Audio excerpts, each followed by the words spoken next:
But anyway, I think now is the time of day, chat, where you guys need to do me a very, very, very big favor. It's very important. It only happens once per stream, and it's when you guys say, hi, YouTube, because it's time for us to start up, Dwarf Fort. We're playing Danger Caves. Danger Caves is a fun fort because we are in the deepest cavern layer. Not the deepest. That would be hell. We're in the second deepest cavern layer, cavern layer 3. And the rule with this fort is the forgotten beasts and cavern critters have to have direct access to the fort at all times, meaning they can just walk in, unaffected by everything related to, things that could possibly stop them from walking into the fort. So they all just they walk in and they eat us, and it's been a pretty good time. We've got this pretty fun little setup here though. It's surrounding this gem spire here, so I'm kind of building around things and trying to make it interesting looking. This is a little gem spire. But I'm going to be building a statue garden today because I would like to memorialize all of the cool critters that we've killed here. So I need to pick a layer and start placing stuff. We also have one real pissed off dwarf in the fort. It's okay. He's a vampire. He lives in the walls. He can't hurt us because he lives in the walls. He is very upset, though. He's very, very, very depressed. So maybe we'll dump some lava on him at some point and put him out of his misery. Statue garden. No, not beer garden. Well, I mean, I guess I could put a tavern in it and make it into a beer garden. But, I mean, like, we have a tavern up here, which is very lively. I mean, it's a very, very, very happy tavern. The dwarves here love it. I mean, look, they're telling stories right now about how much they love this tavern, or something unrelated. They're actually telling a story about how the dwarf necromancer Zulon Twomtiles fooled the mean, angry abyss of beer into believing he was the dwarf bard Godin. Wait, hold on a second. What? Are you telling me that there was a necromancer here that fooled us into thinking they weren't?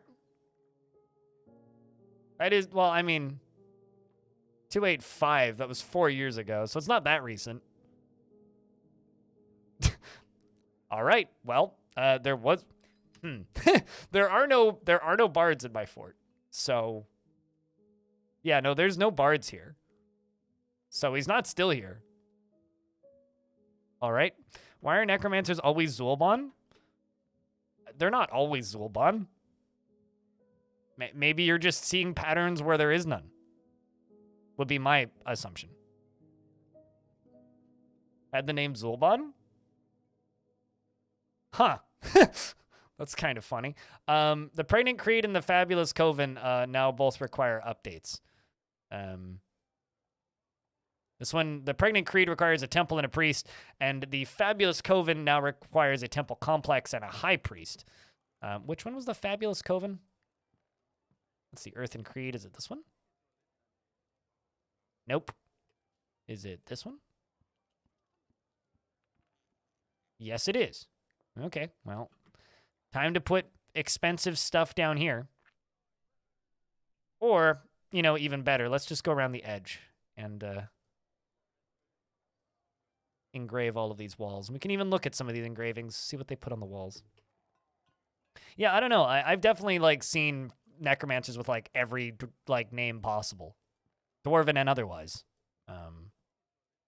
So, I mean, there's not that many dwarven names, so the odds aren't that unlikely that every necromancer that you have is named Zul'Bon. So the odds aren't actually that bad there. The odds are pretty good. But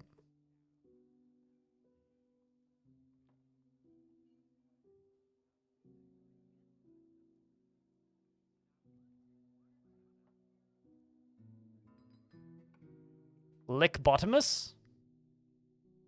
I'm pretty sure Lickbottomus is still known to be up here somewhere. Yeah, I mean, it's a pretty memorable name, turns out. Well, so this is the Fabulous Coven. Let's accept the one for the Fabulous Coven. And also, people were asking about the dwarven name read. So the current living dwarves are, I will read them out now.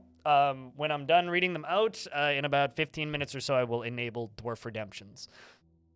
A Devilish Potato, Aegis, Arcnine 1, Banana Sint, Claiborne, Casual Elephant, Casual Tea, and Corn Notham, Dead Liaowin, Freehold Boreas, Geek 2 Games, Integer the Second, Mad Woof, Mini Fem, Neriv, Nono Lidino, Nutty Wombat, Q and Green Tea, Saber, Stillanitis, Raikalu, the Moogie, who, killed a god, and Suited Giraffe, as well as Time Ninja, I think. There is at least one more down here that has lost their name. Yes, Time Ninja, and yeah, I think it's just Time Ninja. Time Ninja. Let's see. Ryoshin Cat as well. All still alive. It's going Red Dragon. Hello. Yeah, so it's like, like a non-trivial chance that every single dwarf you have has that name. It's just like there's a 1 in, roughly the same amount of chance that every dwarf you have is named Urist.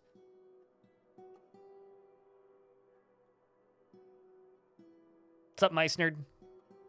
See, I got your name right this time. I remembered.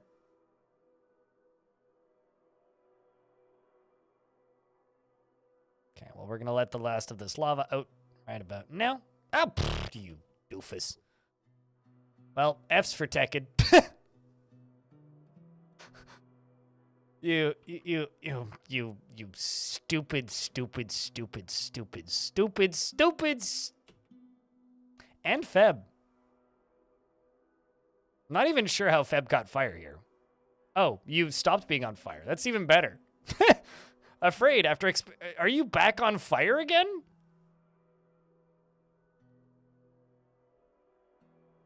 Because, like, this dwarf was on fire, stopped being on fire, and then became on fire again. Anyway, I feel real sorry for this fishery worker, Feb here, who just had to witness Tekkid burning to death. That is kind of dark, actually. Cali Commuter, greetings.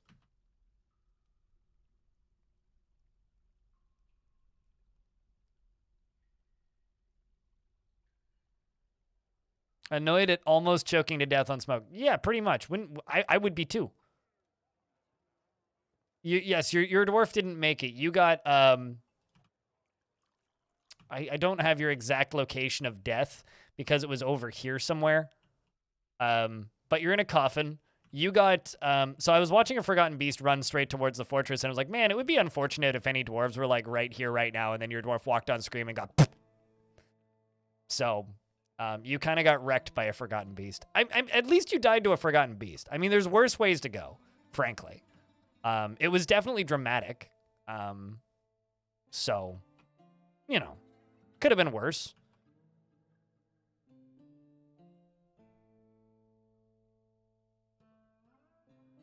You could have been a cave, and you could have just caught fire like the dwarf that just died. I'm just looking for places to put more bedrooms. Let's go with up here. Kind of the entryway.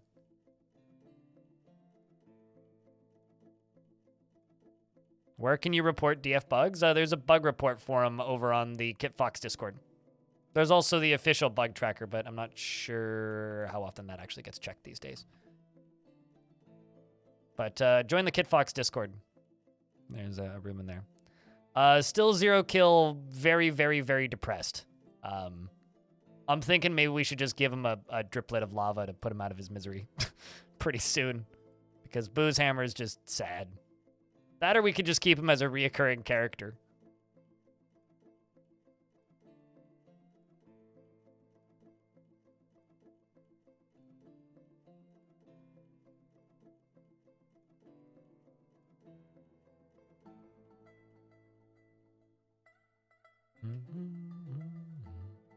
But yeah, that dwarf is currently just very, very sad. Kind of not thrilled with how this looks for bedrooms. I think I'm just going to go down here. We're going to put a bunch right down here. Oh, hey, it's party time, chat.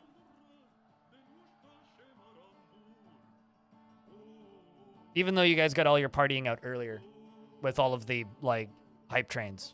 It's party time now, apparently.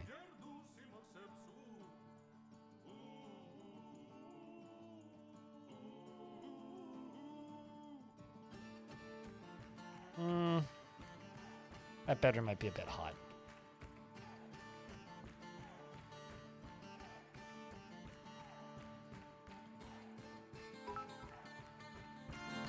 Thanks for the $10, Jazz. Biwa Crypt Jams Crypt Wine Cheer 1000.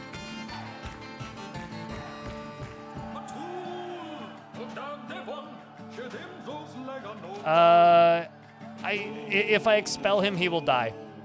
Lucky soft. Hey, Core. And an artifact. Everything is happening.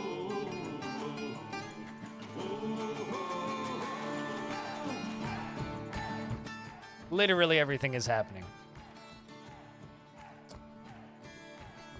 Hold on. Let me just queue up this slab for this dwarf. There's only one Tekid that's died. Well, I guess that's positive.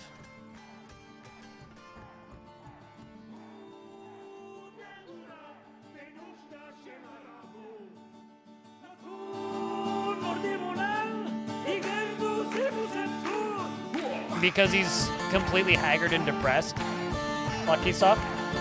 So when I retire the fort, if I expel him, he'll just be dead. So no, I'm not going to expel him.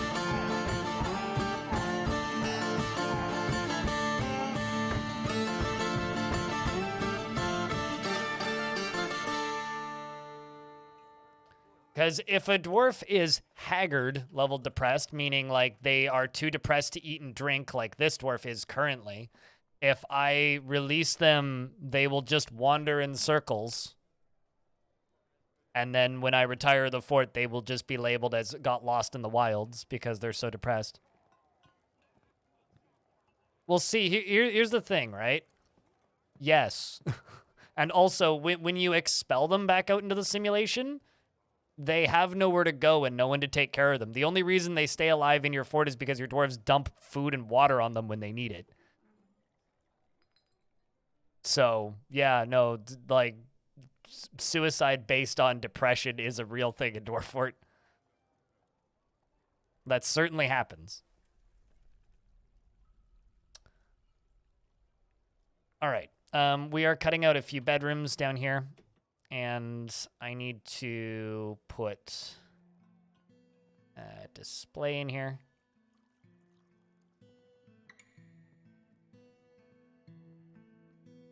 Claimed a jeweler's workshop. Continuing to run around. You've probably had more than one, Mad Wolf. Well, here's the thing. Also, when you expel a dwarf, you're deleting them from the faction, basically, right? So if you expel a dwarf to one of your own holdings, let's say you've captured a place or it formed as part of your holdings. I see that word story, by the way. I'll read it. If a dwarf is expelled, they are literally just like ejected from the faction, which is a death sentence for any dwarf that isn't a night creature. So, unless they're able to go join some random roaming band or something.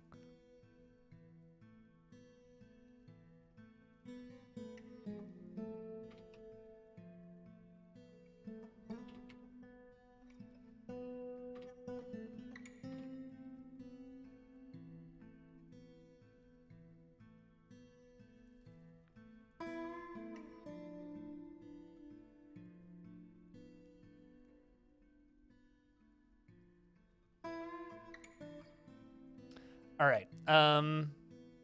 Let me just grab the AdWords stories room and scroll up, scroll up, scroll up, scroll up, scroll up, scroll up, scroll up.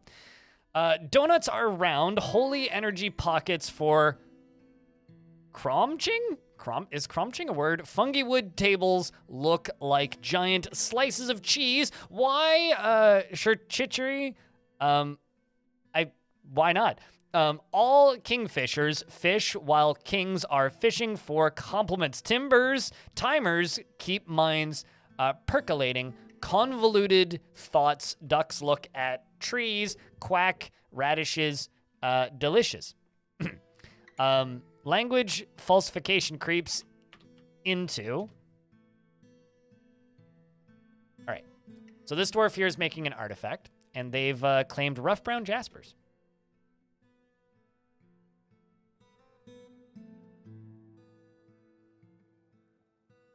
Can we, deepest lore, assume that Expel comes with exile branding? I think that goblins actually brand their prisoners, don't they? I know that tattoos aren't a thing. But there certainly is some of that in Dwarf Fort. All right, so we're going to mine this area out down here. I'm thinking about maybe making this into, like, the Baron's room once, because we're going to need to bring in a Baron pretty soon here.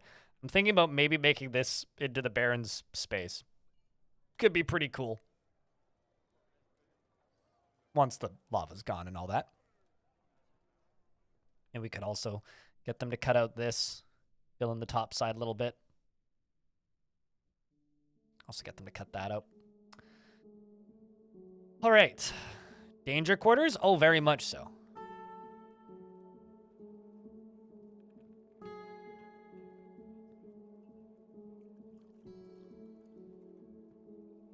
What purpose does the Baron serve? Allowing us to get the king of this faction, who is a goblin, because I would like to dump him into lava. I want the king of this faction in my fortress so that I can dump him into lava.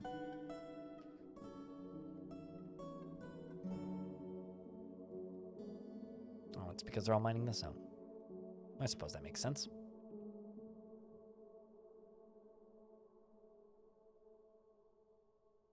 Here's the thing. I've been trying to coup back my faction for a while because a goblin took over the faction, the accidental sealing, and recently a different goblin has taken over named Ural, who is also a goblin. And the original goblin that took over as king of this faction took over it in a coup by overthrowing the original king. So I don't know what's happened since then because there's now a new goblin in charge, but I didn't trust the original goblin, nor did I particularly like the original goblin, so we're trying to get it back. Also, game's gotten weirdly laggy recently. I may need to go clean some caverns. Dwarves die between the age of 160 and 100... No, 150 and 169 they can die of old age at any point. Jangles, what kind of dwarf would you like? If you need to see the list, let me know. Game also just requested an engineers guild. So I have to go do that. Make an engie guild. Oh, that's water. Did someone just get encased in obsidian? I don't think so, but maybe. Maybe not. It's kind of hard to see. Oops. Nope, we're good. OSHA doesn't exist here, so I don't know what this made-up fantasy that you're discussing is. One with a braided beard. Okay, I'll give you the happiest dwarf with a braided beard that I can find. Logum appears to have a braided beard. Saigon has a braided beard. Would you prefer to be a fishery worker or a peasant? Or a farmer? Although that's more like not quite braided. That one, Boreas is braided, but that's named already. Peasant? Okay. You're currently listening to a story, which is how Taysak Glimmercopper cursed the goblin vampire Uspu to prowl the night in search of blood and power. Oh, in paper owner. That's the word I was supposed to say. So you are now Jangles with a Z. And Jangles is quite a bold flatterer. Extremely... We checked the stone for heat. What devilry is this? Hopefully nothing. Well, this dwarf just got scorched. Bzz. That's fine. Got knocked backwards slightly. And the gem cutter has created a perfect brown jasper. Everything just happened. Let's go find that dwarf again.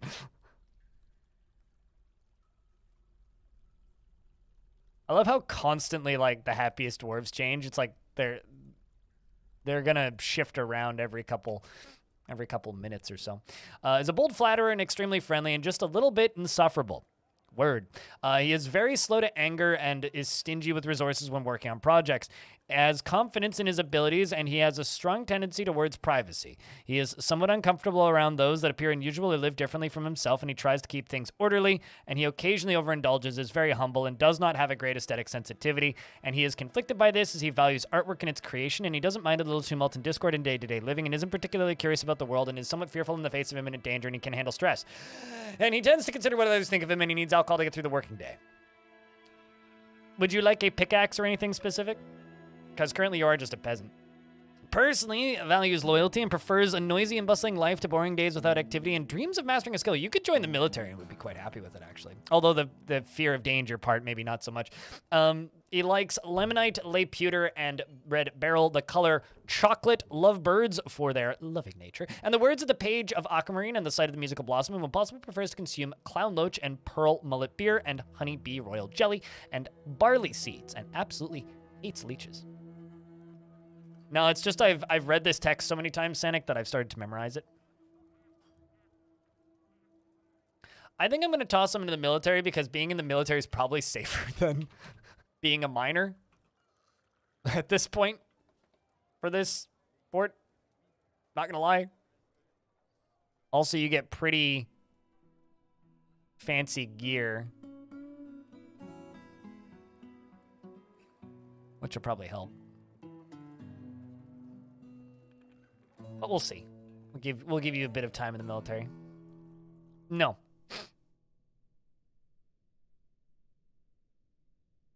I'm just not gonna do that. No. I don't like the people emotes.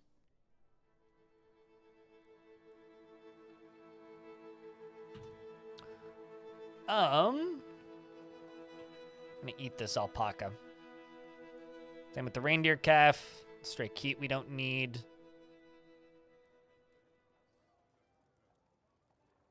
Okay.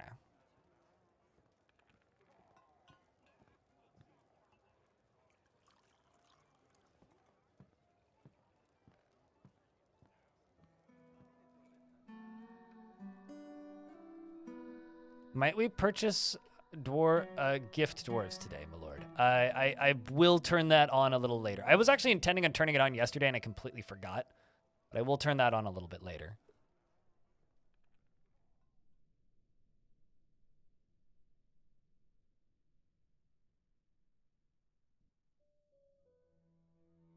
I cover up to $4 in shipping. So basically, if you gift a mug, instead of me making like $8 off the mug, I get like $3.50. Essentially. So yes, I do pay a portion of it. I could not, but I don't know, that feels kind of mean. I could set it up so that I basically make no profit on any of them and cover all of the shipping, but that seems a little silly.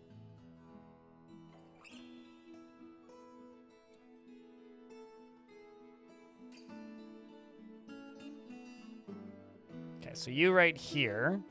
I'm gonna just put that perfect gem right here.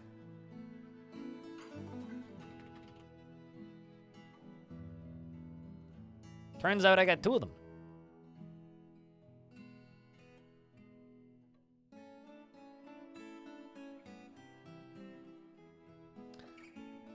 It's funny, yesterday there was that brief period of time where this fort got super duper duper great for frame rate, and then it dropped back down, and I'm trying to figure out why. It's like for like a solid 30 minutes, this fort was running at like 70 FPS, and then it dropped back down to 30 for like no real logical reason. I'm trying to figure out why that is.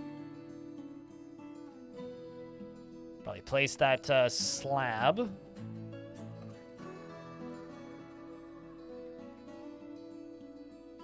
Nope, it didn't get made yet.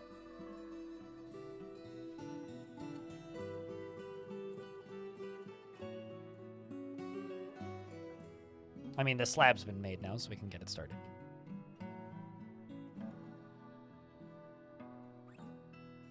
Nope, nothing's burning on the surface. Burning doesn't affect my frame rate at all. Something would have to be stuck behind the burning for it to affect my frame rate.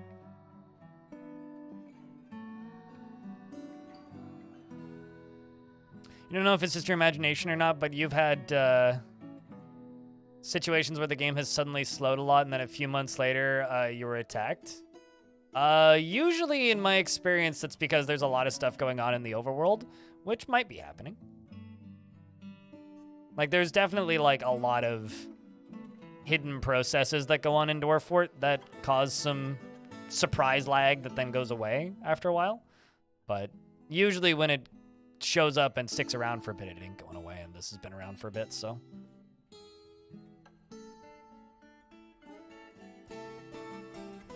It was a better part of a year yesterday.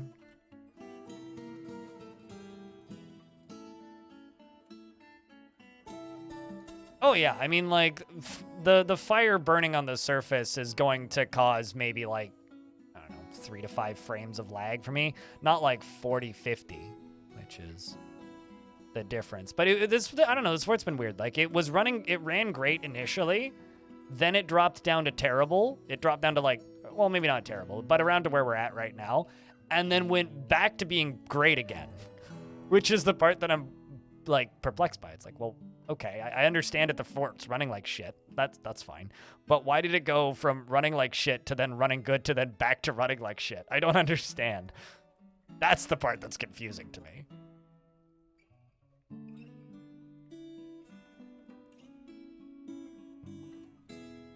It's like, it doesn't really concern me too much if it swaps back and forth. I kind of expect that.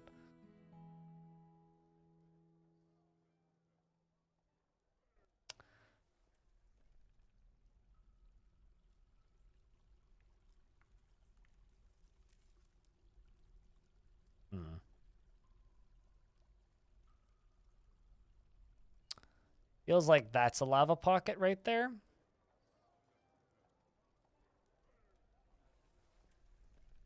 But I'm going to be careful here. We've named an adamantine short sword.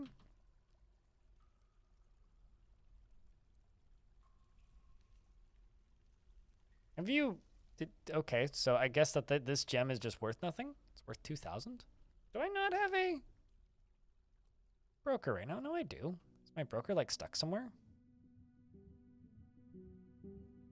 Oh, I've uncovered another treasure of the gods deep within this strange place. What is it? It is, Snukotuk Organzito. It is a separated twisting metal breastplate. Well, craftsmanship is of the highest quality. Well, there's nothing I can do with that, so... might as well just stick it up here.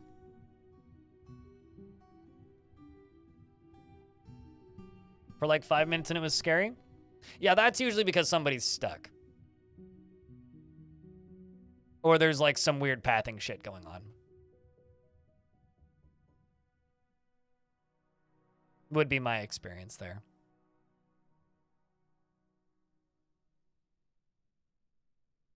All right, well, that was a good thing to check in on.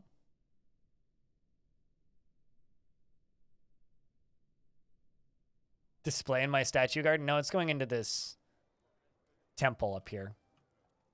That's where it's going. All right, down here, we need more bedrooms. 7 more bedrooms.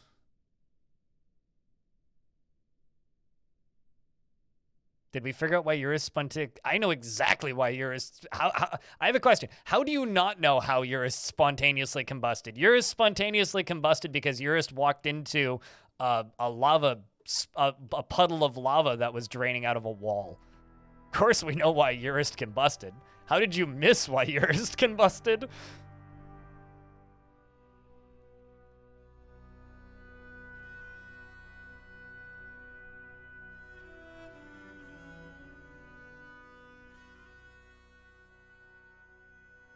You had a frame rate drop from 60 down to 12 in your latest fort, and you eventually figured out it was a cave crocodile down a forgotten beast tunnel trying to pass through a locked door. You know, it's funny. So they actually removed a feature from the game for this version that made me very happy to see it removed, which upset a couple of people.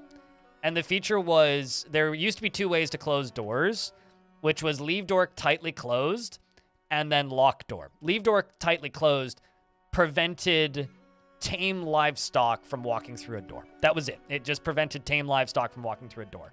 And people would use it to like lock cats in a room or something.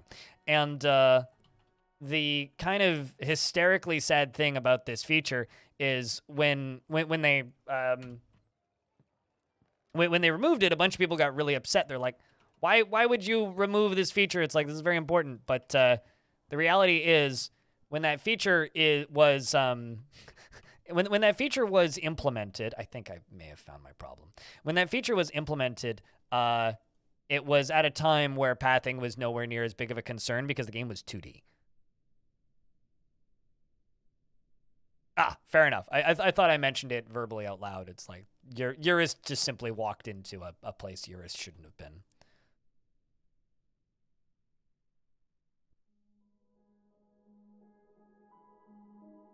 Pythania, thank you very much for the raid. Stone, could I get a shout out for your friend Pi here?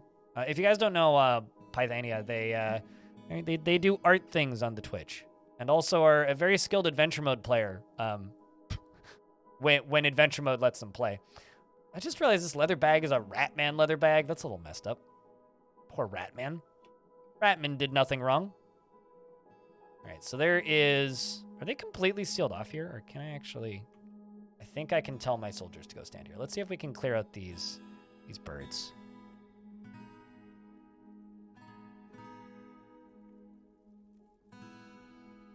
I've nerfed in my raws. I've nerfed the cave dwellers down to only being able to spawn at a maximum of 10. So I haven't had more than 10 show up in a very long time, shall we say. Free Old Boreas, thanks for checking us up at Pi. I'm not even going to bother reading these combat logs. We're just going to clear these dudes out.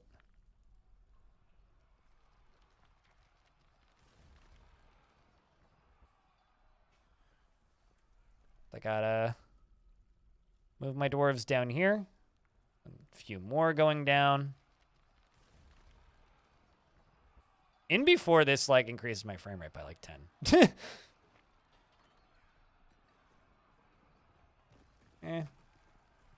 Need you guys to go back to where you once were. Because we were at, like, 29 before. What are we going to set it now? Back down to 29? Oh, there we go. No. There may just be more cave swallow people up here. I'm doing all right. Pythania, how was your stream today? How are you enjoying the fear of being in the military? Afraid after experiencing trauma.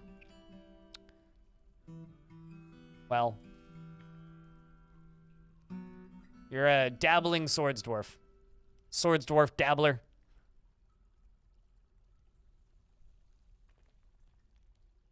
For the sake of auto forbidding and stuff?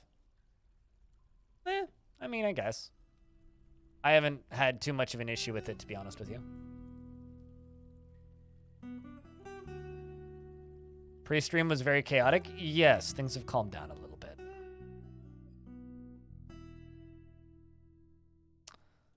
Well, I need to work on that engineering guild, which is just going to be back here.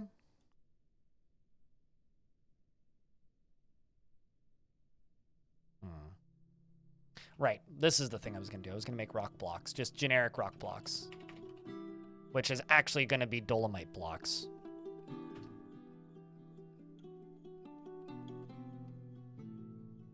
Because I've got a stockpile full of dolomite right here. I also just have this generic temple that needs to move somewhere else. It's just like, what's this? This is a boulder stockpile and also a temple to no particular deity. Use it as you will. Good chaos, though? Yeah, I'm not complaining about that chaos. Not in the slightest.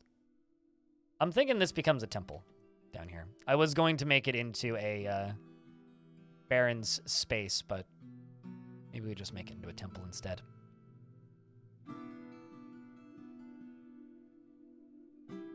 Your stream was very chaotic. Was it good kind of chaotic? What were you playing, or were you drawing stuff?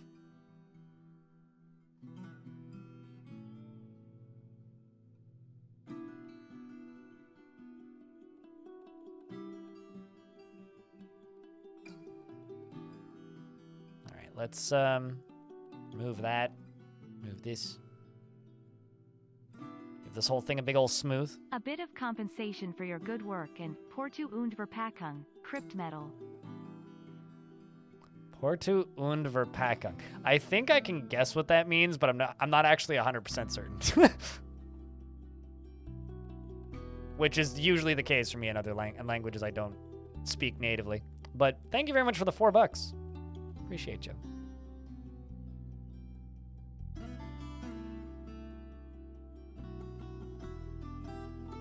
But yeah, generally in this fort, I think if Urist randomly catches fire, it's probably because Urist happened to be standing near lava. Almost guaranteed.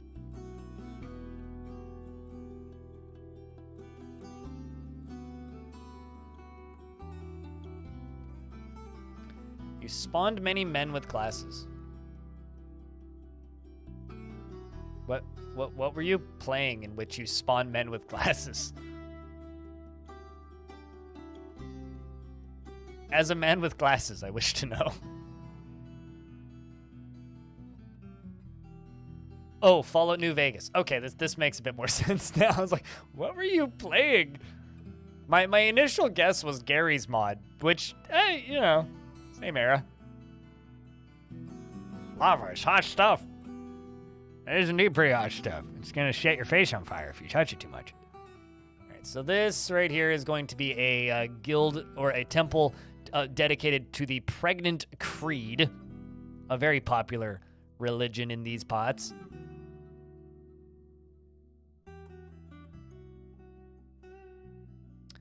New temple to the,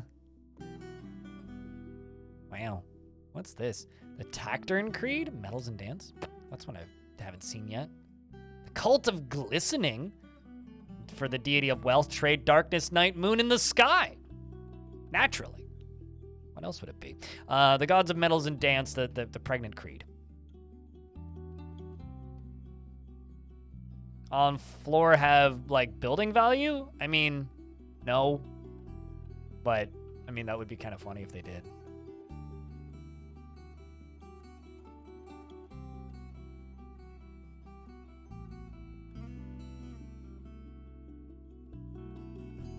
But the gems in the walls that are going to be smoothed and then engraved will have value.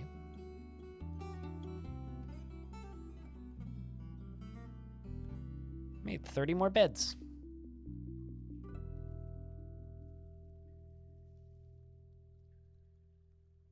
One thing I am quite proud of with this particular fort is we've done a really good job of keeping, like, the boulder count down. Like, there's actually not that many boulders. We've done a really good job of, like, clearing them out as fast as we're making them.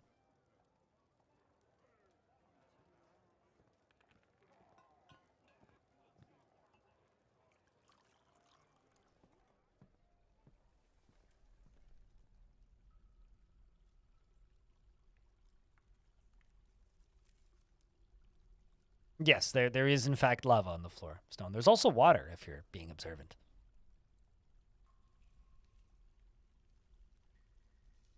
A Rick block job going? Is this like a Rick and Morty reference? There is generally rock blocks jobs running, yes. I almost always have them running, so.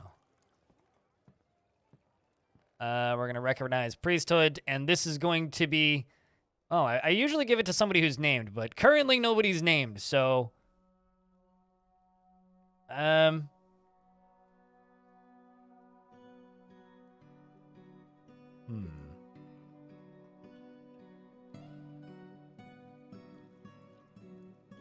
And give it to the adequate liar. Cost Lord, how's things, dude? It's been a minute. Hope you've been well. It's already enough value just from the, you know, the smooth floors, basically. well, that's that temple. Now I need an engineer guild. Just going back here. Crypt Lurk. Crypt Lurk. Lega, thank you very much for the 2nd month. Welcome back.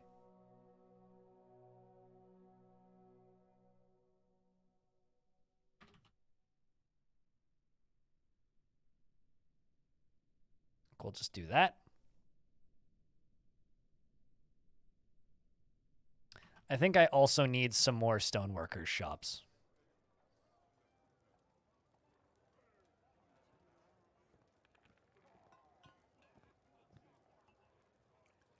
Because frankly, we actually have a lot of dwarves now, and that was bronze bars.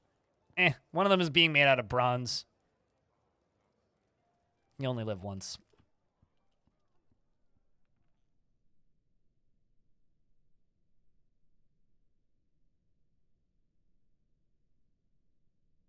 You've already been here and you died and you don't recall. A lot of dwarves have died in this fort, to be fair. Like, a lot of dwarves have died in this fort. Like, a concerning number of dwarves have died in this fort.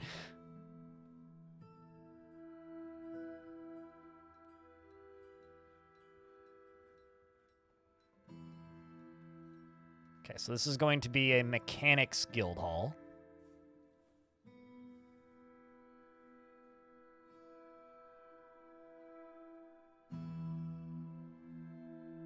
There it is. Engineer, not mechanics. Engineering. Which is the glove of barricading and engineered and the fenced company. We're going to have really good mechanisms, I think. Chat room, a ad is about to run. And I need to use the toilet real bad. So I'm going to go do that. I'm going to let you guys stare at the tavern real quick, and I will be right back.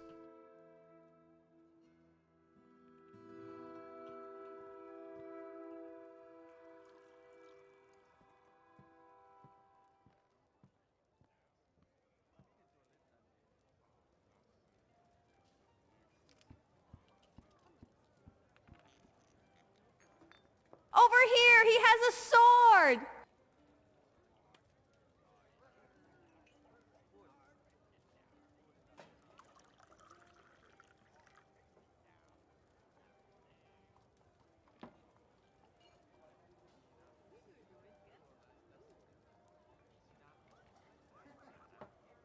Let's take a lovely fruit, the tomato. Remove everything that's good from it, the seeds, the vitamins, the nutrients, everything that's good about it, and just jam it full of shit, garbage, shit sugar, and put it in a shit bottle that sounds like shit when you put it on your shit. It's shit! Stop eating ketchup!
All right, which one of you spammed the Forgotten Beast button?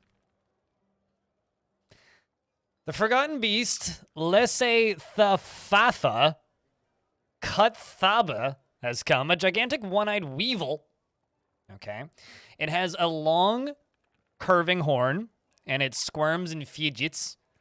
Its fuchsia exoskeleton is wrinkled. Beware. It's poisonous. Sting. So you might be thinking, what in the ever-living hell is a weevil? And if you are unfamiliar with what a weevil is and don't like large bugs, maybe look away from the screen for a second.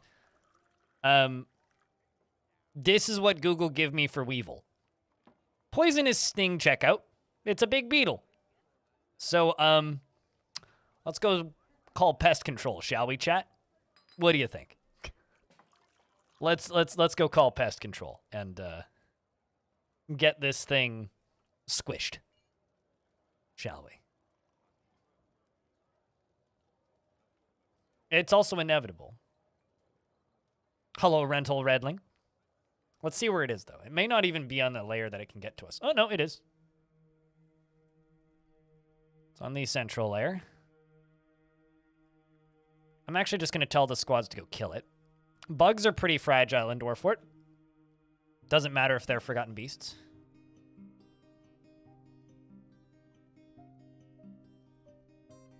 Ever made on its head? How about we just stab it to death with pointy sticks? It's much less effort than, you know. Uh-oh. Who dat? That's Id. Id, now may be a good time to run the fuck away. You're being stalked by a giant bug. Id has dropped the thread. One could say that Id's lost the thread here and has run away. Seems to have made a clean-ish escape. I don't see where he's gone off to, which is generally a good sign. Is it bugging me? No, it does not. Chat does sometimes, though. I did just see this skeleton and think that this dwarf just got completely evaporated. This dwarf ran himself into a dead end and is now heavy bleeding. Keep running, dwarfy. Might be... Uh-oh. Well, rest... Oh, wow. You're not dead yet? Okay, there he goes, finally. Rest in peace, Id. Doom was good. The dwarves are coming. Blood Odin comes running in, who I should probably rename. Blood Odin. Blood Odin comes booking in and saw the bug for a second and dodged. The bug now is coming back up, and Blood Odin is going, where are you? Oh, no. And then Blood Odin appears to have found it and is terrified while in conflict, but satisfied upon improving observation. As for combat logs, well, Blood Odin stabs the Forgotten Beast in the third leg, tearing the muscle, and then gets it lodged in the wound, the sword, and then pulls on the sword, and punches the Forgotten Beast after regaining possession of the sword, bruising it. And bits fly everywhere, and I don't expect this beast to live much longer. Fortunately, there is a cat here to help, but they are terrified. Did the cat actually join in the fight? No, the cat didn't join in the fight. Gosh darn it. And creature is now dead. It appears that Unib here stole the kill, if I'm not mistaken. And, yep, it does appear that Unib here stole the kill from Blood Odin, probably why Blood Odin is vengeful currently. But the dwarf over here, Unib, does say, I have a part in this, there's no need to feel vengeful. I stole your kill, I helped, and Blood Odin's going, no, you stole my kill, you didn't help. Speaking of, the name of that Forgotten Beast was Leceisat. Leceisat. Gold statue. We're going to make one, and it's going to be of Leceis. There we go. Danger noodles on the Danger Cave. The Battle of Depths is a Forgotten Beast. Is only one of its kind, a gigantic three-eyed weevil. There we go. We're also going to melt gold or smelt native gold ore. We're just going to do that ad infinitum. RNG, thank you very much for the 6th month of subscription on the channel. How are you? How's things, man? We are building the deep fort. I hear that you took. So for those of you who don't know, I explained to RNG how to use some behind-the-scenes Twitch tools the other day, and apparently it's like completely changed his life and like order of operations for daily operations of stream, and is now eternally grateful and thankful to Blind and his generous and courteous and incredible amounts of wisdom. You're welcome, by the way. We're building in this, you know, in this spire because danger caves. Naturally. Me humble? Pfft, never.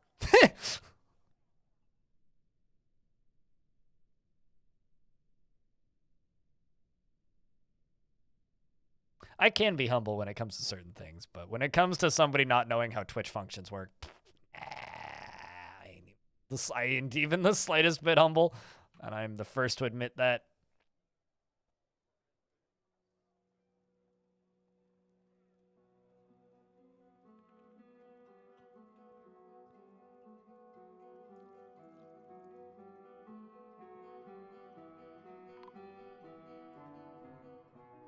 Okay, let's see. Are they going to carry this dwarf out, though? Like, do you have a tomb available?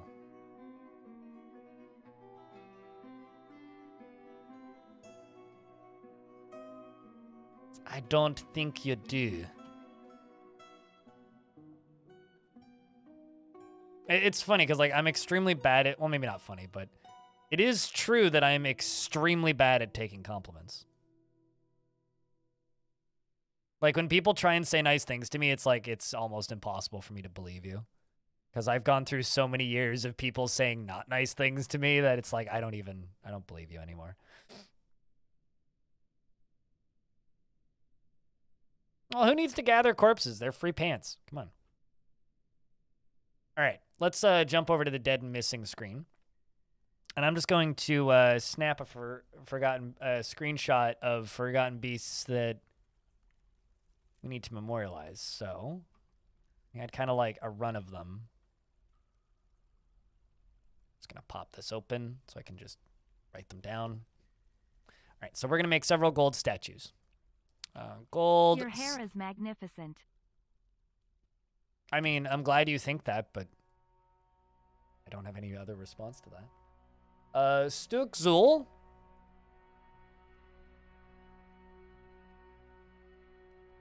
Forgotten Beast. It was a three-eyed frog. Yep, we killed that. Next one is gold statue.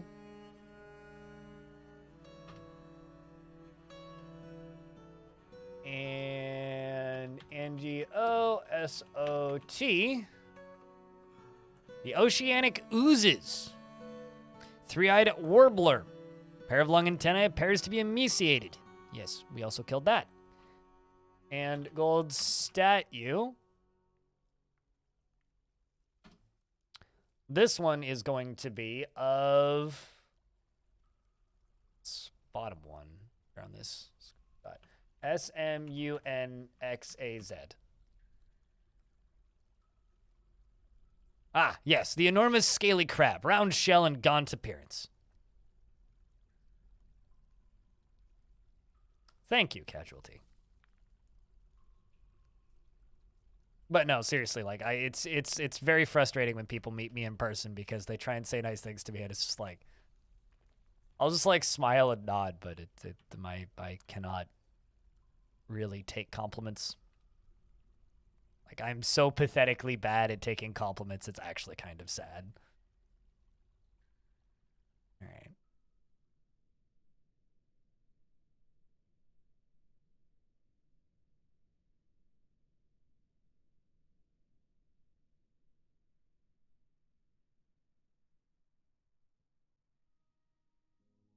You gotta help me practice?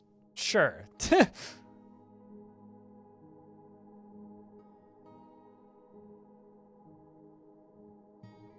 Chat, I have a question. They're making a sequel to Heroes of Hammerwatch called Hammerwatch 2. Wasn't Heroes of Hammerwatch the sequel to Hammerwatch? Or am I crazy?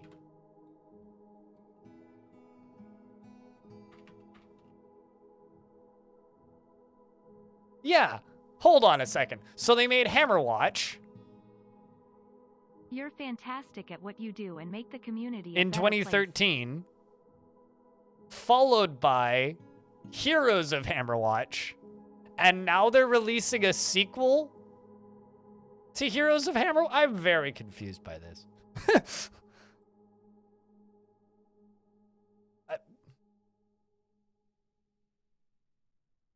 I'm not denying that. It's a cool series of games, but I thought Heroes of Hammerwatch was the sequel.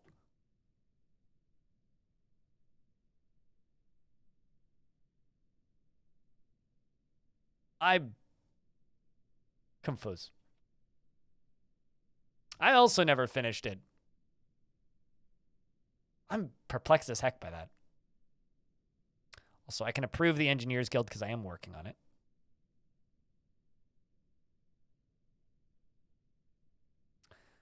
And also, rock coffins are something I need more of.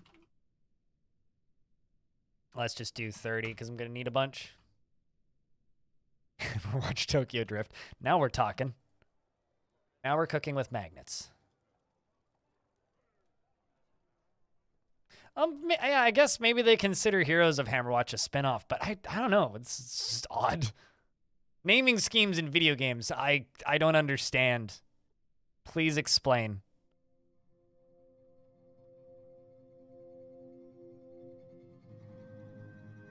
But then again, find me a video game with like a logical naming scheme in the current year. It's like almost impossible. Although I think maybe the worst example of that is, oh man, crappy Souls-like game where they just like removed the from the title, and I'm published by Focus Home Interactive, made by CI Games, I think. Why am I blanking on the name of this? I should know this. If I'm gonna like start like talking about things, Lords of the Fallen instead of The Lords of the Fallen. The sequel or soft reboot for Lords of the Fallen is The Lords of the Fallen. It's published by CI Games, not... Anyway.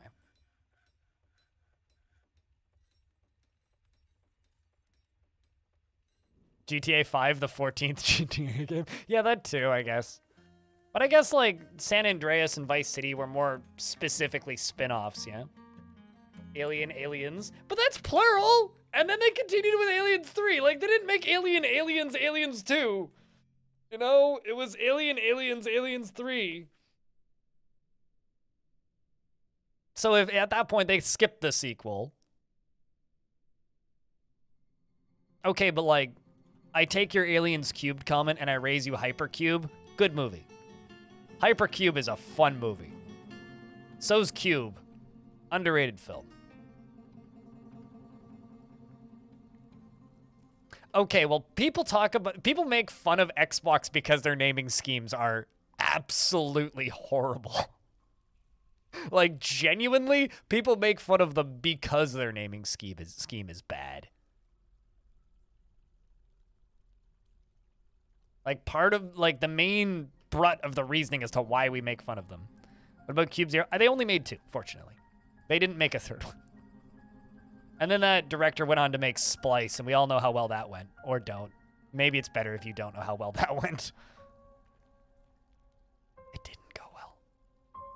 If you saw Splice, I pity you.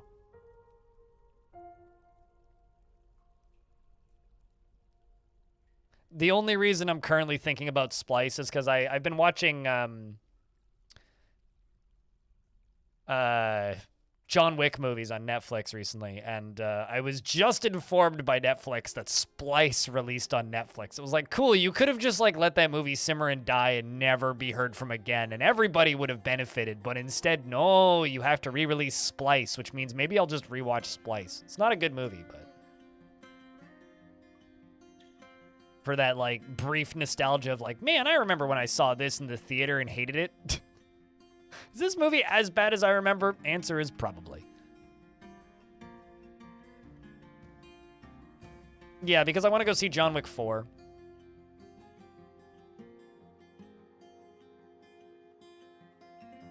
Rapey guinea pig girl.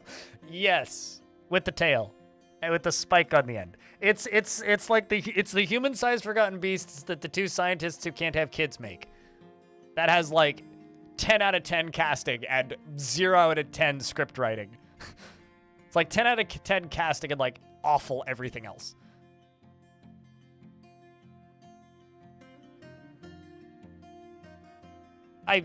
I have seen Cube Zero. It's just my least favorite of the Cube movies. Just because I like state that, oh, it's fortunate they never made that. It usually just means I didn't like it, and I'm just pretending it doesn't exist.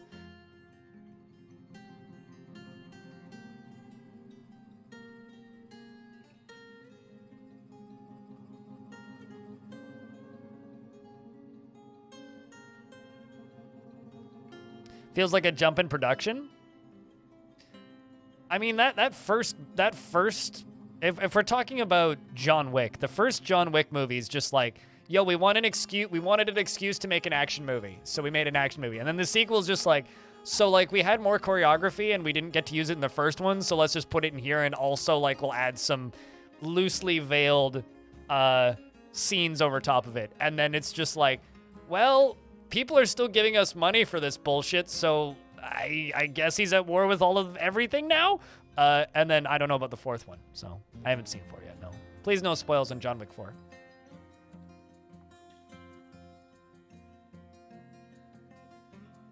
Here's the thing. I would rather rewatch the prequel remake thing for the thing every single day for the rest of my life if Splice didn't exist. Because at the very least, it does some decent jobs. It does a decent job, that Thing remake, as a prequel. Is it a particularly good movie?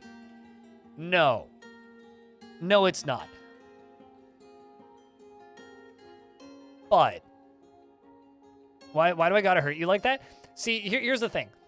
I like John Carpenter's The Thing so much. Like, it's such a goof. Like, it's funny when I try and convince people who don't like horror movies to watch, not John Wick, to watch The Thing, because they always go, oh, I don't like horror movies. It's like, okay, but like, have you played the video game Among Us?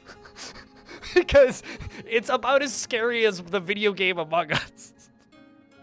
It's just like, everybody should watch The Thing now, because it's, like, the special effects are like a high-end stage production, and the acting is cheesy in the best way possible, and it is just a fantastic thing. It's fantastic.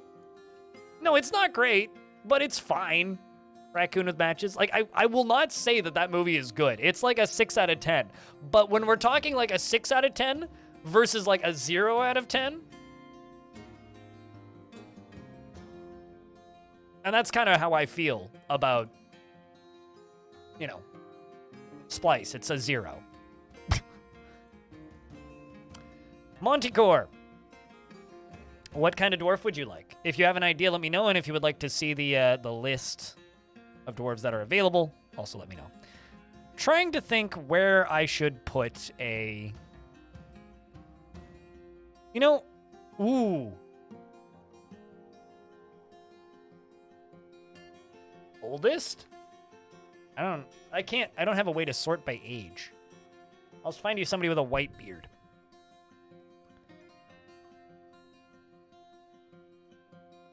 Like this guy, Stukos. He looks old.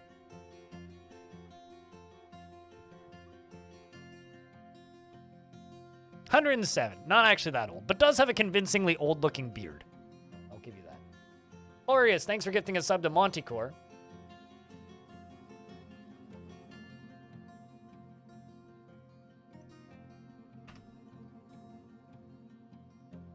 Continuing to help assist pad out that, what's the word? Sub count before the big drop, which has started happening. Some of the more aware of you may have noticed that we've lost, like, I don't know, 30 subs so far today. Okay, so this is a very long description.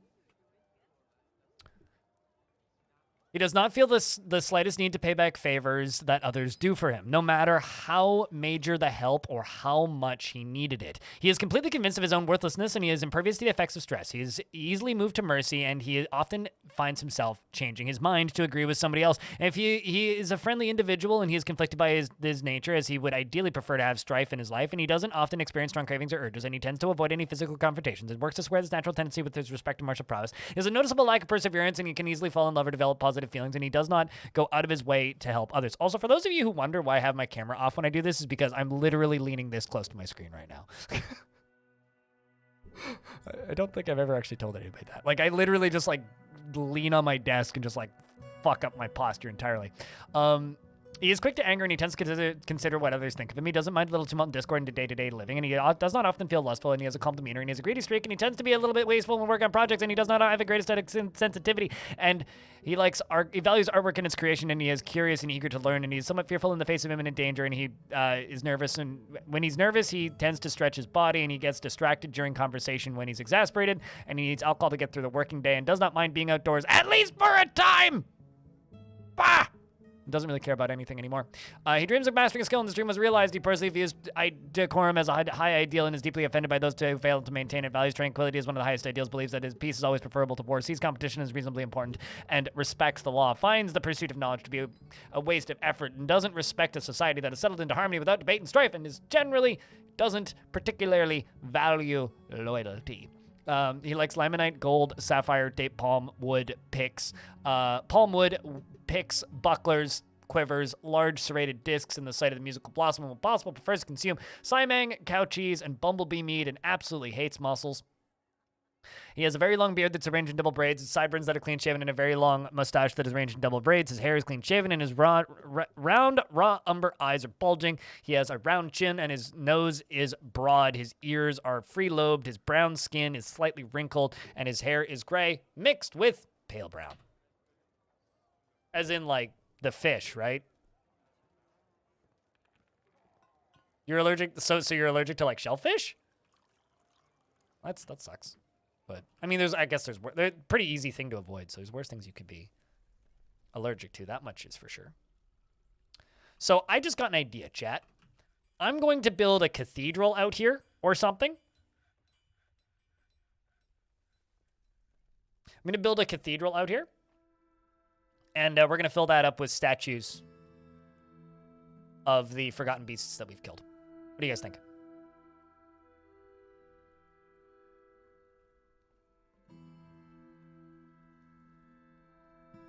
So I'm thinking that's what we do.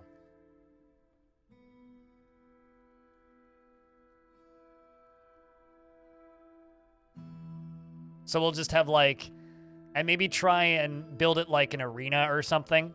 And it'll be like, this is like the Hall of Champions.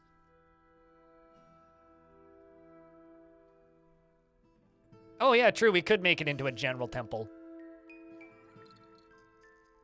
I do need to move the general temple, so yeah, that could work.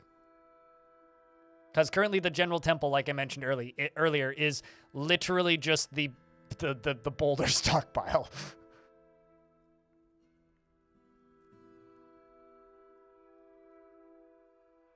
Power is also actually running, which is good. Not that it's currently being used for anything, but...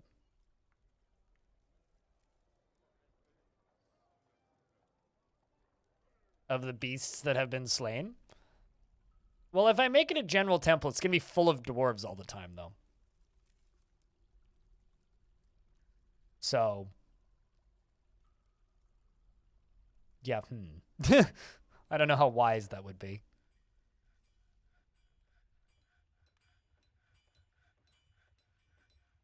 Considering none of the gold statues have even been started just yet.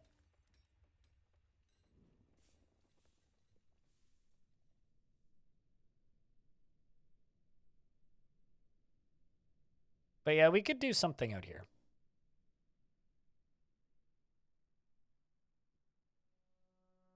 Because I've got 2 Z levels tall, so I can make it a 2Z level tall thing.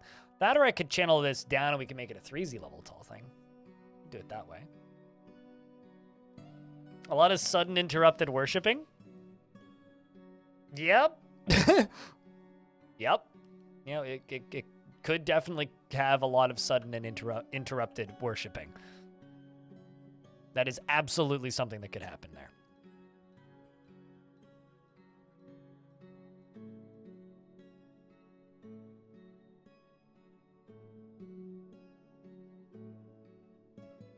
All right, let's just get that floored off entirely.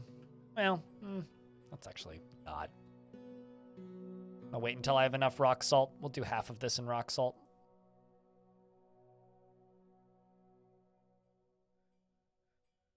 Keep it all one color. It'll just look better. But yeah, definitely a lot of sudden interrupted worshipping.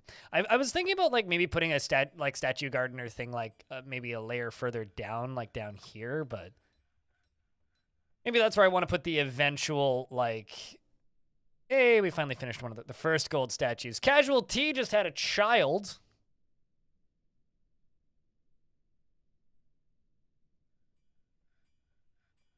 Who was interested after watching a performance that says, wait,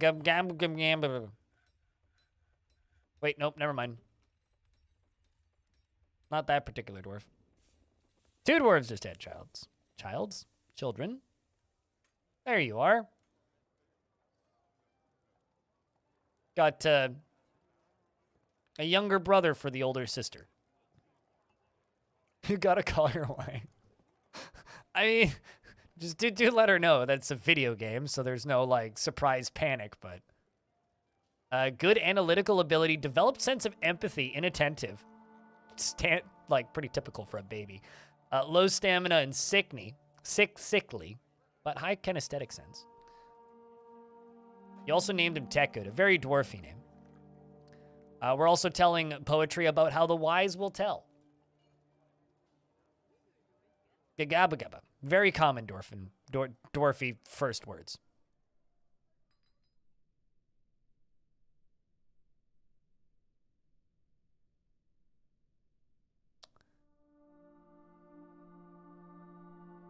Okay, well that makes me feel a little bit better about this.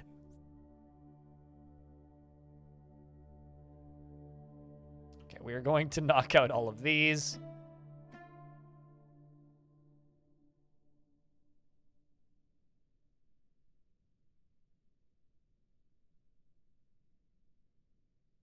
All right, we're gonna knock down all these, and we're gonna go up here. So I'm thinking I channel this whole thing down a little bit. Maybe down to over here. And just we'll build out into the caverns like this. You know, all in all, we're quite lucky. This is a rather quiet cavern. Like, there isn't much in the way of, like, crundles and stuff. Although my frame rate is down to 16. I wonder if that's from the channeling. It might be. Let's see. Once these ramps are all done. We'll have to see if the frame rate gets a little better.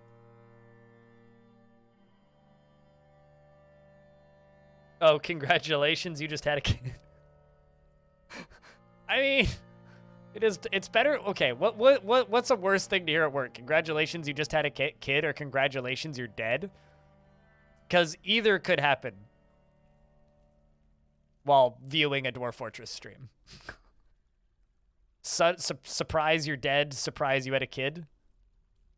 Both are just as likely.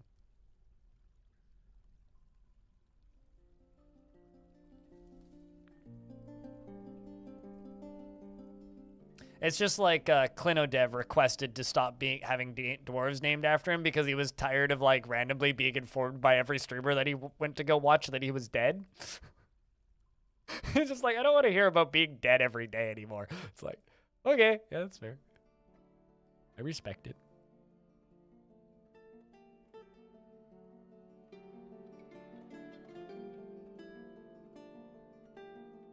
Oh, that's maybe even worse.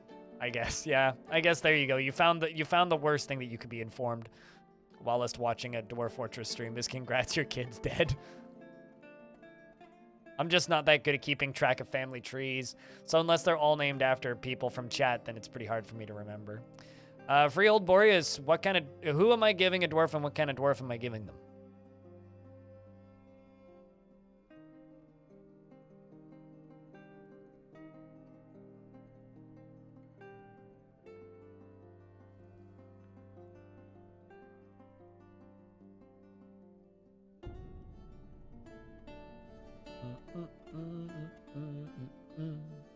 Deep contemplation from Freehold Boreas as to what kind of dwarf is being bestowed upon the chat room somewhere.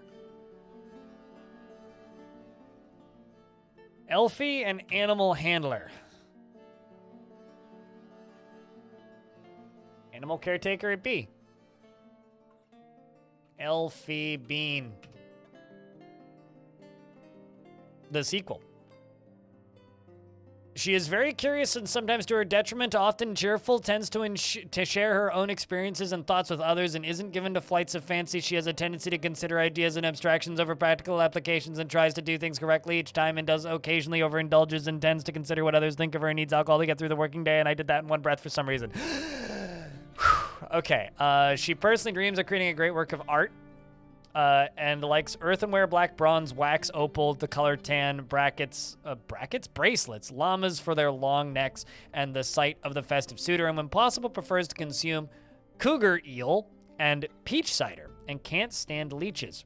Neither can I.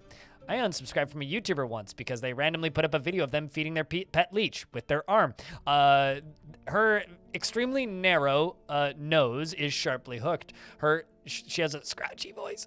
And her slightly rounded copper eyes are protruding. I'm going to stop doing that now. And her eyebrows are quite long, and her hair is burnt sienna, and her long hair is braided, WTF? and her skin is copper.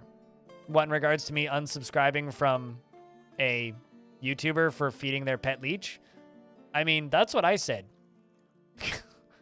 The whole what WTF thing. Like, literally, that's what I said. I was like, what the fuck?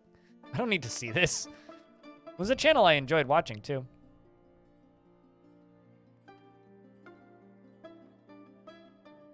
Apparently, it's, like, not an uncommon type of pet. Like, you can buy domesticated leeches that don't have any, like, diseases and aren't going to get you sick, and you can technically feed them, and I don't know, some people like them. I did just put doors where I intended to put beds. Brain's working at a weird capacity today. Working, actually, is maybe subjective.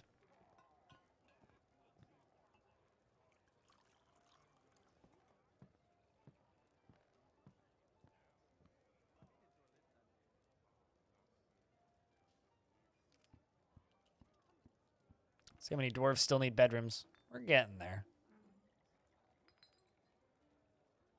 We are, in fact, getting there.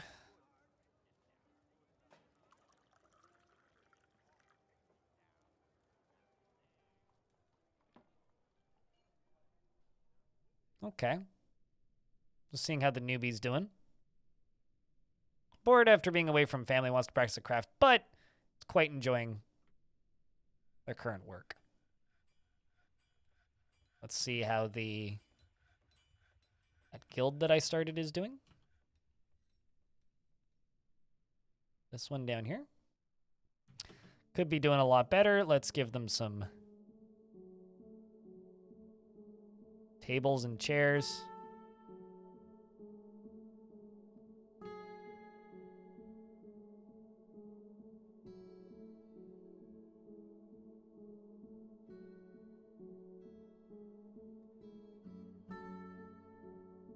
Keep your head this time. It's harder, easier said than done in a fort called Danger Caves.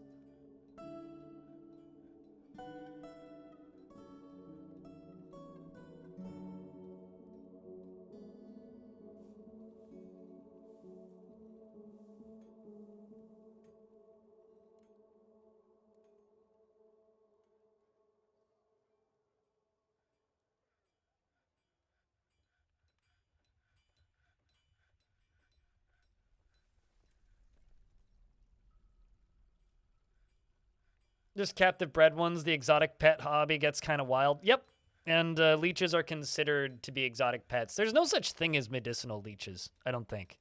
Like, I'm like mostly certain that there is no actual medicinal benefits to leeches. It's just like a witchcraft tomfoolery.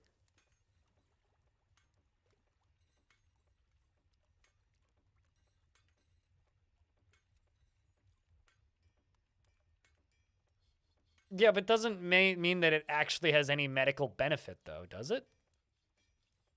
I mean, like people just because people use them for medicinal purposes doesn't mean that it has any benefit. Like, I'm gonna go like eat my medicinal tomato soup and my medicinal grilled cheese sandwich to help cure my depression, and I could say that it's that, but that doesn't mean it's actually useful.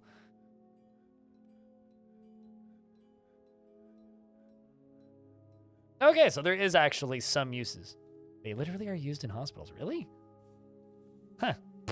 Okay. Time to eat a medicinal child.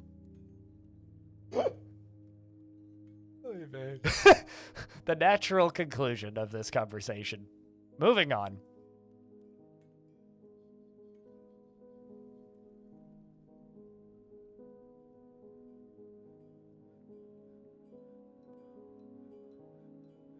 So does fresh air and, exercise, but nobody's ever prescribed that. It's not true. People absolutely do prescribe fresh air and exercise.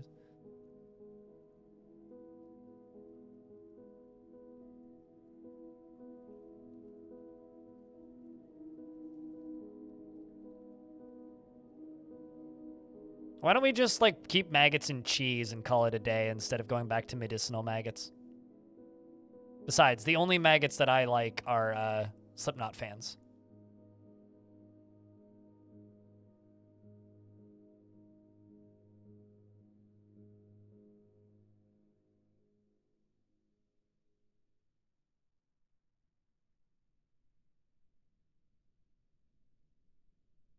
It's not what I misread that sentence the first time, Noel, man. It does, though, doesn't it? Grilled cheese and tomato soup. I could make a grilled cheese, but that would take too long on my lunch today. All right, it's time to wreck my frame rate again.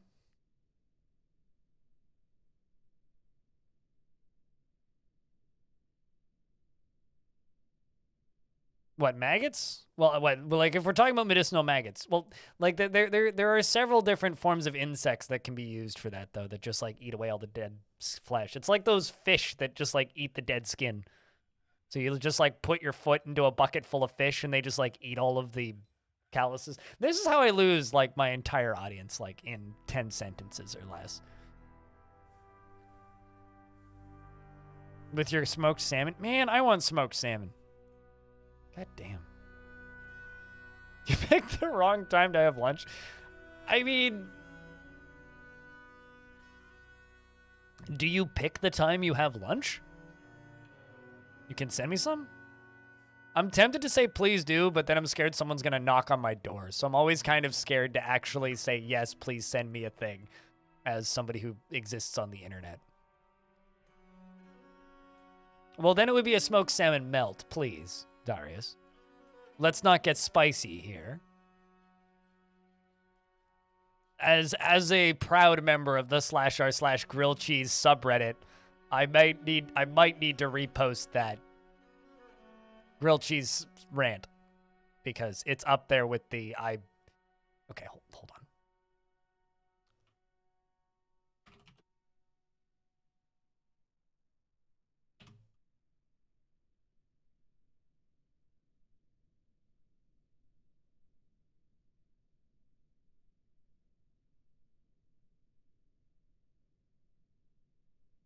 The you people make me sick.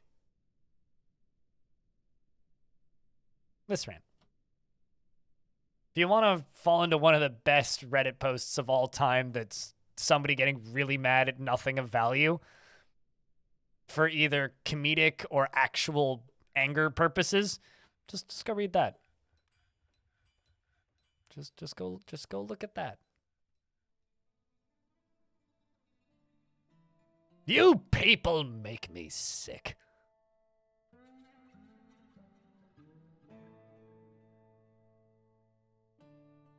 Because for those of you who are uneducated, a grilled cheese consists of only these following items. Cheese, bread, with spread, usually butter. This entire subreddit consists of melts. Almost every grilled cheese sandwich I see on here has other items added to it. The fact that this subreddit is called grilled cheese is nothing short of utter blasphemy. Let me start by saying I have nothing against melts. I just hate their association with sandwiches that are not grilled cheeses. It just keeps getting better. The restaurant you linked would drive that person mad? Oh, what?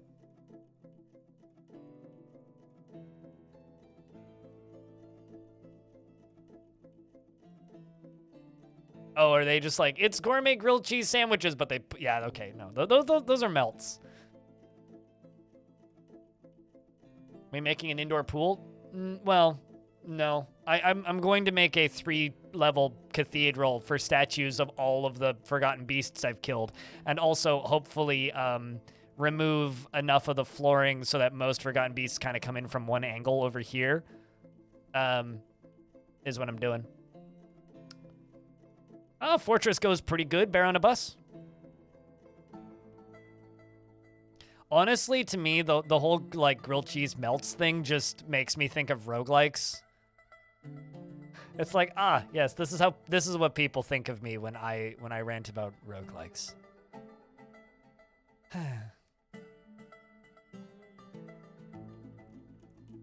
No, they're absolutely right. Just like me and roguelikes. The difference is I think that rant actually changed that subreddit for all eternity.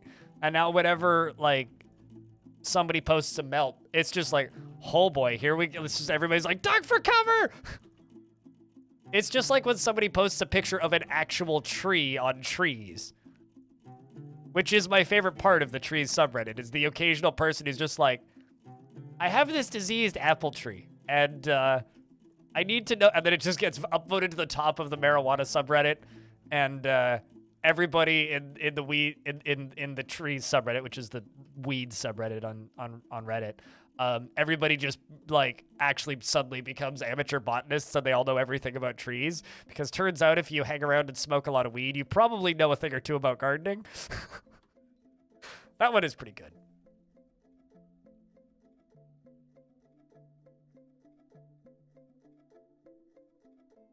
That doesn't surprise me in the slightest, that the Penguins subreddit is for a hockey team and not a bird.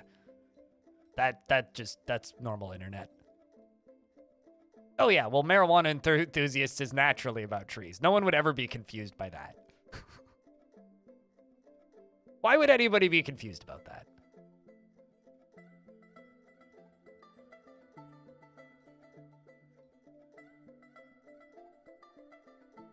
But no, I've been on Reddit since Reddit was just /r all, and there was nothing else and no subreddits. So I've been on Reddit long enough that I remember, like, when Reddit was still, like, mostly just, like, an extension of 4chan and not really a website with its own identity, because that's what it was initially. It was just, like, reposts from 4chan for a really long time, which is why so many subreddits got banned, and then people got real mad when it's like, oh, wait, why are people mad that they banned the, like, just straight up racism subreddits? I think that's a good thing.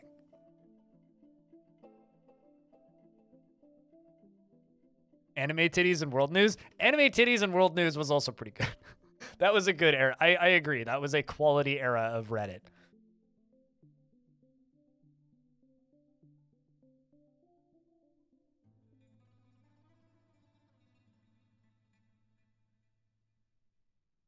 You don't know how to do anything but feign intelligence?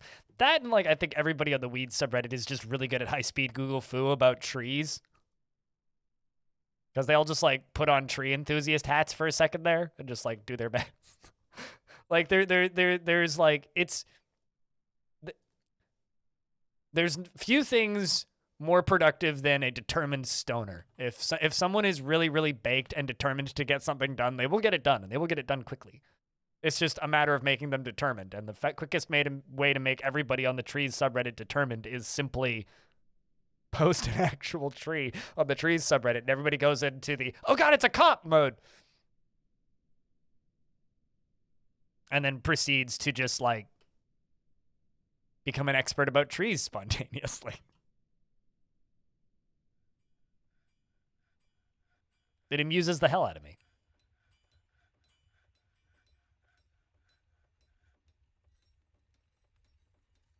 Smokable, wash a fish keeping YouTube video, and then suddenly all your tanks are clean? Yep.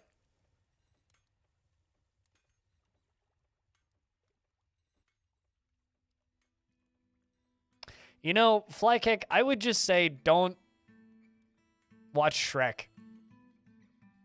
As somebody who's read the entirety of the Shrek script on multiple occasions as for like what's the word I'm looking for here? We can stop brewing drinks for a little bit.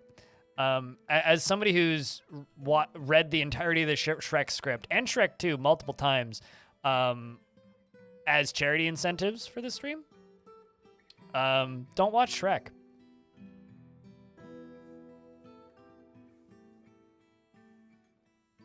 That's it.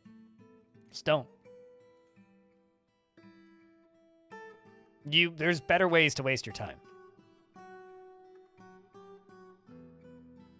Oh, I won't disagree with that, but there's plenty of movies that are timeless classics that I would say, yeah, you could do better.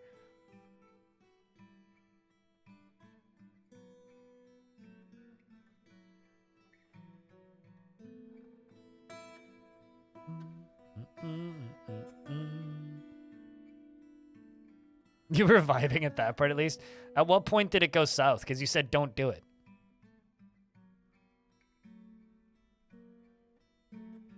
I mean, so for reference, the guy that you're watching on stream right now, the last time he had mushrooms in his system, he watched Halloween.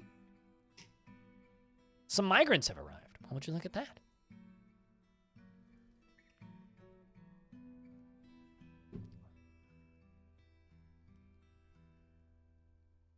You mean the movies or like the Amazon show? Pinky Bites You. Yes, by choice. I had the theme song stuck in my head. So I was like, well, guess I'm watching Halloween. It was either that or just put the soundtrack on repeat for like 6 hours. Also, when I say Halloween, I mean the original, like 80s Halloween.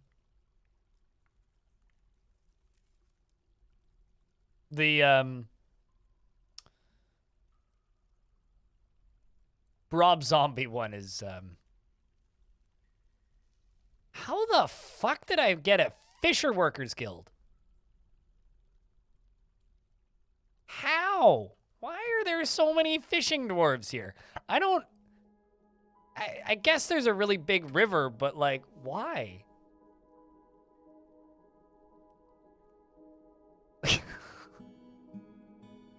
They're just well, Anger Forest is underwater.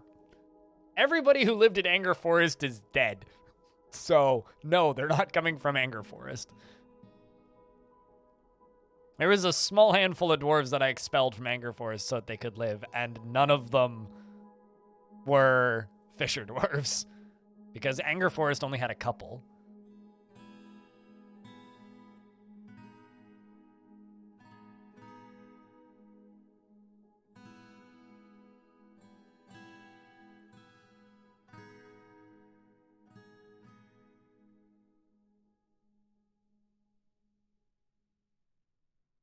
It's kind of seems like it, yeah. We've gotten a ton of Fisher dwarves for like no logical reason.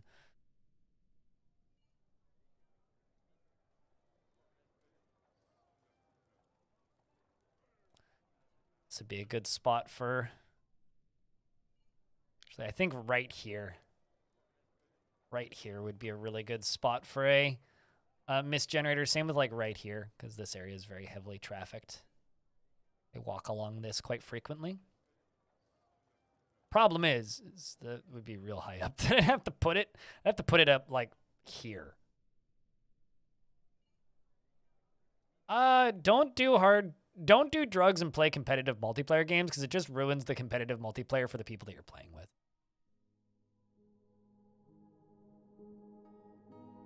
Sincerely, somebody who used to play competitive games who doesn't anymore. Oh, fishing is stupidly overpowered. You can feed an entire fortress of 200 dwarves with like 2 Fisher dwarves. I'm not even joking. It is ridiculous how overpowered fishing is in Dwarf Fort.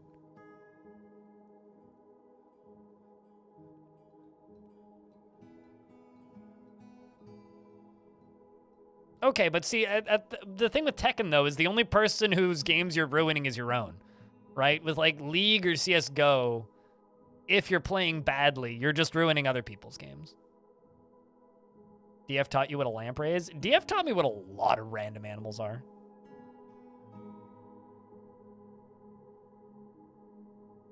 I don't have a fishery workers guild. What?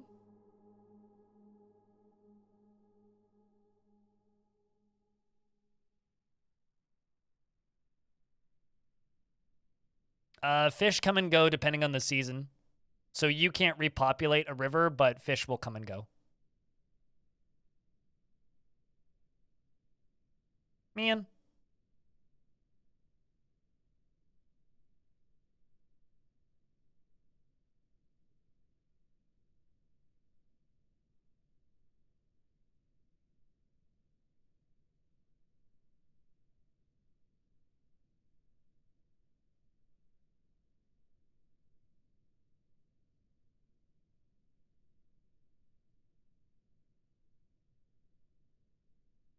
When on the mush, it was just your teammates in both games that weren't the nicest, and being on mush made you more emotional. Oh no, that's unfortunate.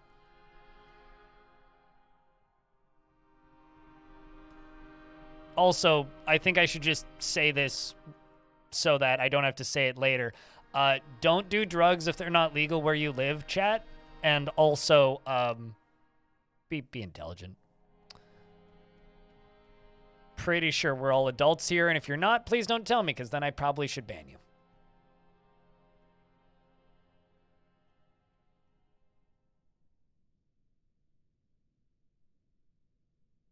Mine through that. Everything in moderation? No, because there should be no amount of bleach ingested at any point in your life. So no, not everything in moderation. Some things in moderation.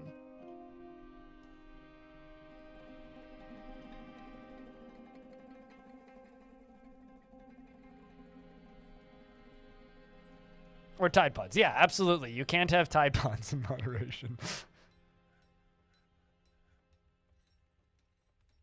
You know, RDKL, you remind me of every single post on /our trees when somebody's just like, my insert dealer here in insert state or country here gave me this weed. And then they post like a picture of like perfectly normal looking weed. And they're like, it has these funny spots on it. And it's because it has like some crystals on the side of it. And they're just like, is this safe to smoke? It's like, definitely not. You should give it all to me for safe disposal.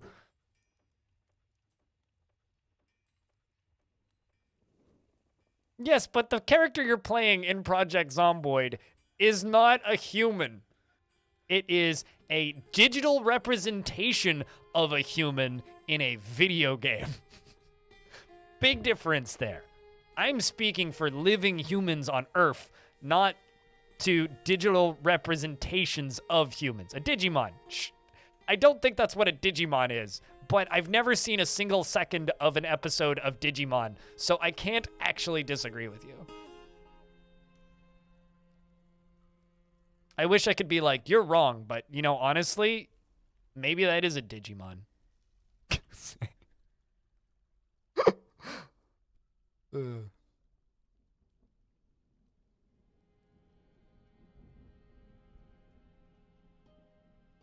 As a human, I think that humans should be digital monsters. You routinely become a god at co-strutting by watching Construction Channel at 6 in the morning for 3 days. I routinely become a god at co-strutting by watching the Construction Channel at 6 in the morning for 3 days. Oh, we're talking about Project Zomboid. Okay, I thought we were still talking about Digimon. I mean, Home Improvement will do that to you, right?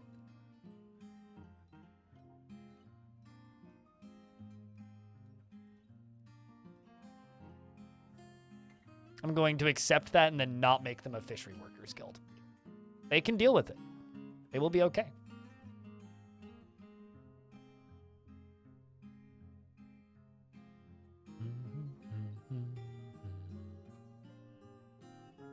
All right, so I think the way I'm going to do this,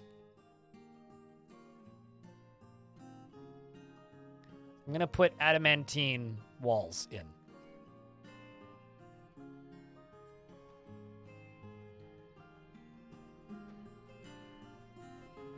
We're going to put bloodthorn ramps around them, or in front of them. And we're going to use...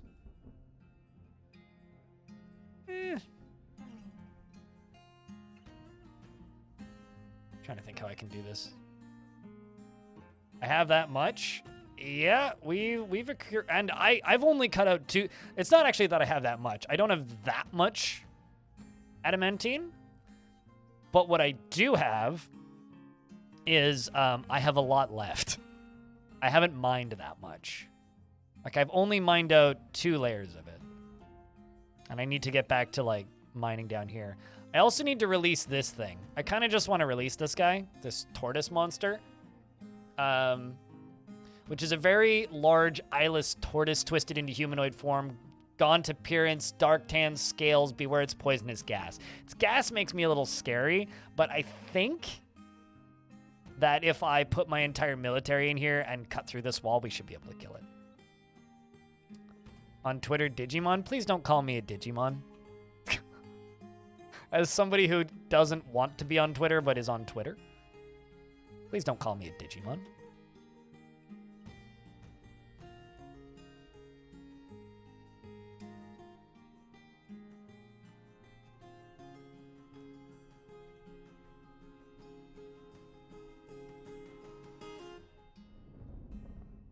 I think we're going to go in front of these, and we'll put down bloodthorn logs.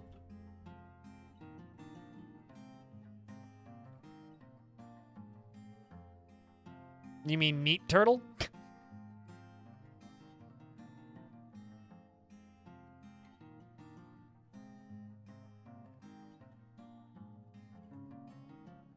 Or meat turtle. Meat. Yes, meat turtle.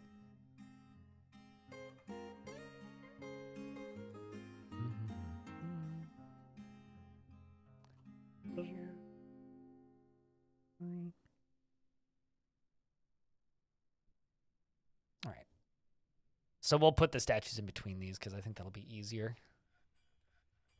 We can put engravings along the top probably.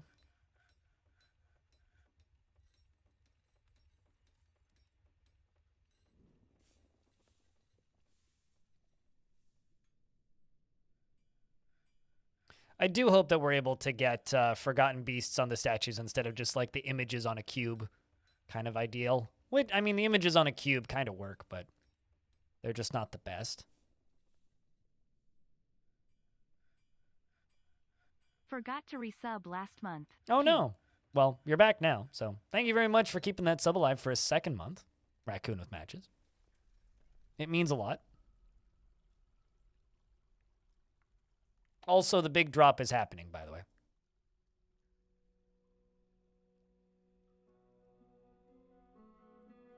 But we're still above 1K subs.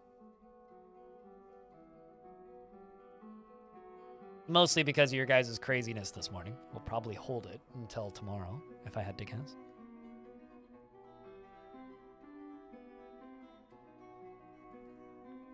You don't approve of this drop? What are you going to do about it? Please don't take that too literally. It's what happens after big subathons, dude. Oh, we were at 1,500 subscribers this morning, and we're at 1,272. And in the next... So we're going to lose 278 today. We're going to lose another 120 tomorrow, and then another 124 the day after, and then another 50 the day after, probably. Because we had a subathon a month ago. And Jerry Gord, thank you for gifting 20 subs. Remember how I said, like, you don't actually have to do anything about it? I was mostly just asking a rhetorical question. Well, that, I guess, is your rhetorical answer for my rhetorical question. Thank you for the 20 subs. Appreciate you, lad. Hey, Wes. Well, this is going to take a little while to get constructed.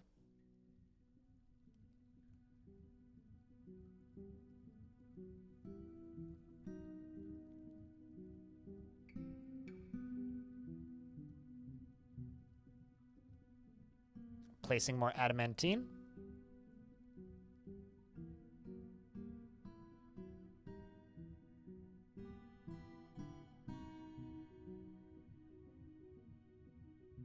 We're just gonna kind of go all the way along here. I would just click and drag, build a wall, and place them that way, but yeah. So we're gonna be the idea is we're gonna fight forgotten beasts in here. That's kind of the idea. Or in this general vicinity. Although I'm kind of tempted to like knock this wall end here and actually open this up more. I think it kind of needs it. Yeah, I think we're going to open this up a little bit more. We're going to cut this off down here.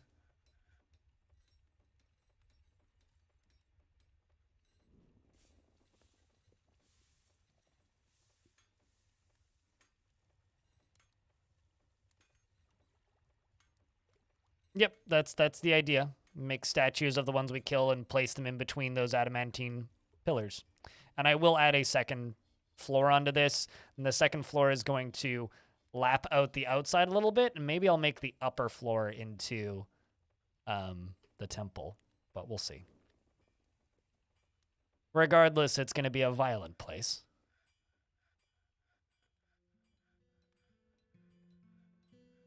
It is taking them forever to actually place these statues, though. Finally starting to get them brought out.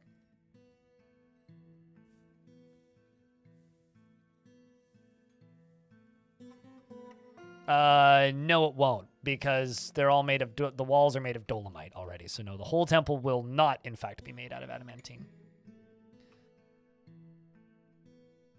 All right, I'm going to see if we can kill this monster right here. So what I'm going to do is I'm going to actually open up this. We're going to unforbid this room right here, and we're going to move all of the dwarves, all of the military into here. Fingers crossed, chat. We're going to wait for the military to get down here. And then I'm going to tell them to mine this out. Actually, we'll just tell them to mine this out first. Because it's going to take them a little bit to get down here anyway. Because they're going to have to go through all of this first. So actually, no, what we're going to do, we're going to set this to priority 2. Just so that they go do that underground thing area first.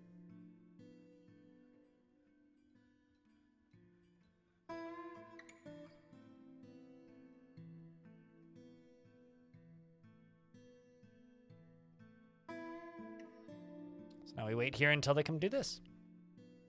Pinky bites you. What kind of dwarf would you like? You just arrived in time to watch your dwarf die, Claiborne.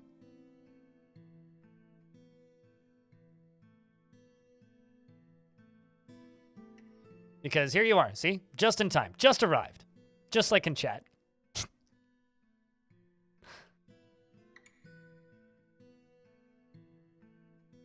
You know, considering our expedition leader killed one of these guys with a pickaxe, if these dwarves don't got this, it wasn't expecting it to go through. Well, do you know what kind of dwarf you like, or would you like to wait until after the fight? Because fight's about to break out.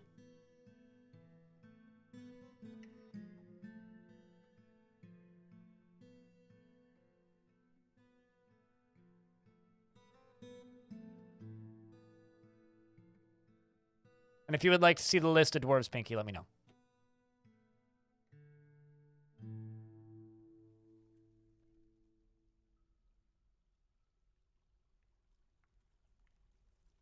You should tell your bookie that. Raccoon with matches. All right, so I see a shell. Did its shell already get cut off? I love that there's just... It's like a blue shell just appeared. Blood Odin is fighting. The tortoise monster misses Blood Odin, and Blood Odin says, "I cannot stand by. There's no need to feel vengeful." Do you feel vengeful, Blood Odin? Terrified, no. But did improve dodging, and that was satisfying. Tortoise monster gets slashed. with an adamant. Okay, so Blood Odin slashes the tortoise monster in the shell with her adamantine short sword, and the severed part sails off in an arc. So immediately, Critter loses its shell. I'm seeing blood everywhere. The dwarves all dive onto it. There is a shell flying off of it. Blood Odin stabs the monster in the lower body with her adamantine short sword, tearing the muscle and bruising the guts. Is getting slashed by his swords master and stabbed by his swords master. And it's dead. Just one clown. Just a single clown. GG, easy indeedsy. Yep. All right, dwarves. I think you guys get to be on ready for a little bit, which means you guys can just go chill. Time Ninja. I was gonna say. Blood Odin is seriously injured. How badly did you get hit?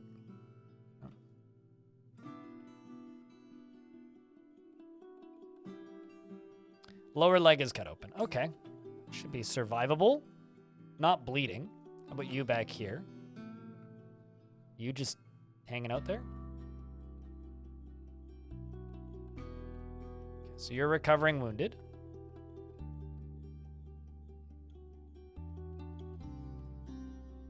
So Pinky bites you. What kind of dwarf would you like? Or would you like to see the list?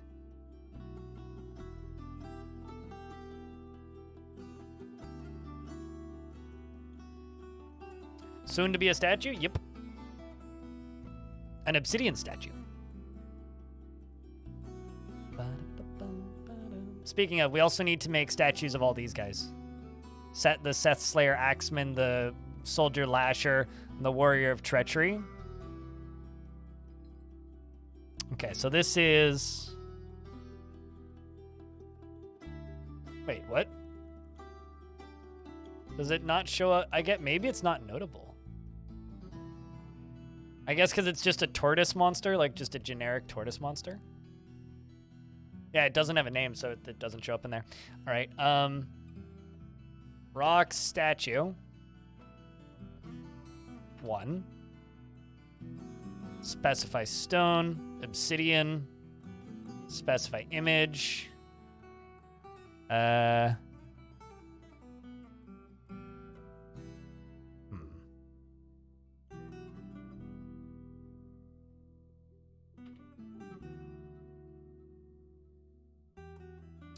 Just a single tortoise monster.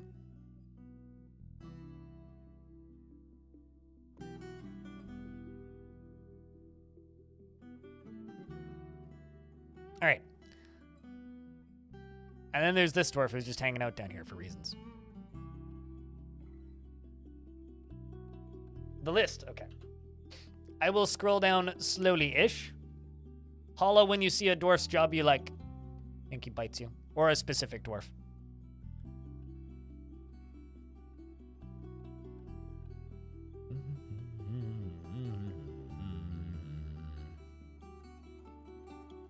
All of the about to be very upset Fisher dwarves because I'm refusing to make them a guild.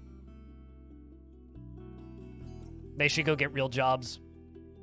Can I just say that Cloud Reams or Cloud Dreams actually just sounds like a shoegaze band. They're praying to Cloud Dreams.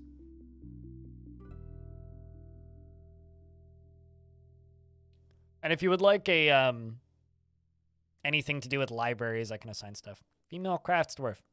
Lady crafts dwarf.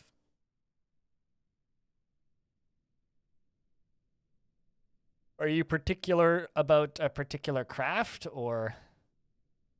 Because there's like Dewsum over here is also in the military, but it's a clother. I could give you this one. Or this one. Can we turn the tortoise shell into an ashtray? No, but I could probably make it into some sort of crafts.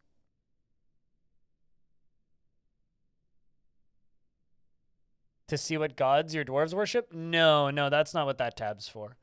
The dead and missing tab is just for things that have died on the map. So unless like your god has died on the map, no. You have to make a temple to them. You want the one that's in the military? Okay. Deucim, who is Pinky Bites You. Or Bites You. Pinky Bites You. Pinky Bites You. High willpower, good spatial sense, good intuition, good focus, high stamina, and tough. Talented clother and an adequate gem setter. Slow to anger and forms strong emotional bonds with others, at times to her detriment, and it has a tendency to go it alone without considering the advice of others. Could be considered rude and is slow to trust others, often cheerful, and generally finds herself to be quite hopeful about the future. Generally tends to be passive in discussions and has a calm demeanor after seeing a goblin die in 286, and she does not try to get things done perfectly. She scratches her ear when she's nervous and commonly winks as a form of greeting. Needs alcohol to get through the working day. And doesn't really care about anything anymore. Personally, does not care about family one way or another and dreams of creating a great work of art. Likes iron, violet, sespertine, green glass, and the color clear suns and coins and blue peafowls for their enormous fantails, and chimeras for their terrifying features, and the words of the page of Aquamarine and the sound of the lacy phrases, and when possible prefers to consume single grain wheat beer and absolutely hates fire snakes. She is thin and very muscular. Her hair is clean shaven, and her slightly rounded ocular eyes are protruding, and her nose is broad, and her ears are tall, and her hair is copper, and her skin is dark peach. She has no friends. I did say the color clear. Very divisive subject amongst the Dwarf Fortress community as to whether or not the color clear is actually a color or just some bullshit that Zach and Tarn were on that day.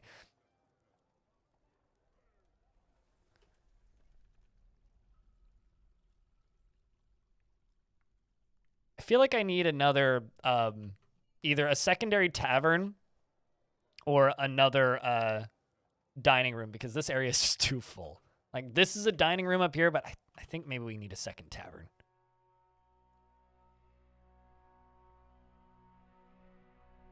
Clear is an in-universe color? Sure. Sure.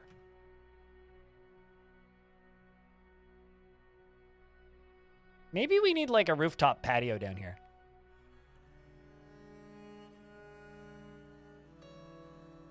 I'm trying to think where I could put a second tavern. Think like up here could maybe work. Down here could also work. Be a little scuzzy, but the lower tavern. Age of Rock Salt and Dolomite.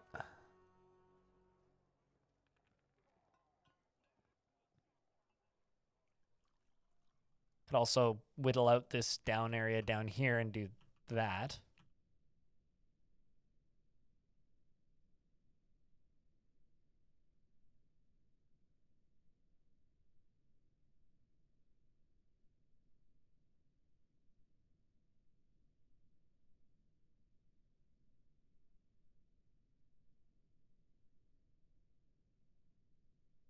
I mean, it's just a clip from the stream, but I'm glad you liked it.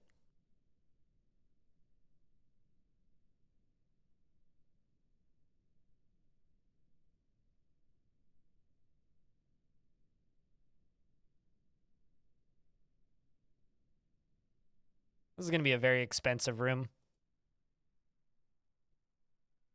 I really want thieves to walk in here and be like, there's nothing for us to steal, no!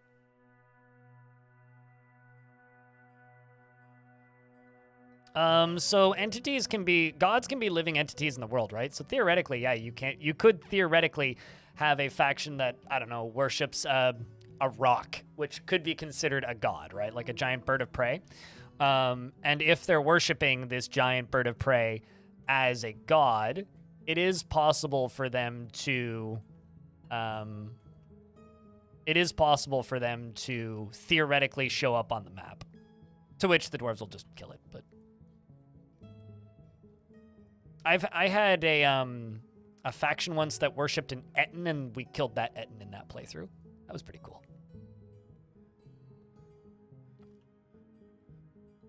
So if they have an object of worship, yeah, you can theoretically have living ones. And I think that gods can also sometimes be living entities in the world, which means, like, theoretically you could have, like, a legendary character who is, like, a god of war worshipped by some faction. At least blood thorns are cheap. Oh, yeah. No, they just grow. What are you fighting with? Oh, okay. No, that's just old combat logs.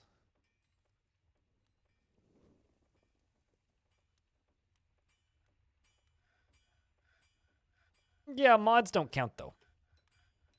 Like, when I'm talking about things that can happen in Dwarf Horde, I'm never going to be referencing mods. Because mods are, like, you know, taking the rules of things that can happen in Dwarf Horde and contorting them pretty drastically, usually. Something, don't meet your heroes. I mean, yeah, I can agree to, I can attest to that.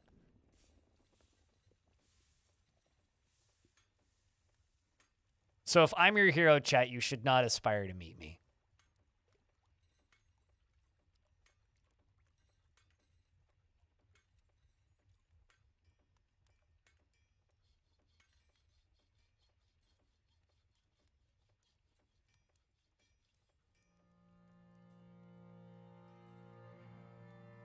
You know, I should just make an adamantine throne, get it out of the way.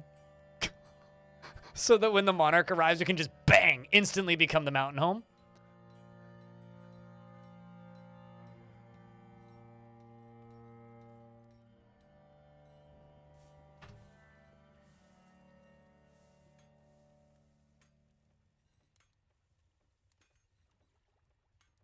Because we're just too prepped for this fort. All right, let's also continue mining out this. Now that this fugly twit is dead.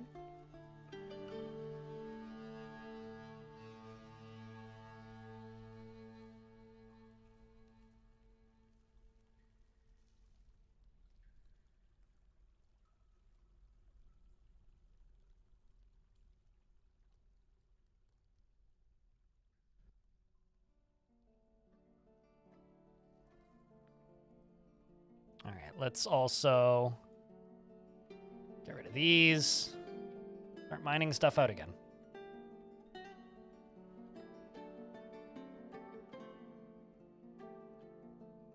Do I belong to a bigger civ? Every Dwarven fortress belongs to a bigger civ. You selected it when you start playing your a new fortress.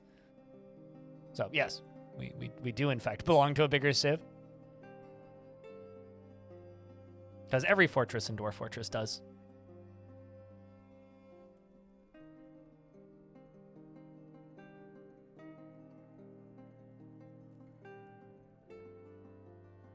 Oh, does it have many locations on the map? Yeah, it's a pretty big civ.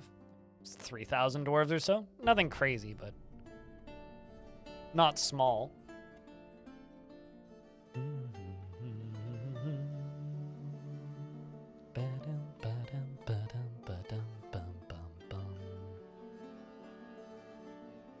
Yeah, the accidental sealing, which we've stuck with quite a bit. I mean, also, like, we managed to inflate the population of the accidental sealing by, like, 1,000 or so, because, the water lungs, the first fortress was so successful, according to the behind-the-scenes simulation, that it now has 1,000 people just living there. The tools of swallowing. You know... You theoretically did select it yourself. So, that is your own fault, really. You didn't have to make your fortress the tools of swallowing. It's either that or a dead one. I mean, you could have just said, screw this world, it's dead to me, I'm making a new world. So, I don't know if I agree it was either that or the dead one. Alright, so, we've got 3 critters I need to make statues for. But you got a badass waterfall? Then don't complain! Maybe you're just getting swallowed by the waterfall. Okay, so... Here, I will just screenshot these so I know what to make them into.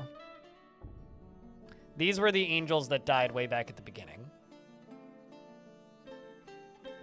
So we're going to make a bunch of custom image statues. I'm going to make silver statue.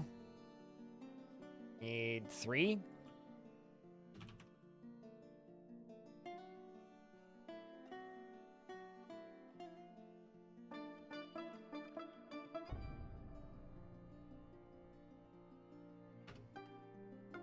So these were the angels that died early on, because none of them got named.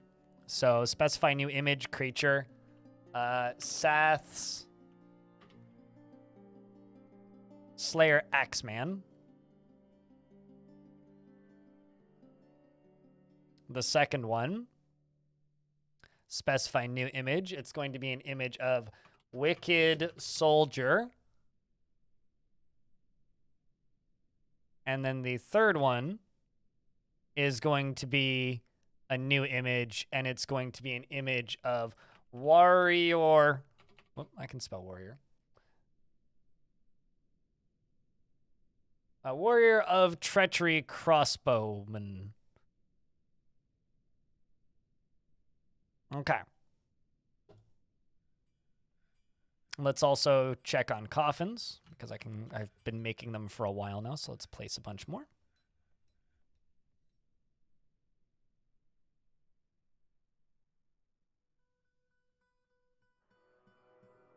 Because I've also had some dwarves pass away, unfortunately, which means I need to get these coffins constructed. Missed one. And an artifact is being made.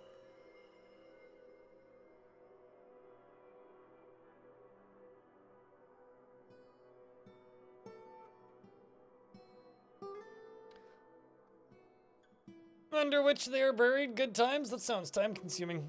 I've like started doing that a couple of times in a few different forts, and then a calamity will happen and we'll lose like 24 dwarves, and I'll be like, I'm not making each of these dwarves a statue. And then I stop doing it immediately. So it's just like, I will do this until we break into the underworld, and when we break into the underworld, then I'm going to immediately stop making a statue for every demon we find. Because at that point, it's going to be like, well, this is going to be a bit much.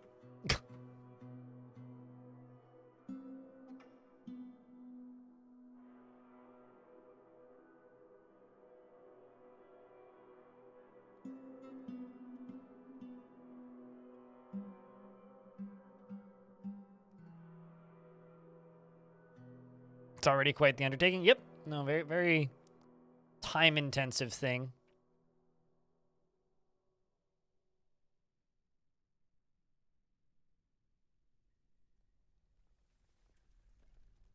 I mean, engravings in their tombs would be much easier to do, because you could just look and see who's in there and then be like, all right, time to engrave you. And they're all historical figures. Is there a reason your game is dropping to 5 FPS? Yes. Do I know what it is? No. You'll have to diagnose it and figure it out. Likely, if your game is like randomly dropping to 5 FPS and wasn't previously, likely it means that something is stuck somewhere. That is the most likely situation, is that something is stuck somewhere. As for what is stuck where, I have no idea.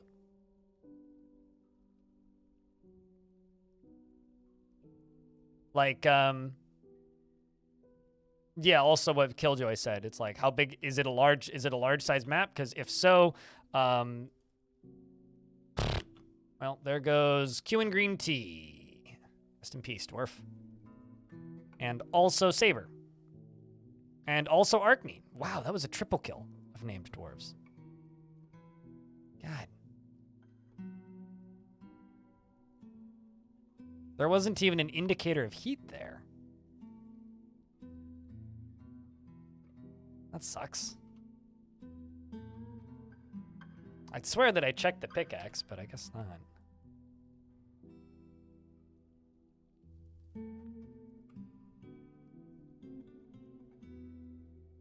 Although I think one of them was quite upset because we just... Actually, I think all 3 of them were upset because we just lost 3 upset dwarves. Unless that number just shifted.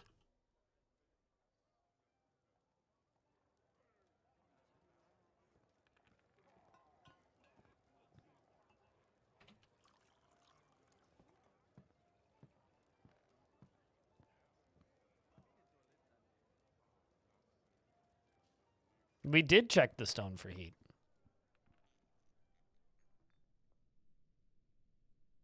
Fortunately, my frosty metal pick doesn't dissolve in the lava, so that's nice. Well, any more recruits want to whack things with pointy stick to dig into rock? Good. Yes, lots of you. Sweet.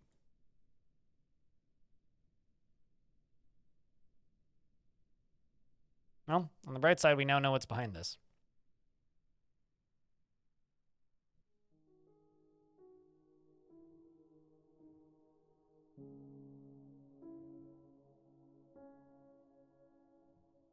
Big, meanie devilry. Yeah.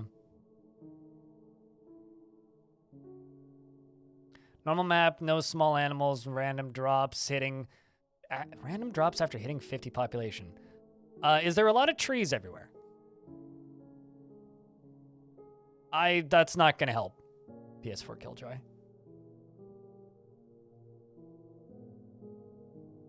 Deep within this strange place, we've uncovered what must be a treasure of the gods. What are you? A jagged, flashing metal pike. It's a RGB gamer mic.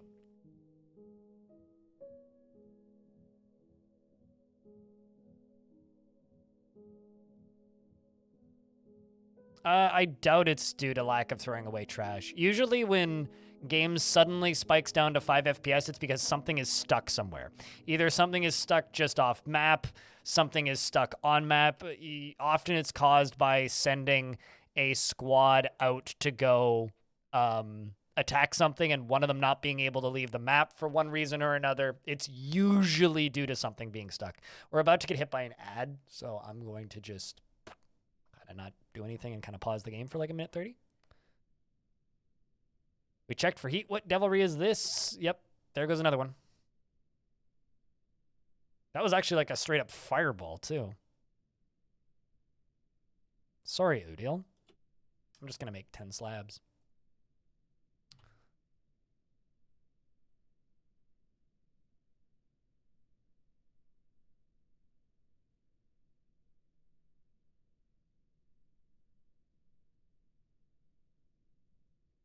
Also, was that them running those tiles, or did they get blasted back from force?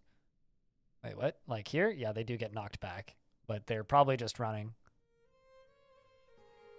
I've seen dwarves get thrown by big creatures before, and it's quite dramatic.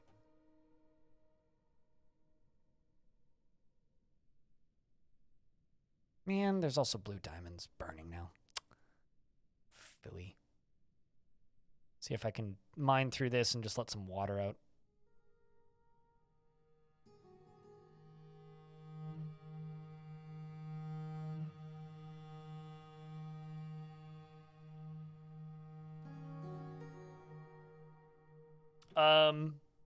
Assuming you're not stuck in an ad, hit U.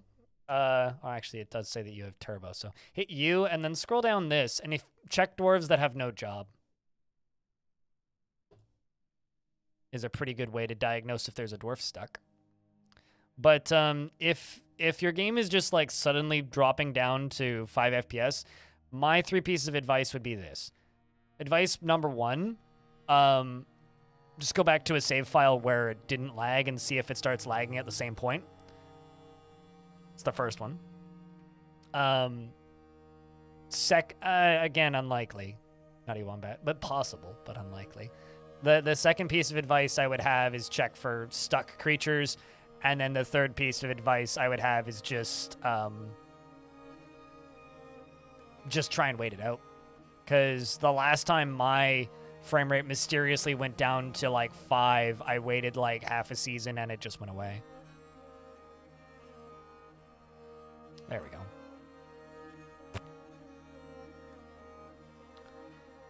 Well, this will help deal with some of this lava, hopefully. Nope, no, it won't. It's not actually enough. It is helping my dwarves get down below quicker, though.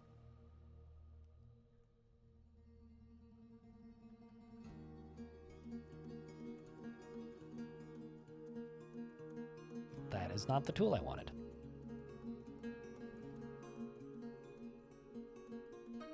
This is the tool I wanted.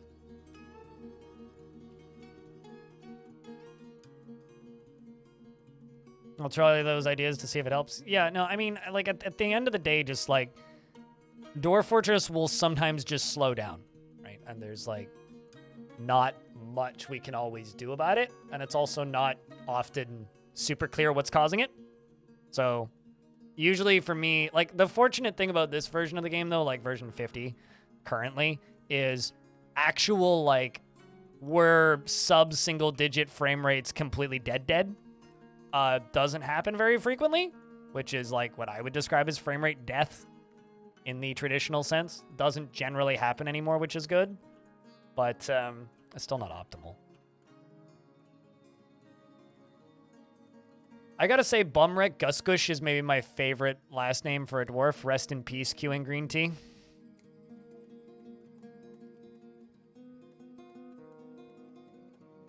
Kel and Idrithlut.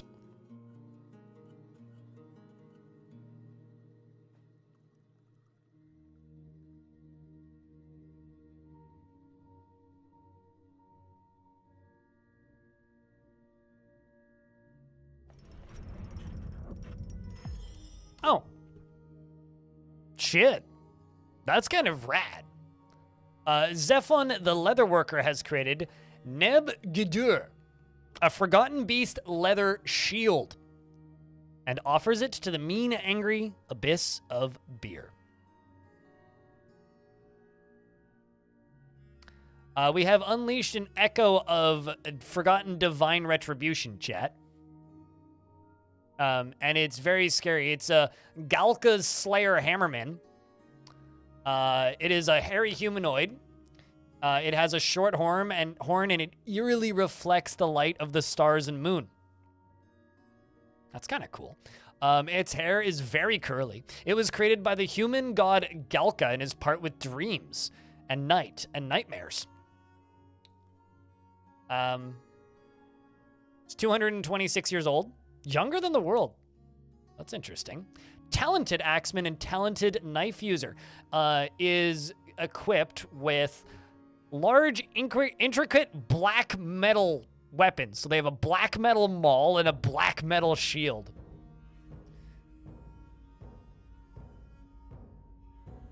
Hello, Prismatic Flux. How are you? Good day. Fun is about to occur? I mean, it's stuck behind a fortification, so we'll have time to prep. It also doesn't seem to be able to attack my dwarves, so we're just gonna kind of dig around it, if we can. Yeah, we seem to be able to just kind of dig around it. The dwarves don't seem too disturbed by it, although they are vengeful upon staring at it.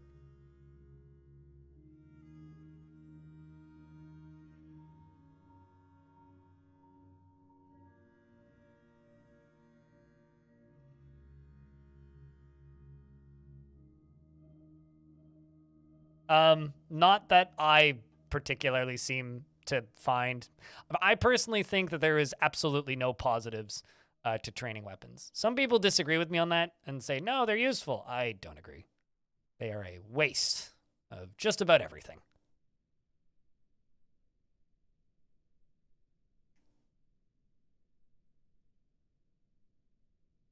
Just about everything. So let's read that that artifact. This is a 2,000 value Forgotten Beast leather shield. Our craft store ship is of the highest quality. It is decorated with Forgotten Beast leather and bloodthorn and alpaca bone and encircled with bands of pear-cut clear diamonds. This object menaces with spikes of phalite and dolomite. On the item is an image of a smooth pebble in phalite. On the item is an image of 2 tower caps in bloodthorn.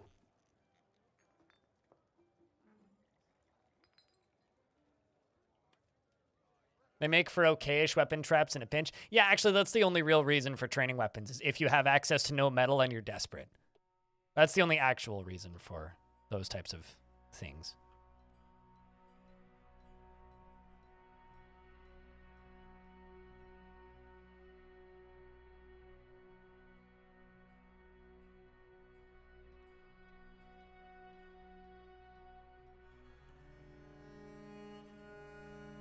You must away? Well, we will see you later. Cheers, mate. Thanks for swinging by. RNG.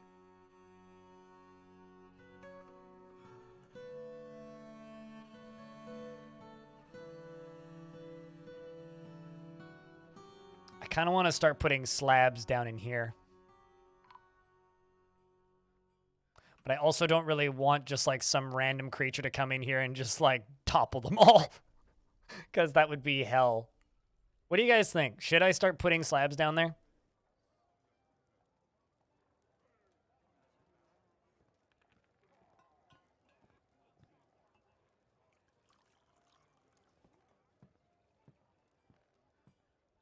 What's up, Macroglossum? Stellarium. Do dodge training rooms using spirit spike traps still work? No. So those got nerfed into it. Like, yes, they work. But training dwarves normally is faster. Those got nerfed into oblivion like 8 to 10 years ago. And people talk about how they still work even though they don't. All the time for some reason. And because people talk about how they still work, people just assume that they still work.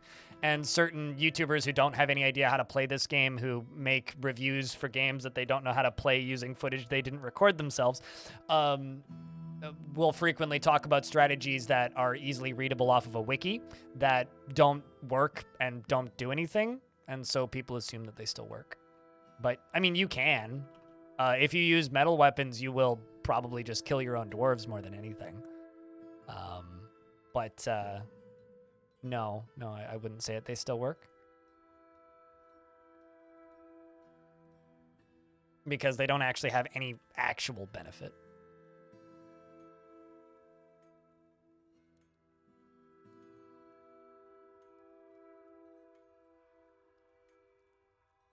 I mean, if you want to train your miners to fight with picks, just make a squad. Like, I mean, it's not a bad idea to train anybody to fight, really. Unless, like, they're a dwarf that is, like heavily against violence to the point where they will just get mad if you make them train, which some dwarves are. So those dwarves would be a bad idea to teach them how to fight. But most dwarves are totally fine to learn how to fight.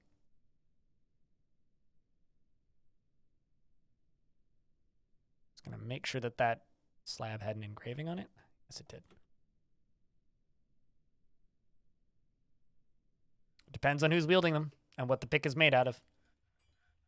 I, too, have seen that graph of aren't picks the best weapons, and no, they're not. But they are good. They're certainly better than a lot of things.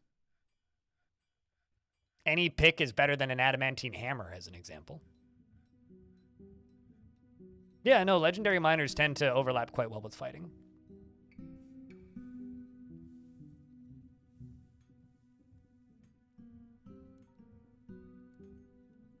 Well, I mean, training is also, if they dream of mastering a skill, a really good source of happiness, even if they don't fit the military in the slightest.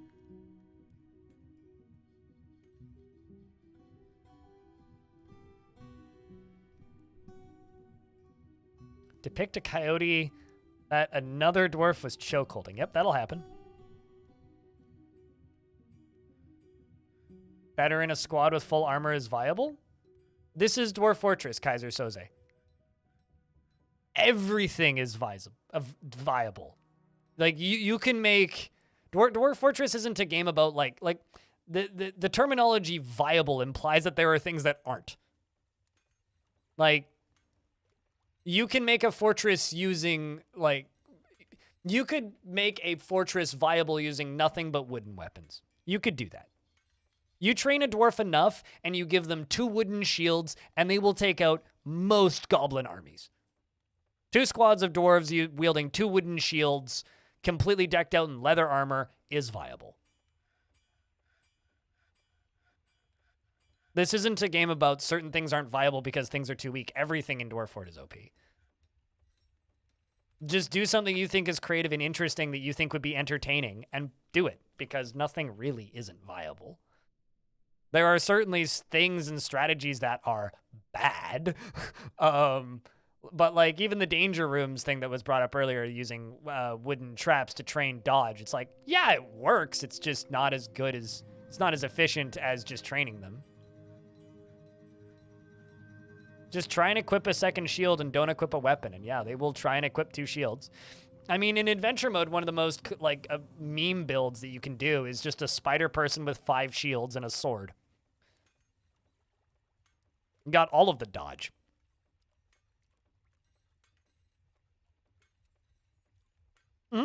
No, it works. It's just not the default uniform.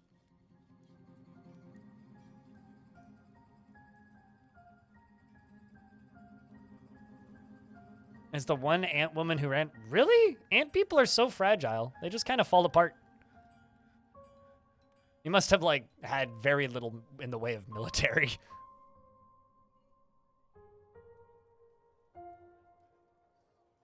Okay, well, we're almost there with bedrooms.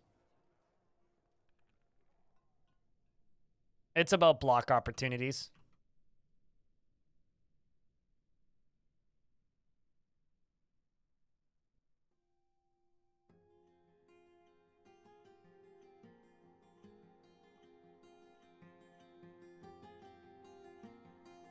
Can I show my dining room? I live in a one-room apartment and don't have a dining room. Wait, you mean in Dwarf Fort?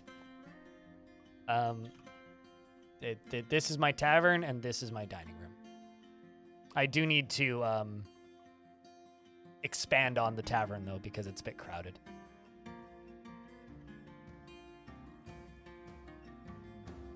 What if you wear shields on your shins? I think that's like mandatory for skateboarding. Blue opportunities, yes, that's my favorite word of the day. Blue opportunities. Just like blue opportunities.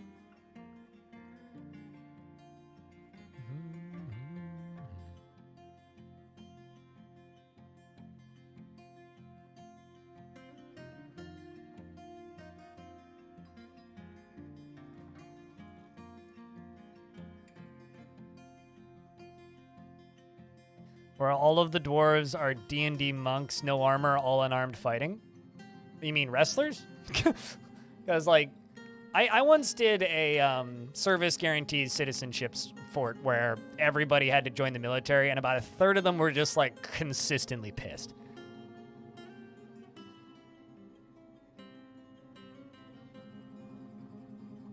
Why are you building a moat? Well, we're not really building a moat. I'm just digging a hole. And why? Because my answer to the majority of things that I do in Dwarf Fort is because it looks cool. And that is no different here. Why am I building this? Because it looks cool.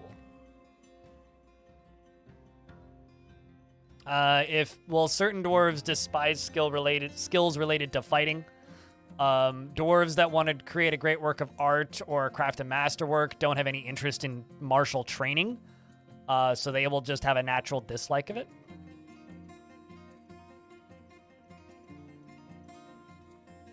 So, like, just by looking at their descriptions. Ooh, that actually looks like a decent-sized army. I might just lock the door. Early autumn, though. How big is this?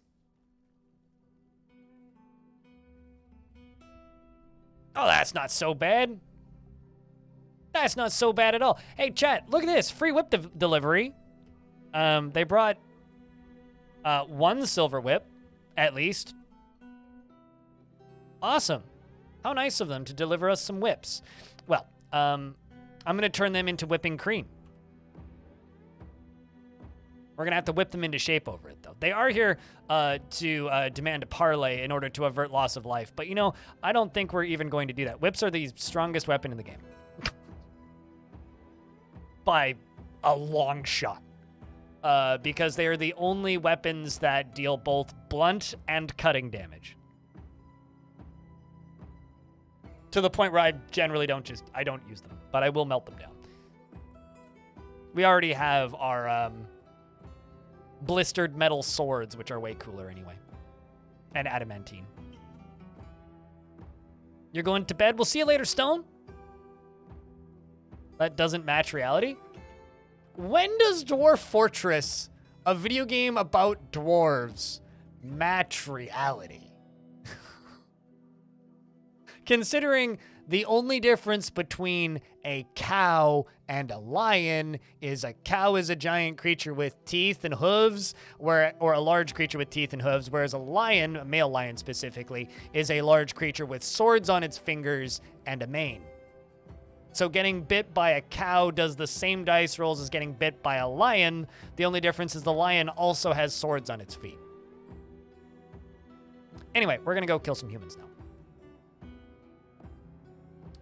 now. Blood Odin, you are not dead yet. I would just like to inform you of this. You are still in the fort. You've lost your nickname a couple times, but you are still alive. And badoop. We're going to... we could just follow Claiborne. It's been a minute. Why is... Okay, who's puking? Quit puking. Apparently, Claiborne feels affection when speaking with an acquaintance, which could have been literally anybody.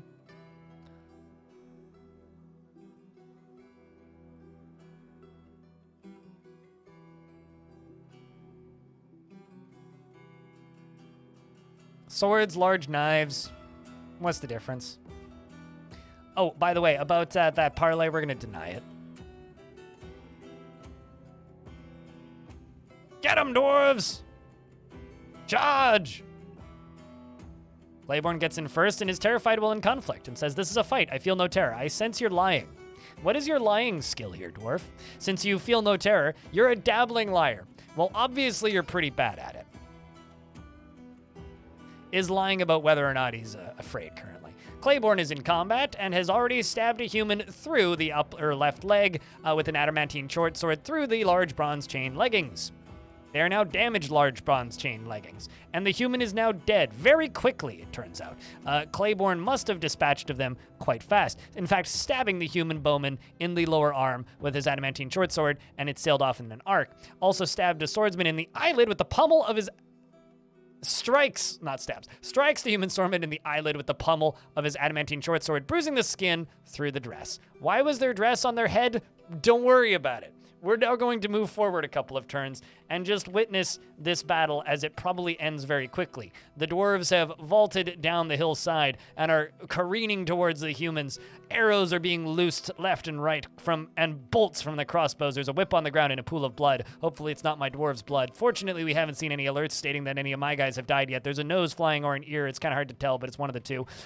There is stuff appearing on that tile, so I will move the mouse. The dwarves are continuing to push through the fight. Pandasaurus Rex, what kind of dwarf would you like? And then just as I unpause the game, the fight is over quite fast. No casualties, but we do have Jungles up here, who is seriously injured. Ability to stand is currently lost. It requires a crutch and a diagnosis. Lower left leg is broken. That'll heal. His right lower leg is cut open. That'll heal. His left foot is cut open. That'll heal. His body is bruised, and his spleen is bruised. All of that should heal, assuming you don't bleed out. How about you down here? Because I see somebody else who claims to be injured. Nope. Okay, we mostly good. Well, it's just the new guy that got hurt. Well, that's unfortunate. Deucim's just hanging out. Same with you. Siege is over.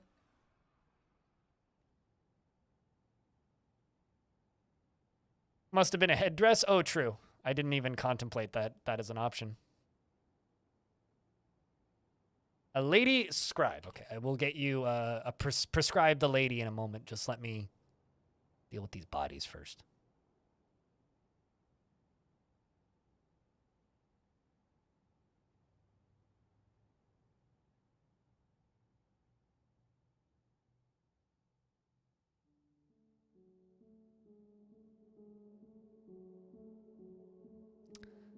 Set all this stuff to be melted down. Let's make sure that somebody's coming to rescue.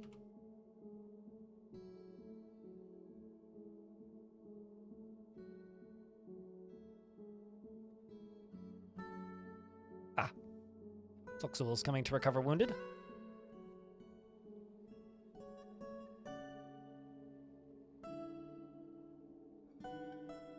Too close to the dwarf who has stitches in their kidney, yeah, I suppose.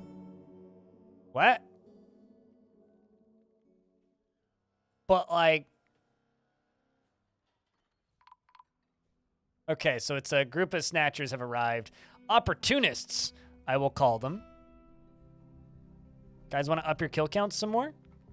Oh, no, don't you dare kill. Oh, wow. Okay, so Jungles is currently seriously injured and incapable of standing.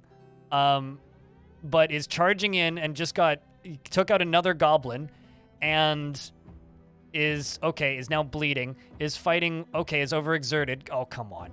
You hang in there. Has lost his shield and his weapon. Oh my gosh, watch this dwarf die a hero. Okay, the rest of the dwarves come flying in, taking out these enslaved dwarves and goblins.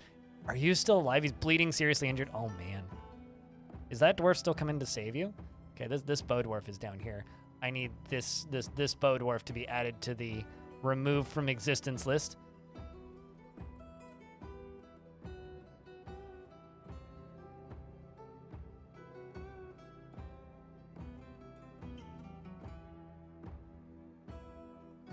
Let's actually swap you over to just remove this guy.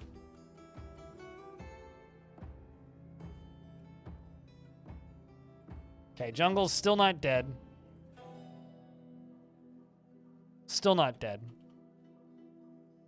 What's up, Tornak?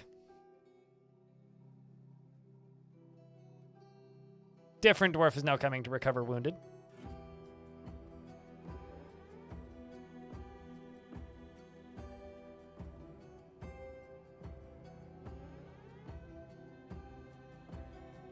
Join your dwarf in the library? I mean, ugh.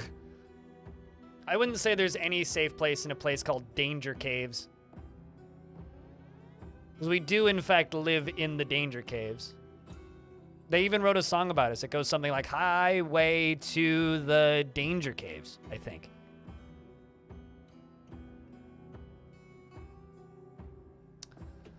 Kind of want to see Jungle's combat log. Well, first ran in and did normal stuff, and is now just puking mostly. Took a bunch of arrows to himself. It did a lot of throwing up. Missed a lot. Missed a whole lot. Attacked the bow dwarf, but she jumps away. Playing arrow strikes jungles in the lower body. Basically, this dwarf looks like Boromir right now. Jungles strikes at the hammer dwarf, but the shot is deflected by the iron bow. Jungles misses the bow dwarf. Jungles strikes at the bow dwarf, but the shot is deflected. Yeah, so basically just like deflected a lot of shots. Slashed at somebody, tearing apart the fat. Has improved shield. That was satisfying. Basically, I did a lot of dodging of bolts and rolling around on the ground. Got hit by a bunch of bolts. Looked like Boromir, but seems to have survived. Blood Odin, thank you very much for keeping that sub alive with Prime. He's currently guilty after being rescued. All right, well, I need to jump down to the lower layer and assign a dwarf to the library because Rex wants one. Blood Odin, thank you very much for keeping that sub alive with Prime and then gifting a sub. Means a lot.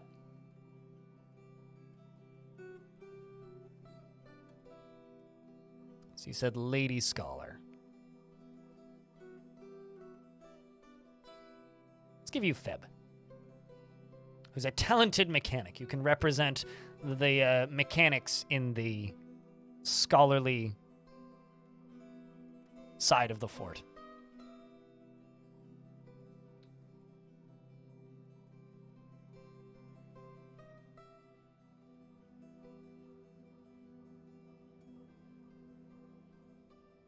Pandasaurus Rex is... She eschews practical concerns for philosophical discussions, puzzles, and riddles. Oh, wow, you're going to be good at this. Puzzles and riddles in the world of ideas. She presents herself modestly and frowns on any flashy accoutrements and now does no labor aside from just go to the library and do the thing. She doesn't cling tightly to ideas and is open to changing her mind. She has a noticeable lack of perseverance and is assertive. She has a tendency towards forming deep and emotional bonds with others, and she is brave in the face of imminent danger. She has a greedy streak, and she doesn't mind a little tumult and discord in day-to-day living. And she is somewhat quarrelsome, and she is bothered by this, and she values friendship, and she thinks that she is fairly important in the grand scheme of things and tends to avoid crowds. When greeting others, she always smiles nervously. Dreams of mastering a skill, personally lacks any respect for family, and doesn't particularly value loyalty. Also, Mute Knife is a good last name. Feb likes bituminous coal, bismuth bronze, heliodor, yakhorn, giant honey badger tooth, phantom spider, silk, color brass, catapult parts and dogs for their loyalty, giant hyenas for their coordinated hunting, and the sight of the adoration of butterflies when possible prefers to consume bumblebee, llama cheese, and strawberry wine, and absolutely hates large roaches.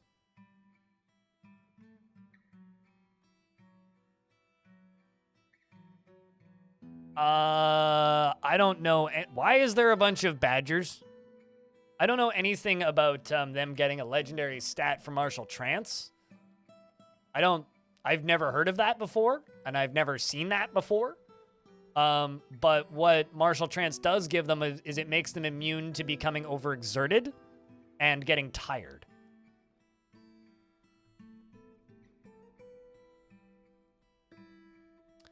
She would be very thin, but bears enormous lardy burden. Her somewhat short nose is sharply hooked. Her hair is clean shaven, and her small lobed broad ears are extremely tall, and her eyelashes are short, and her hair is chocolate, and her skin is pale brown.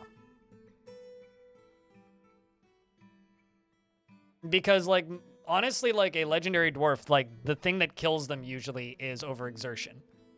It's very rare that a dwarf will die because they just get stabbed to death. They just get tired and they, you know, get beaten. Or whatever. Yeah, I've never heard about them being like strange moods. But maybe, I don't know. I still learn things about Dwarf Fortress all the time, so I wouldn't put it past the game to be doing something with those that I was unaware of.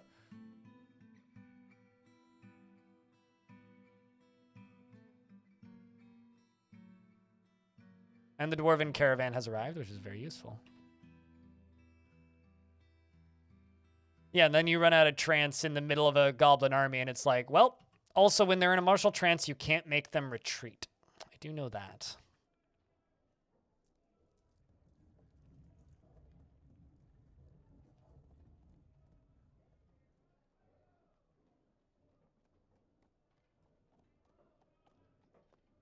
I think it's time to get clothing industry up and running.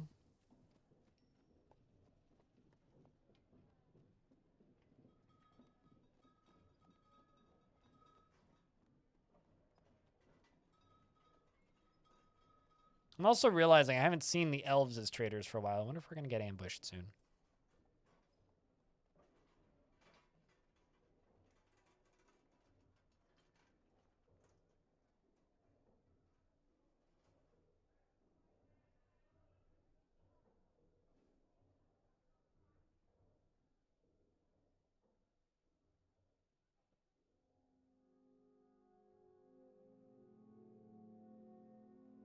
Why I usually can't? Because you can only sort by X when trading. It used to work in all screens, now it only works while trading. You used to be able to sort by X in the stock screen and then mass dump, but they like changed the indexing with the UI shift. So on this screen it works, but on that one it doesn't. I've had some people get like weirdly violently angry with me in YouTube comments claiming it doesn't work, but it super duper does. But only when trading. So like now all of my items to sell are damaged clothing.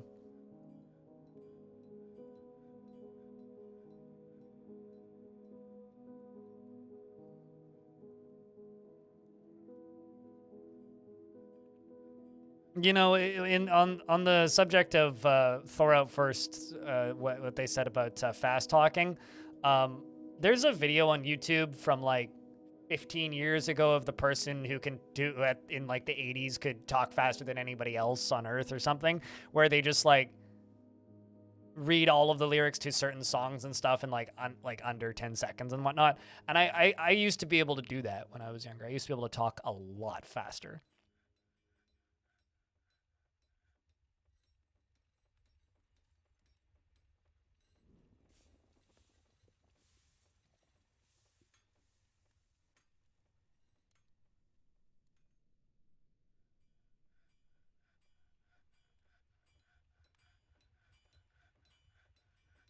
Also, Boreas, we'll see you when we see you.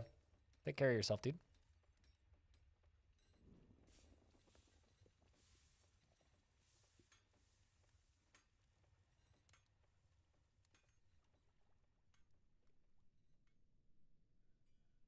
I'm convinced I've missed stuff in chat, but I haven't.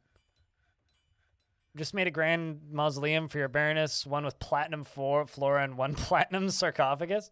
I haven't seen platinum since like my second or third fort in this version. It's been a while.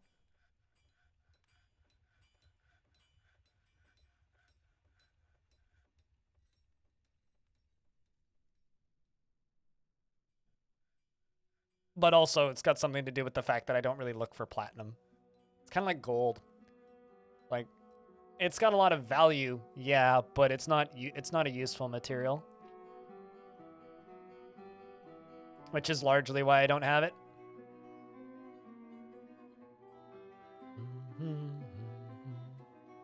Feels like every embark you get has platinum and gold. Are you, do you leave the, settings for,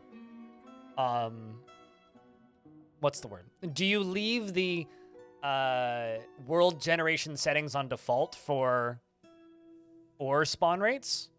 Because if so, that's why. I mean, I have it on sparse.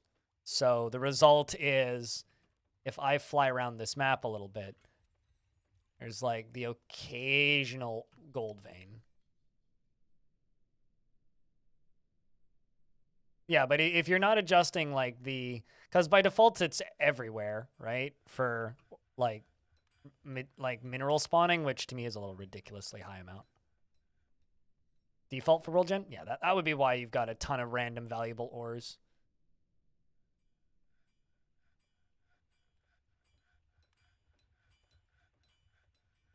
Oh, totally. But I would rather have, you know, silver because I can make hammers out of it, and they're almost as effective as platinum for that use as well. Like, yeah, no, I mean, I would rather have tetrahedrite or galena than platinum. Because, like, yeah, they are useful for some things, but it's not what I'm generally using.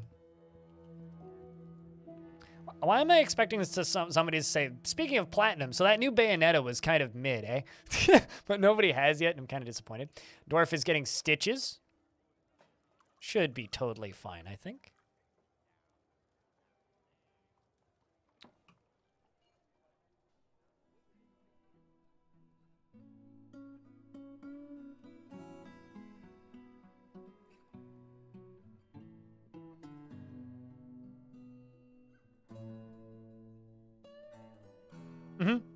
That's why I like tetrahedrite.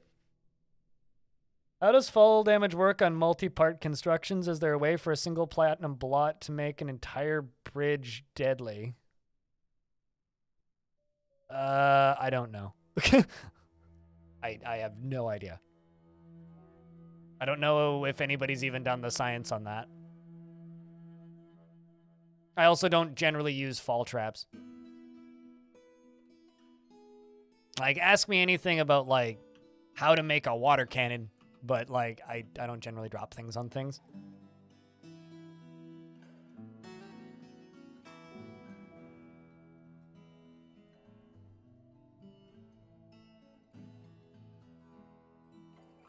I'm more of a summer trap kind of person. Winter traps are also pretty nice. You just insta-freeze people in ice.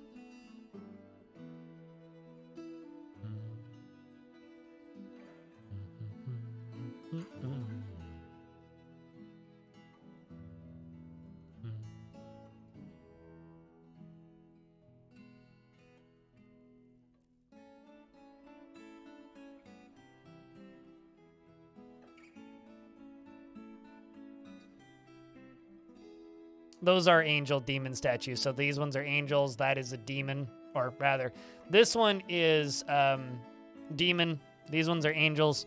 And then these are forgotten beasts. But I got more that I got to deal with. Considering we just found another one. Another angel, that is. Who is... where is he? There he is. This guy. Galka's Slayer Hammerman. Which is kind of a neat description, actually. Because it's a hairy humanoid, short horn, and it eerily reflects the light and the moon. Also, worth checking. Uh-oh, we got a ghost. Got to deal with that. Okay, it is hostile. Sometimes they're not hostile, but yes, that one is hostile. I have a ghost I got to deal with. D-O-D-O-K. D-O-D-O-K. D-O-D-O-K. No slabs engraved. Sweet. Should be able to sort that out. We can do the trading. Just waiting for them to bring one item. Or I could just trade right now and just assume they can't get it. Which is, you know what? I think what I'm going to do. I am totally going to buy that fancy steel battle axe, because that is a fancy-ass little battle axe. I'm also going to buy those picks. And we're a little short on fish. So I will buy their supply of fish. Gotta love lunch meats varieties, so we'll buy those meats. And you know what? We'll give them a good deal.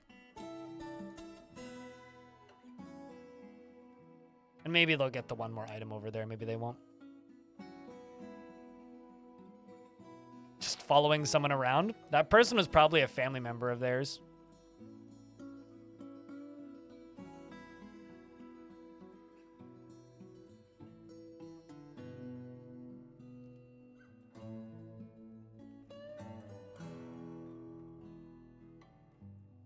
Need a mobilization.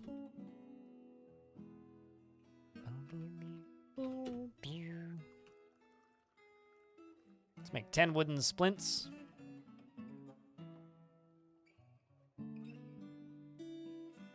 Yeah, no, one of my favorite ghosts I ever had was a ghost child that chased their parent around.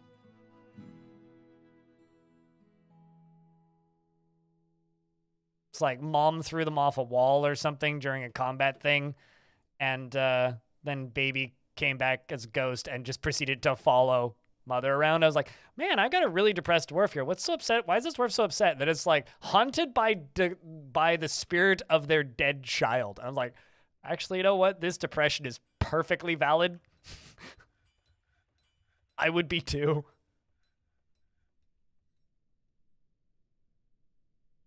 Yeah, that's fair. In this particular map, I was embarking a lot, I was requesting a lot of bars because there was no metal on this map, and like, well, there's metal, but it's all gold, so it's useless. All gold, useless. So I was requesting, you know, things like, you know, useful metals, like silver and steel and iron. Bronze.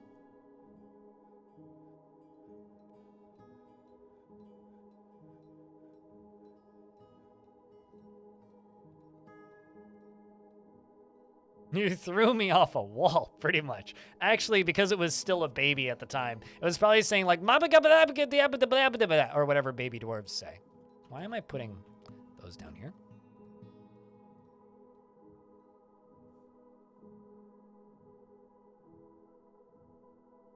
No, that's Kobold. Totally not baby dwarf.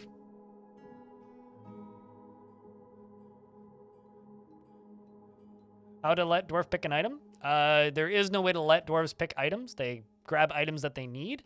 They have a chance to claim an item whenever an item is getting hauled, or if they need it and it's just available. So if there's available clothing, they will go claim it. If they need an item of clothing to replace an article of clothing that they already have. And if it's something that's assigned to them, they will go and claim it. And if they decide they want it and they're hauling it, they can claim it if it's a claimable item like a piece of jewelry or something. So say you have jewelry, you need a jewelry stockpile. And if you have like just random crafts and clothing and stuff, you should make a stockpile for them. You've got a thief goblin stuck at the end of your water. Poor guy.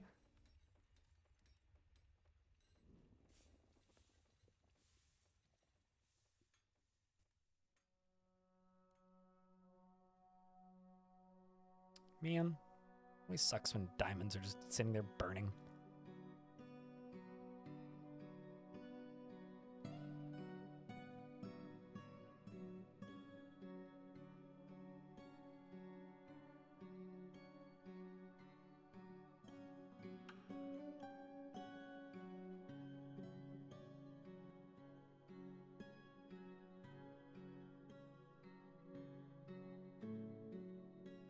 Yeah, I've definitely had like goblins and stuff get stuck in a hysterical spot like in my water drain. It's always kind of amusing when it happens.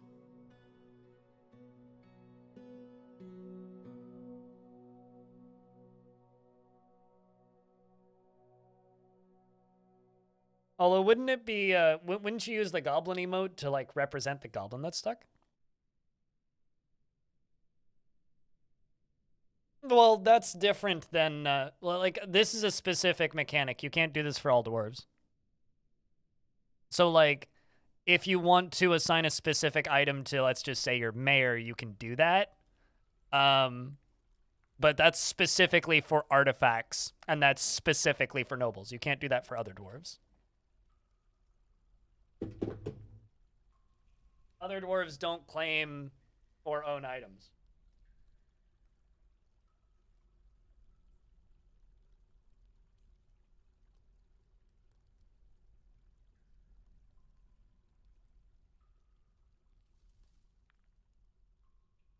No problem. But like those are that's the only type of item that you can manually assign to a thing, unless it's like military.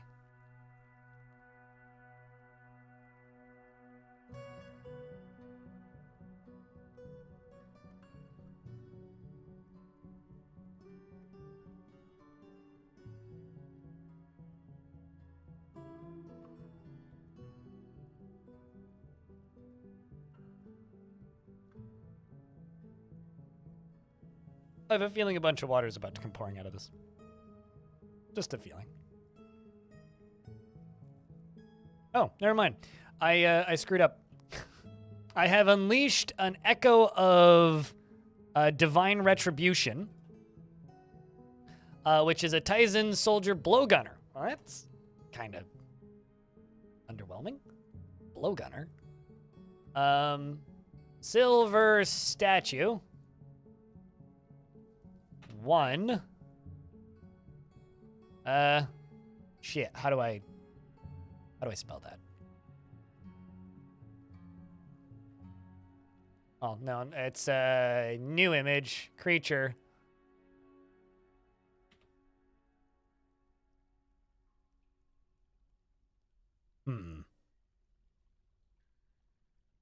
Hello, might be goose.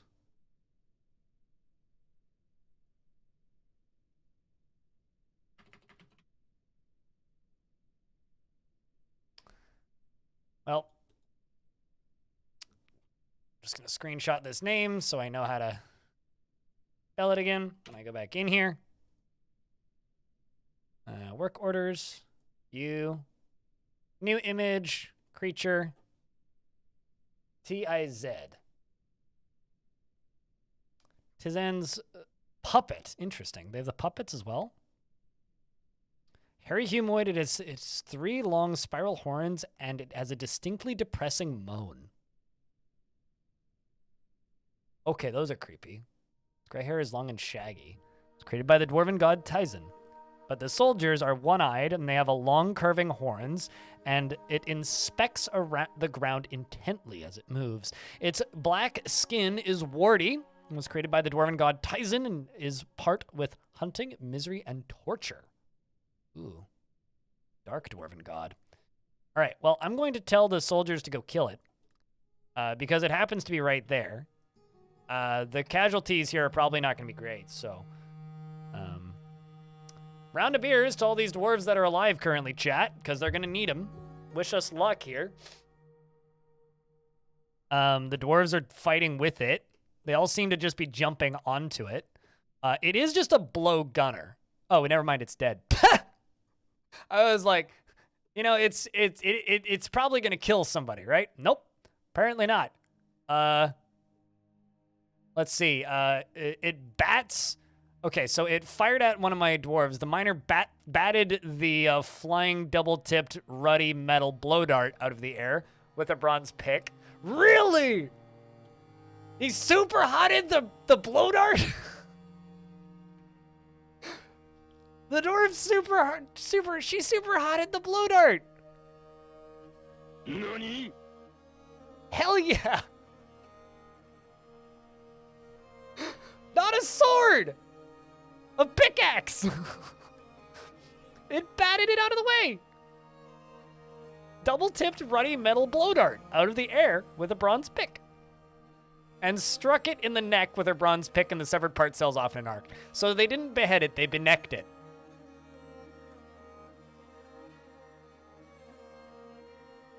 Hot damn. Imagine getting benecked.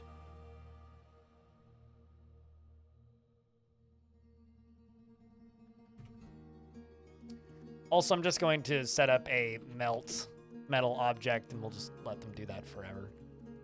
'Cause I got a lot of stuff I gotta melt down right now. All right, well, we can just mine all this out then.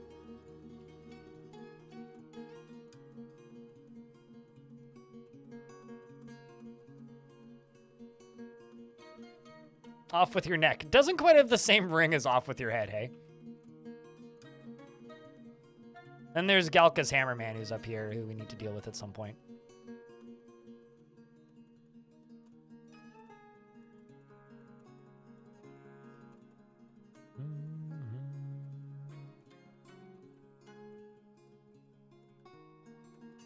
Not Beast? Wait, what? I'm confused. Get that dwarf a steel pick. We got better than steel picks. Nobody died in that, right? Hope nobody died in that. I wasn't looking directly at the game when the lava came out. They totally died? Oh, great. Oh, there's a pick there. Yeah, somebody totally died. But no, most of my dwarves are actually using frosty metal picks. So it's kind of weird that somebody's actually using a steel pick.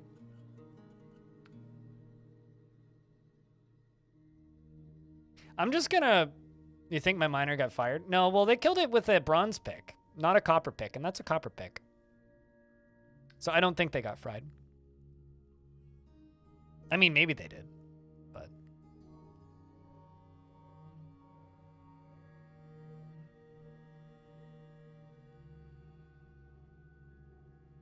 No, it wasn't the hero one.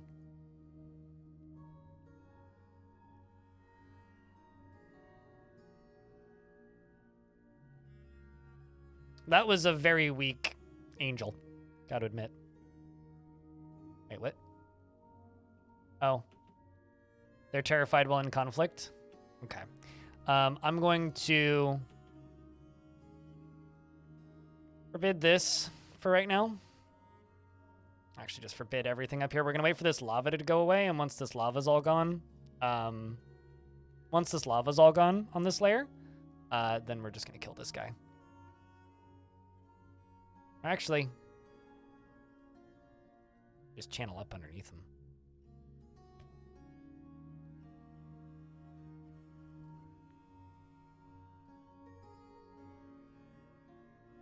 Yeah, I don't know. I'm still not a huge fan of this. Also, that lava's been there for a mighty long time. I'm starting to think it's just going to be there forever. All right, let's see. What did they get that other statue done? Nope, not yet.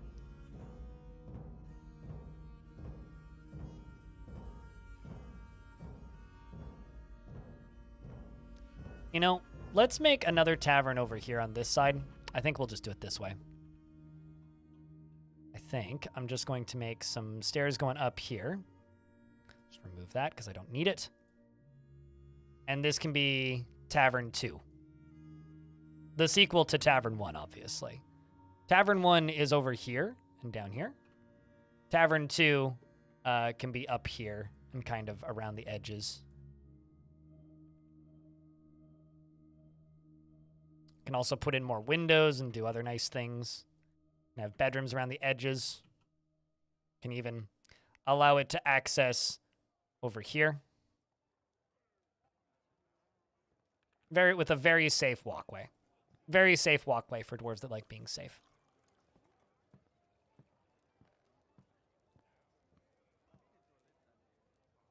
I'll even put doors on it. So many things to animate, so little time. This dwarf blocking the dart with her axe. So at what point are you going to make a Patreon for your little dwarf fortress animations? You should just go to, you know what you should do? You should just go to the Dwarf Fortress subreddit and just read things that people are posting, make little animations, and then eventually gain enough notoriety for them that you just start a Patreon for your Dwarf Fortress animations. There you go. Potential career idea. You're welcome. Or potential side hustle idea. Porcelain, thanks for gifting out another gift sub. Cheers, friend. Helping us somehow. I was fully expecting to be below 1,000 subs today. But we're holding. Well, you could be like the shitty watercolor of Dwarf Fort. Shitty watercolor just goes to the big popular subreddits and then paints a watercolor painting, waits for it to dry with a blow dryer and then would scan it in and would then post it as responses to comments and stuff. I don't know if he still does that, but that was his original claim to fame. I think he has like a book deal now and other things. Vault Chaplain. Thank you much for that tier 1 subscription. Cheers. You guys are very kind. Against all odds. The Dwarf Fortress channel that could. That somehow still does. I'm not even sure how. Like, around the time that I started looking at the Dwarf Fortress directory and being like, man, there's like 10 people streaming it when I'm not streaming. It's like, oh boy. Like, there's 250 people watching Dwarf Fort right now, and 209 of them are watching me. Like that, oh boy. Vault, thank you very much for gifting a sub. Cheers. Round of beers for that, I say. I guess you could say I have a bit of a monopoly on this directory at this point.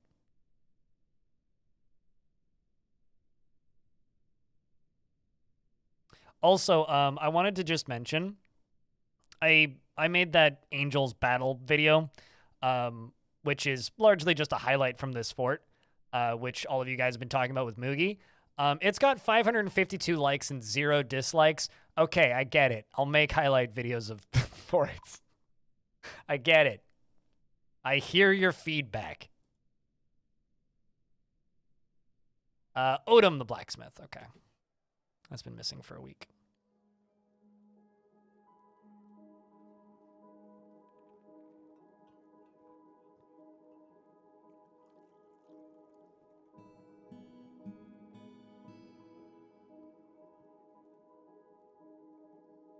Someone's gonna go, like, dislike it right now, I bet, but...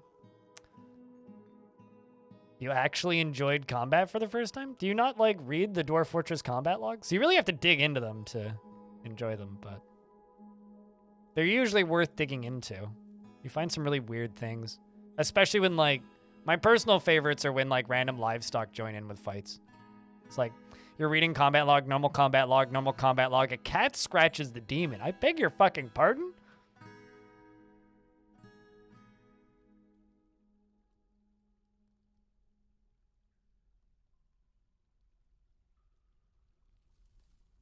Oh, I mean, we had a Elfie Bean drew a picture of this. The what was it? The giant that got attacked by a bunch of like guinea pigs. It's particularly memorable. It's a good thing there isn't a syndrome from cat scratches. Yeah, unlike fucking cave spider bites.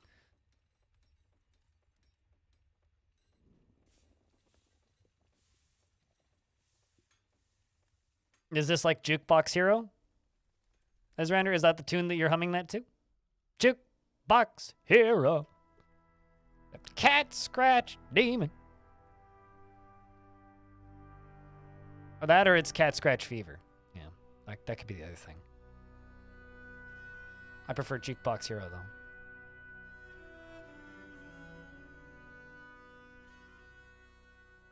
Sweet, that dwarf is no longer in hospital. My crappy, tiny, itty-bitty baby hospital.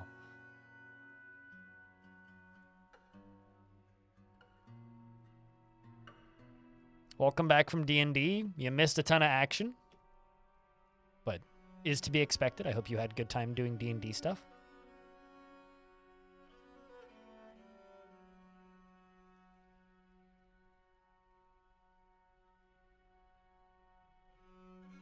Okay, I'll just plop that in there. What's up, Lolotov Cocktail? Those things. You had a zombie kitten attack a human who'd been turned back from being a werehorse once, and then the kitten attacked him in the lower body in the combat, said it's a gelding blow. Excellent. I mean, you know, if you're a werehorse, you probably should be gelded. Or yeah, was it werehorse? Yeah, werehorse. Probably should be gelded. Someone's going to take that out of context and be like, blinds in favor of you, Jonah. What? Where's stud no longer? Where's stud? More like why stud? I love how, okay, so there's just this child here playing make-believe. How old is your clothing? All right, yeah, we need to make new clothing. All right, let's do clothing. So clothing industry is going to go up here probably. I'm going to fill in this rock salt, fill in this with rock salt, fill in this with rock salt, fill in this with rock salt, and believe it or not, fill in this with rock salt. And before I'm done, we're going to fill in some more with rock salt and a little bit more rock salt over here. This is going to be where we're going to do our clothing stuff. Because most of it's like right here. I got so much pigtail thread, it's like not even funny.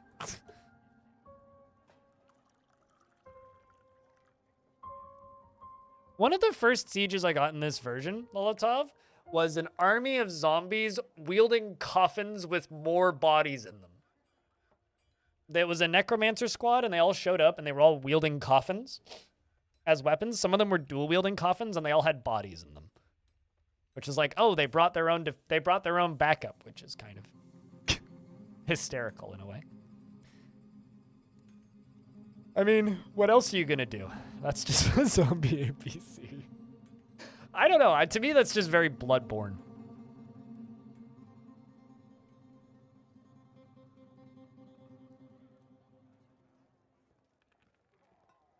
We're stuck in an ad for some people, so I'm not gonna do much for the next few seconds. I'm just building looms.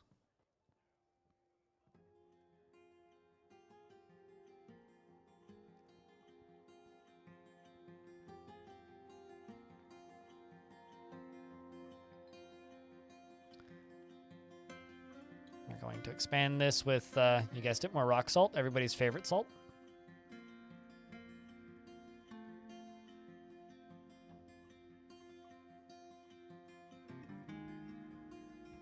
Ba-dum-bum, ba-da-da-dum.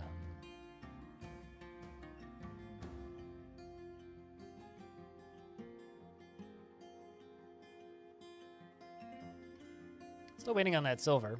Pretty sure I still have more silver. We'll wait on this.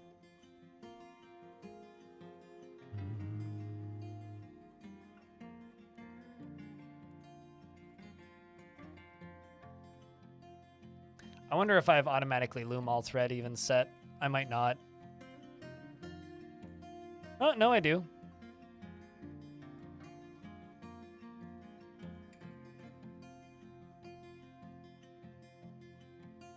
Although I think I'm going to disable collect webs for right now. So I just kind of want to get all this pigtail cloth dealt with.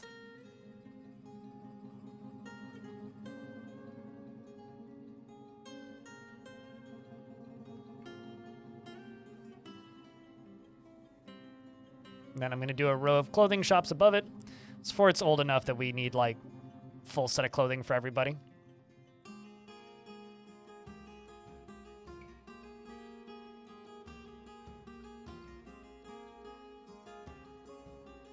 Man, I'm kind of tempted to make these out of gold bars. I just have so much gold bars. So many gold bars! Actually, no, let's make them out of bloodthorn. Bloodthorn's cool and it's cheap. It's a nice color.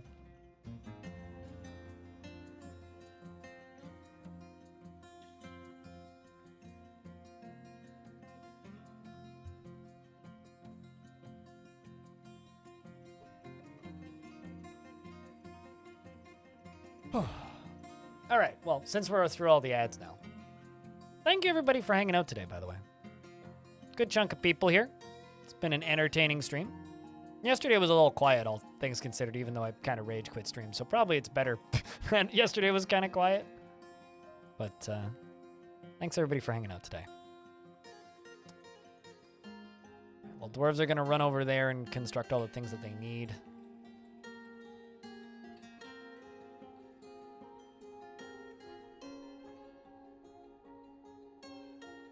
Is it normal for a second cavern layer to be basically barren? I don't know the full list of different possible things that caverns can be like, but there is a lot of variation for the caverns. They can be super messy when you get down there. Sometimes you'll break into them and they'll just be full of dead bodies. Sometimes they'll be virtually empty and have nothing in them. Sometimes they're just flooded and have nothing in them. Sometimes they're full of mud. Sometimes they have a wide variety of plants and animals. Sometimes they have almost nothing. Not since the Steam version? Really, little tough? Yeah, it's been a bit.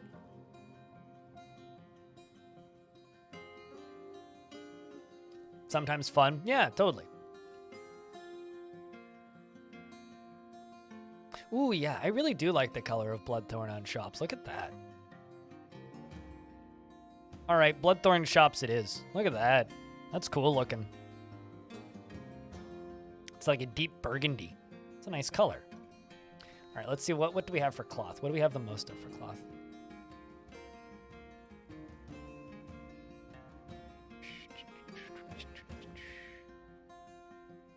Well, I was going to say, I have a lot of cave spider silk cloth, but not actually that much. Oh, never mind, I do have a lot of cave spider silk cloth. All right, well, it looks like we're making everything out of silk. This is just going to be a cloth stockpile right here.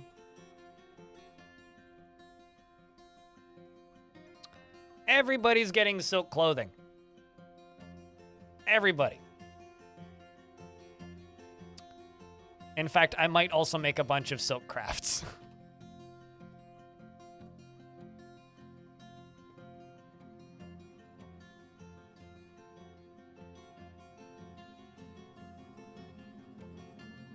If I accidentally double up on anything, I will remove it. We're even making loincloths for the dwarves. Trousers. Tunics. So we're making tunics, trousers, loincloths, shoes, robes, gloves, dresses, cloaks. And we're going to make 200 of each.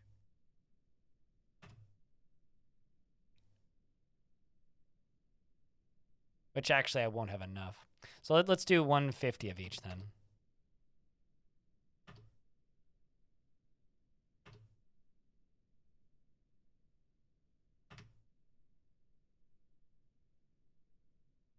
Which I still won't have enough, so I'll have to turn on collecting stuff again. It's not really juice, but sure. Darius, what kind of dwarf would you like? Let me know if you want to see the list. Unless you have an idea of what you want already.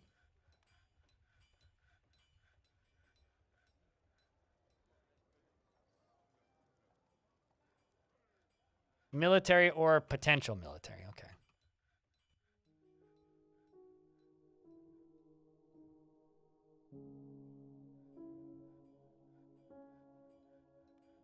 okay. Beard or no beard?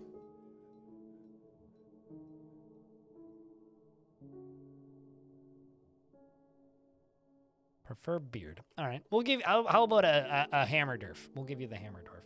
Darius Cardren. Hammer Darius Cardren. He relies on the advice of others during decision making and is greatly moved by art and natural beauty, and he's troubled by this since he dislikes the natural world. He takes offered help and gifts without feeling particularly grateful, and he is trusting. He doesn't often experience strong cravings or urges, and he isn't particularly ambitious, and he does not easily fall in love and rarely develops positive feelings. Generally acts impartially and is rarely moved to mercy, and he isn't particularly curious about the world and tries to do things correctly each time and bites his nails when he gets bored and needs alcohol to get through the working day.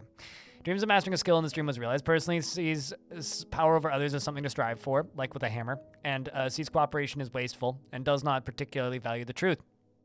He likes cobaltite, zinc, red diamond, ginkgo wood, giant mongoose parchment in the color pearl, chestnuts and ballista arrows, and giant porcupines for their quills. In the words of the page of Aquamarine and the sound of the lacy phrases and the migrants have arrived. And the sight of the festive suitor, when possible, prefers to consume prickleberry wine and absolutely hates snails. He has a thin frame that is loaded with muscles and a great layers of fat, and his nose is sharply hooked. His very long beard is double braided, and his sideburns are clean shaven. His medium length mustache is neatly combed, and his hair is clean shaven. His ears are tall, and he has a round chin, and his amethyst eyes are slightly rounded, and his cinnamon skin is slightly wrinkled. His hair is copper with a touch of gray.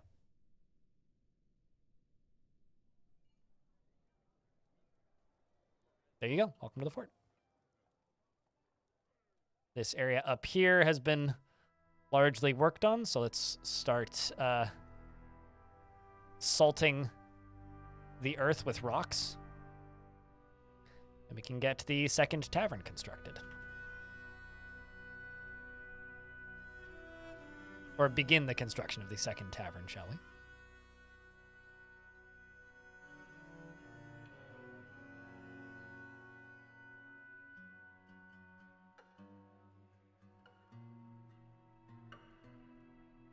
This is the very safe walkway that's definitely safe. Don't question it. It's very safe. Although the thing that I do want to question is how long until somebody falls off the very safe walkway that's very safe. That proves that it is no longer very safe and that we should make it less unsafe.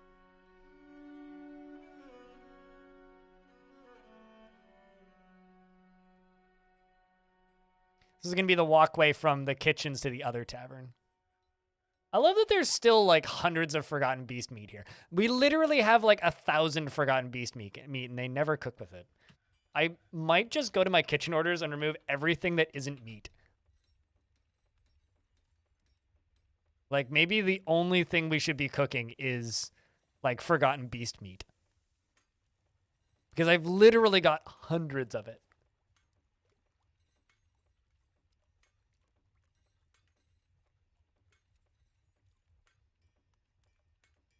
It's not mystery meat. It's just they literally cook other things more than I need them to.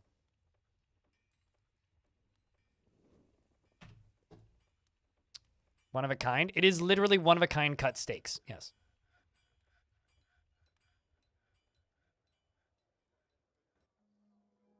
They literally just are making forgotten meat.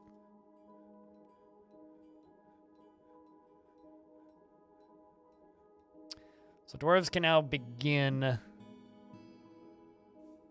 acquiring new clothing.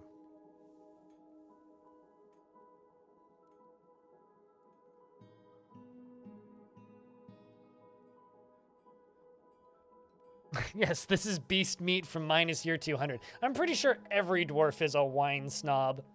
Based on how much dwarves can whine about things, too. They're also pretty whiny. A fine vintage of beast meat. It's Beyond Burger. I actually really like Beyond Burgers. Like, this might be a controversial take, but I've heard it from other people, so I guess it's probably not that controversial these days. I think I like Beyond Meat burgers more than normal burgers. It's like burgers that don't give me heartburn afterwards. Like, I find that most, like, super fatty beef burgers just give me heartburn. Whereas Beyond Meat burgers don't.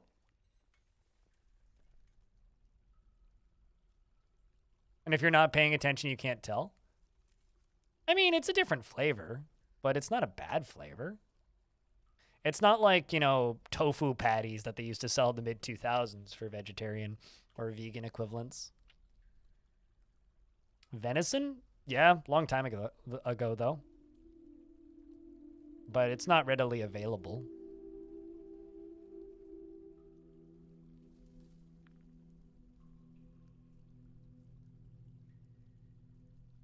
When you smoke them a bit?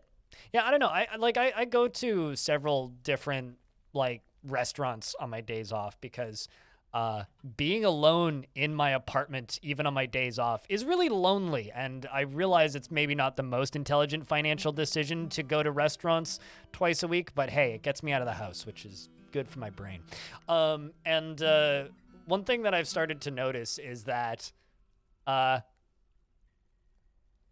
a lot of places, like non-vegan equivalents, are just like, yo, so we made a burger. We're going to just like stack it with like a shit ton of deep fried stuff. Like all of the really unhealthy options are now becoming like the standard burgers that you get from places. Whereas like all of their Beyond Meat burgers are a lot like more condensed and there's less on it and it's less ridiculous in its serving sizes. And it's, I don't know.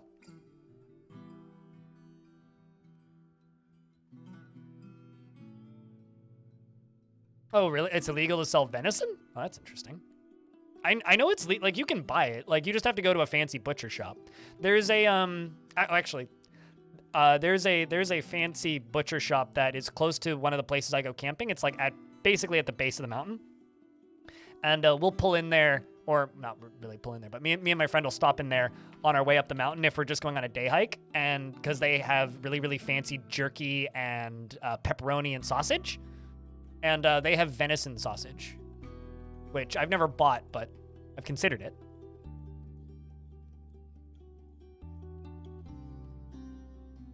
Farm raised is okay. Apparently they farm raise venison. The more you know.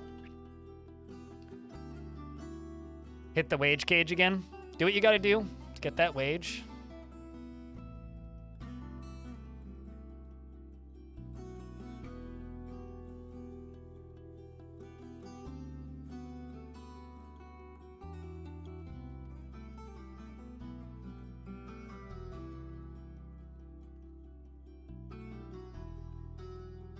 Still wondering how long it's going to be before somebody dies because they fell off of this.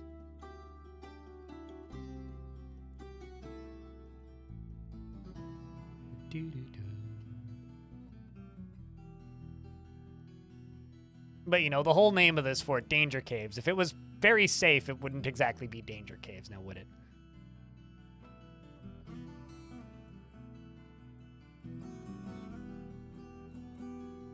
Do dwarven children adhere to burrows? You might want to get rid of one or two. You know, if you hadn't added that second bit, if you want to murder your children, you can figure out how to do it on your own time. I'm not going to assist you with that. If you want to get rid of your kids, expel the parents. They take their kids with them. But yes, yeah, they do adhere to burrows.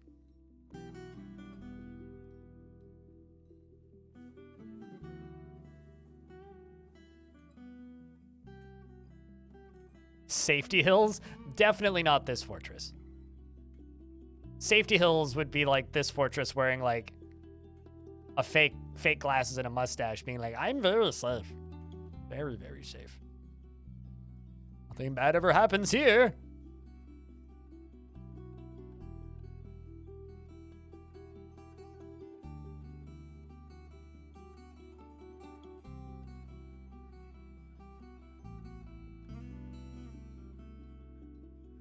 This is now just making me imagine a mug that just has like danger level on the mug. And the higher the danger level, the fuller the mug. So it's just like, if the mug is full, it means that you're like about to attack somebody. But by the time the mug is empty, it's safe to speak with. So you could have like little lines on the edge that says, don't speak to me until I've finished a third of this. And then it's like a third down. It's like, you can speak to me and you won't have your face removed. Someone's definitely made that mug before.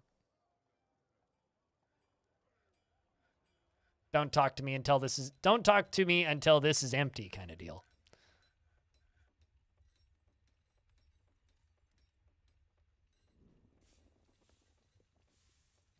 There's a bunch of upset dwarves now.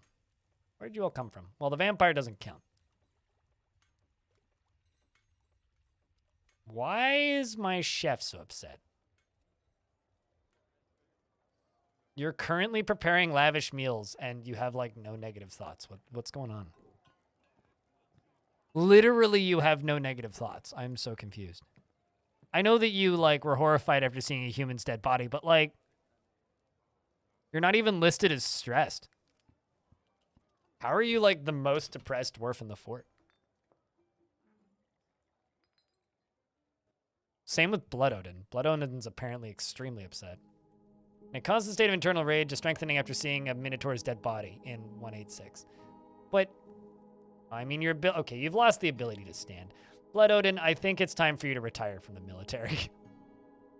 I think it may be time for you to retire from the military.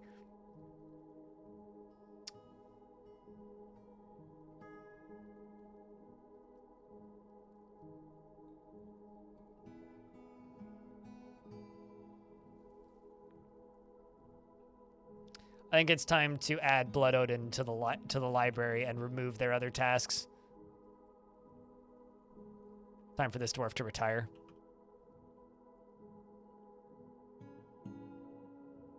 What's up, Benjamin?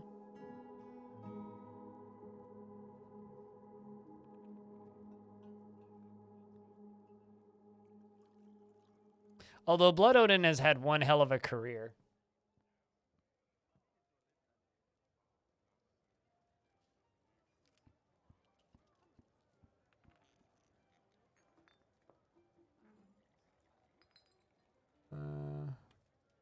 Alright, Blood Odin, where are you? I will give you a different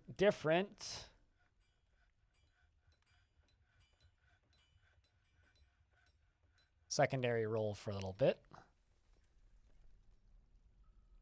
You're easier to find.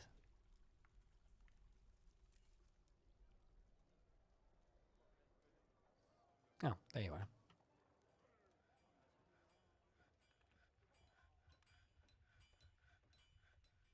Stream's going all right, no complaints. Brand new scholar. But I will also give you,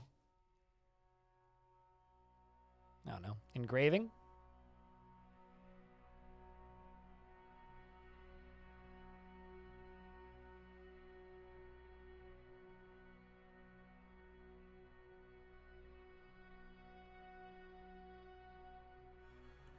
Do they really get upset about being dismissed from military service? I don't think they do.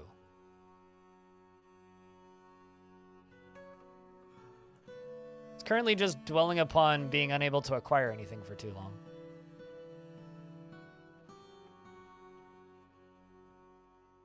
Had some pretty bad trauma last year. Seems to have really impacted them. They're also wearing a bunch of old clothing.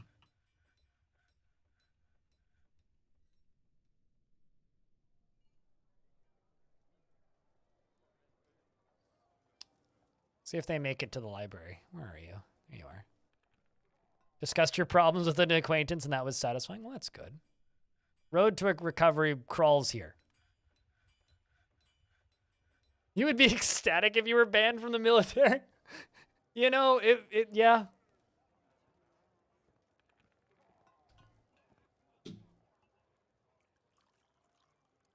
This dwarf is currently socializing and is very happy about it. Purple moods are the best moods. They saw someone recite the fogs and nothing more at the oily cake, and is once again satisfied upon discussing her problems with an acquaintance. So, things seem to be going a little better. Also, I still haven't done this yet, which is hysterical, but I was going to link these two upper bridges to this lever and just kept on not doing it.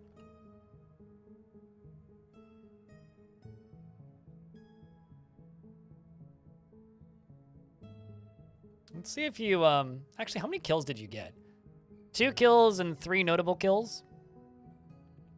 Killed a human at Wave Tempest and a goblin in Danger Caves. And, killed 2 goblins and a Molten Knight, the Minotaur. Here. Hey, it's party time. Hey, chat. I'm gonna let you guys party with the music up. And I'm gonna go, make a sandwich. I will be back in, like, under 3 minutes.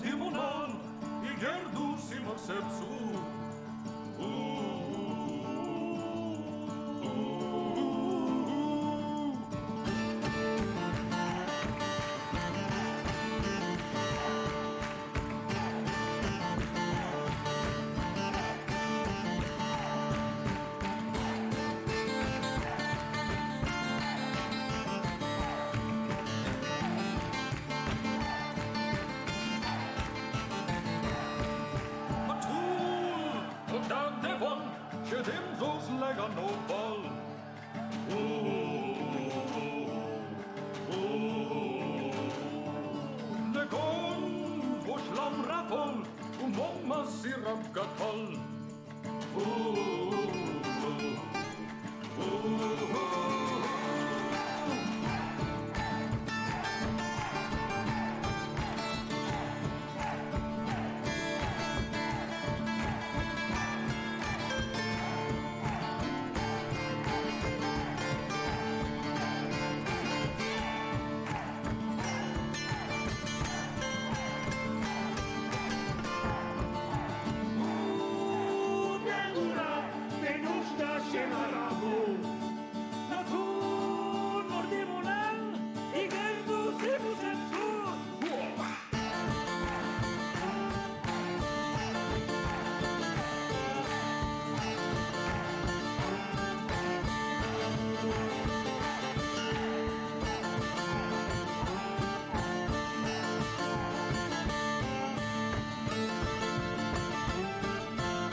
Cups and mugs. If you have a tavern keeper, put a chest in your tavern, and then they will put the mugs and cups into the chest, and you can assign the number of cups and mugs you want in the chest from this screen. So if you want, like, in this case, it looks like we have 24. I actually need a tavern keeper because I think mine died.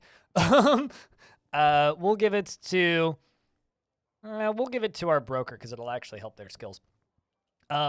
But the person who just goes and serves drinks to people will go and grab them from the chest and thing, and they will serve them. Yeah, only the tavern keeper and performers can access the chests.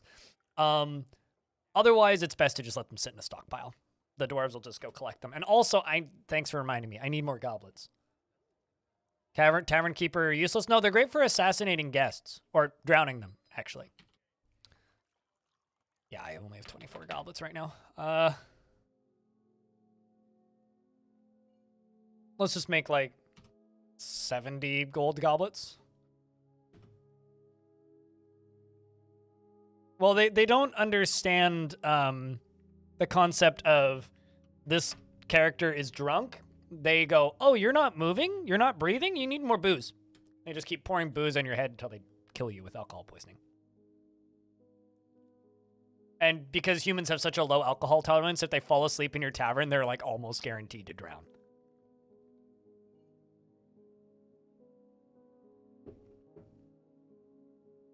That seems unhealthy.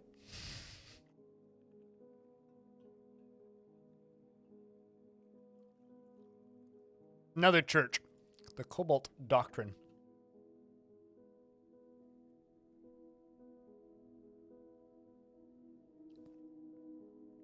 Also, I have a cheese, fried onion, and avocado sandwich.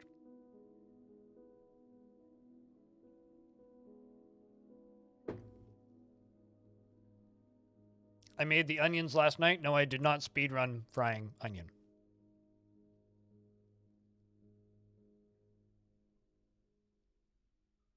But yeah, I don't know this bartender, but my knee-jerk response to that is sounds like a shitty bartender. Bartenders should be about the safety of their customers, not like about, you know, hurting them.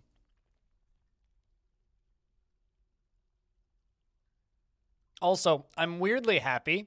There was a bar that I used to go to quite frequently that has changed hands several times and changed owners several times. But the biggest mistake they've always made with it is they've never renovated it, and it's just gotten more and more and more run down and crappier. And each owner is like progressively worse than the one before. And I actually got into a fight with the bartender once because she had this habit of like bringing her kids into the bar and then like prioritizing them over any of the customers. Well, maybe not a fight. That's like the wrong thing, but it's just like, you know, this is like, there's a sign on the front door that says no kids after 7, and there's like 5 kids at the bar. This is weird kind of deal. Anyway, they're closed and they're getting fully renovated and turned into something new. So I'm very excited because I might actually have a spot to go to that's reasonable distance from me instead of like having to get on a train to go somewhere. It went from, no, it didn't go from a dive. It went from like a pseudo family restaurant that was owned by a craft brewery to just trash. Also, I'm going to pause the game until the thing's done.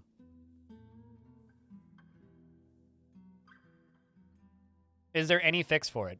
I don't know if Monfreddy is in an ad right now. Are you stuck in an ad? Because there's ads running.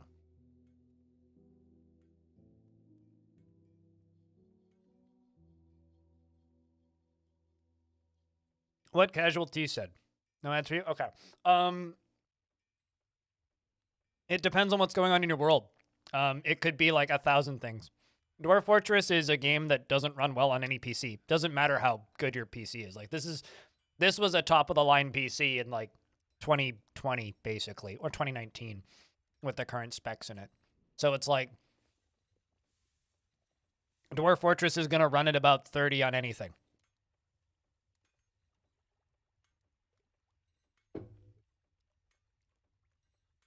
There are some things you can do to mitigate it, but I would say it's almost impossible to get it perfect.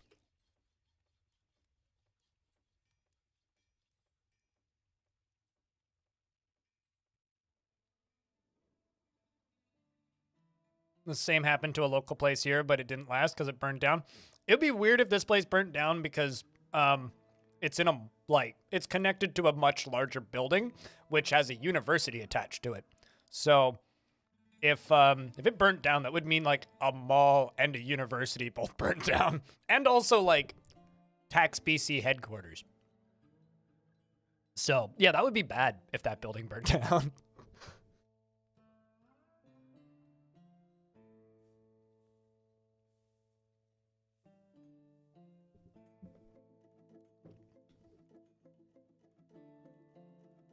Take care of yourself, Nutty Wombat. All right, let's go around the edge here. No Forgotten Beasts in a minute. I also need to check in on the adamantine stock. Also need to be careful when I'm placing chairs because I'm just going to have an adamantine throne somewhere, which I've pre-made for whenever Monarch shows up. I'm also a bit miffed. I was going to accept the Baron this time, but they haven't offered it yet.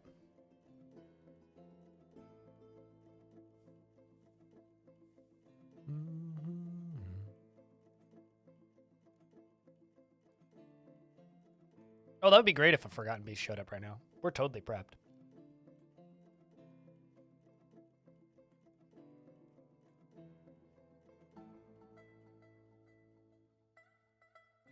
Unless it was like web spitting and made of steel.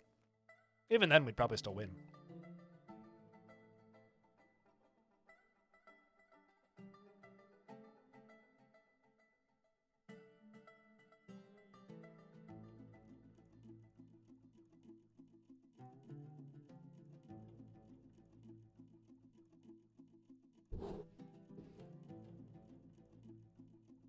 Web spitting fire blob? That would be weird. It would just burn its own webs. Side note, I don't think I've ever seen a web spitter that's made of fire. So that would be a first for me.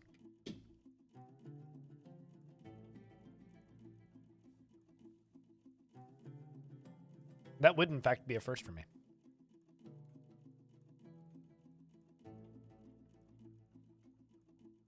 What? Forgotten Beast and your bard killed it? Did they like throw something at it? 'Cause that seems to be like the most effective way to kill fire critters, from what I can tell. Is just throw something at it, hit it from a distance, and you just kind of pop them. They're like a balloon, except they're a balloon filled with fire.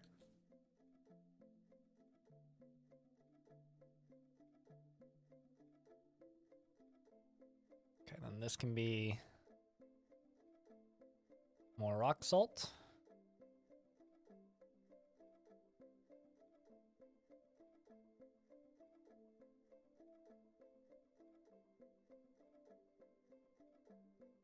Temple and a priest is being requested. Unfortunately, you're getting a bigger tavern. You're not getting a temple and a priest. I might actually just connect it to the same tavern. I don't even have the justice system set up, so no. I don't have any open justice cases. Why do you ask, though?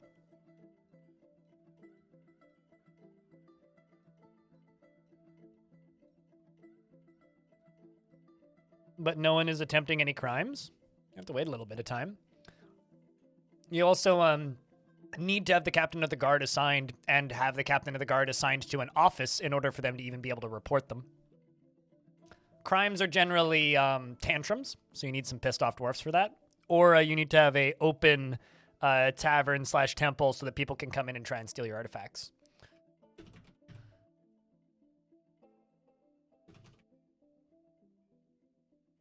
So it's pretty easy to it's quite effective and easy to just simply avoid.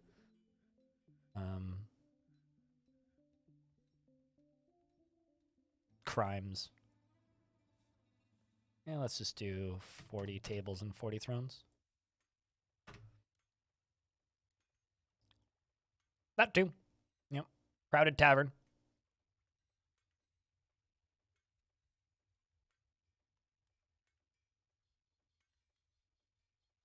That's one of those you can just completely ignore them if you want. Systems. But that's also a lot of systems in Dwarf Fort where you can just completely ignore them if you don't want to take part in them.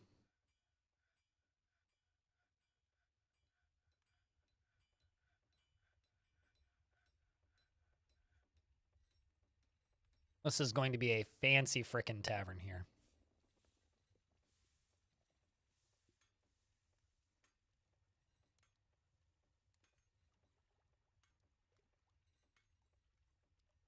Waiting for that last block to get constructed.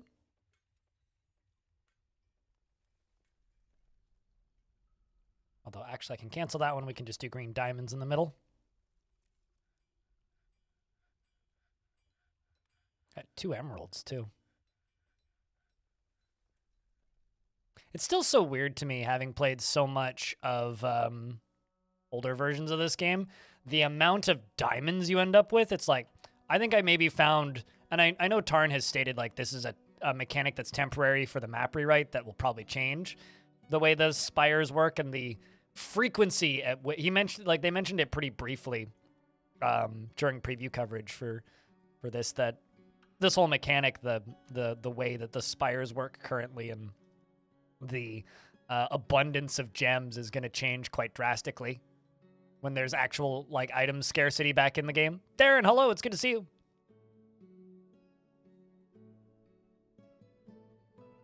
Time to put a cork in it. Sounds like it's time to plug that hole. That seems mildly concerning.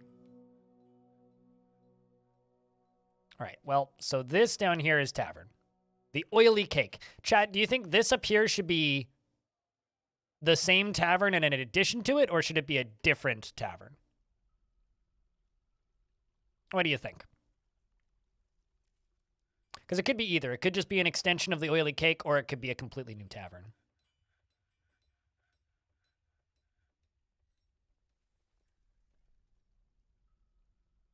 kind of want to make stairs going down here and maybe put a temple. Ooh, yeah, we need to do that. Let's do this.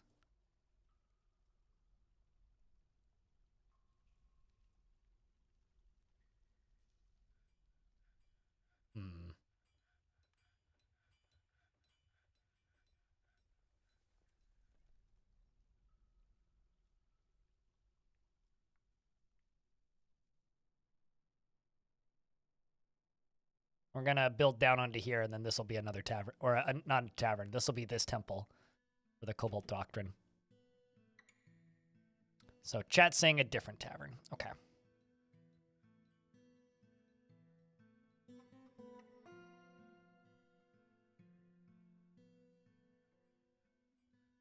/inn and tavern. We're going to rename it the, I don't know,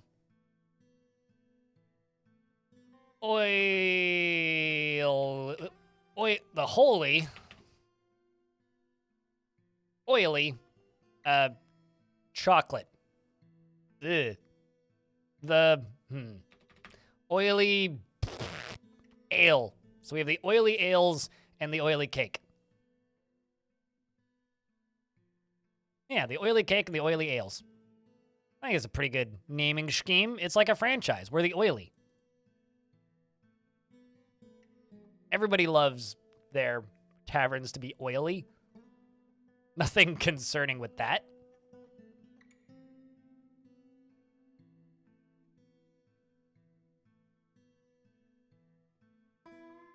And then, yeah, we can put another, temple down here. Can connect all these rooms together. Finally finish up the roof of this temple.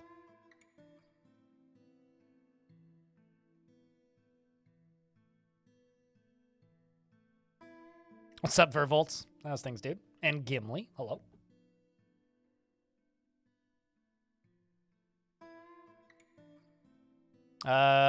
We've named a steel shield.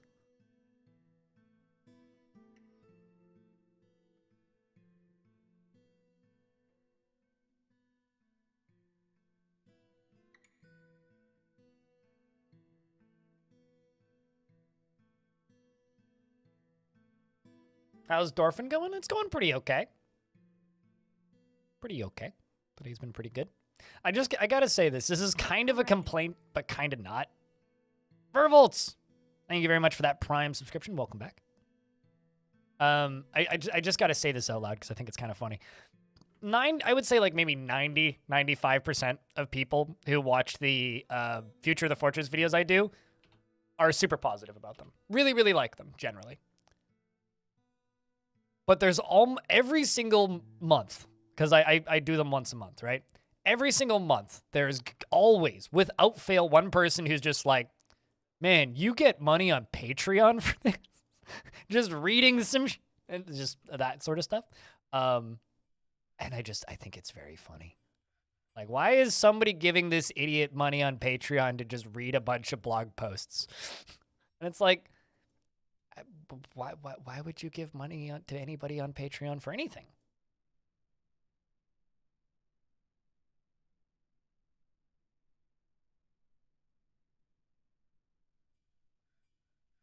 Do you need magma to make glass? Nope. You do need sand, though. Charcoal will work just fine for magma or for making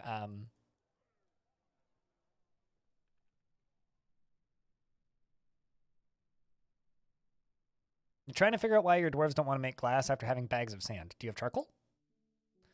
I will say, glass is one of the more fiddly things to make because it's very easy to screw up your stockpiles.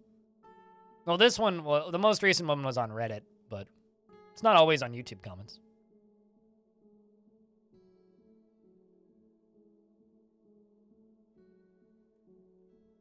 There is always a few haters everywhere, YouTube included. Oh, trust me, there's plenty of people in the Dwarf Fortress community that really, really hate me for some reason. Some of it's justified, because I'm not always the nicest person. But, like, it doesn't matter what community it is. There will always be a few people who just decide they don't like you.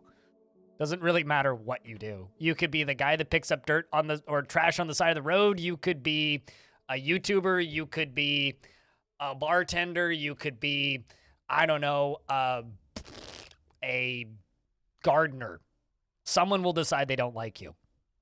You could be a dude on a bicycle. Someone will decide that they don't like you.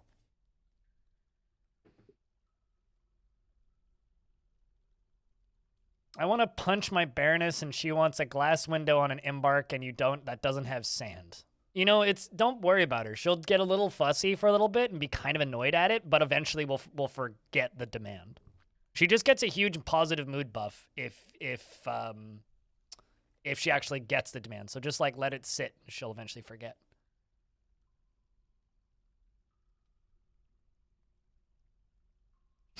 Yeah, also there are people who just like hate people like me for existing.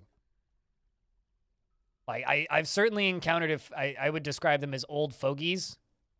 Oh, chat, guess what? Everybody's favorite brand just offered me yet another sponsorship. First person to guess it right gets imaginary internet points that don't exist. But no, not Raid Shadow Legends, actually. Believe it or not, it's not Raid Shadow Legends. It's the other one. It's the other one that sponsors every streamer on Earth. Raycon sponsors YouTubers. I guess like I technically am a YouTuber. No, not Nord, actually. Not NordVPN. MeUndies? Close. HelloFresh. You got it. Talon got it. Unironically, I own quite a few MeUndies. They're actually really nice. That's one of like the few brands that's advertised through podcasts that worked on me. They're kind of expensive, but I've slowly amassed a collection over the last like half a decade. They've certainly been on a marketing spree. Yep. Their quality has also dropped drastically. They're barely sponsorships. They're actually more like MLM scams. Because most of them are like, well, you have to sell this amount to make this much money. It's like, that's okay. It's not a sponsorship anymore then. It's only a sponsorship like if you're paying me up front for the service, but I'm due.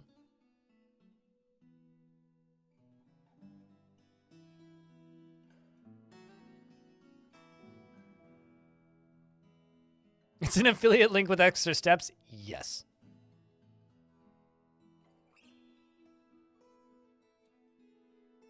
Well, this tavern still seems to be way more popular, but we will work on it.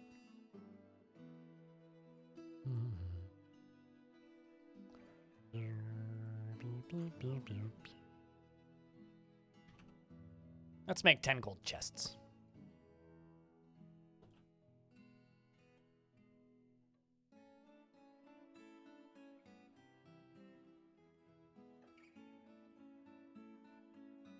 Who constantly demand backpacks? Backpacks are easy, though.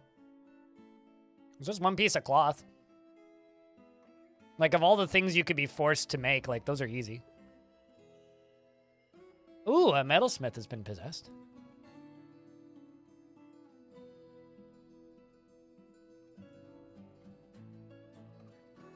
Also, most nobles, you get to choose who's your noble. Like, if it's a baron or something, and you acquire a barony, you get to choose who gets the job. So I recommend, like, picking somebody that's going to demand you make something that you have easy, ample access to make. Woo, we got frosty metal bars in there. Somebody call a Wendy's. We're making a frosty.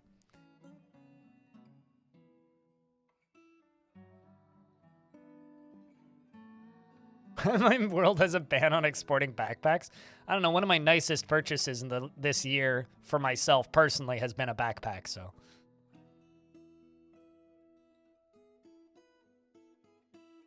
Oh, that's lovely, Aegis. Yeah, King, you don't generally have much choice, but fortunately, like, with at least one of your barons, you do get choice.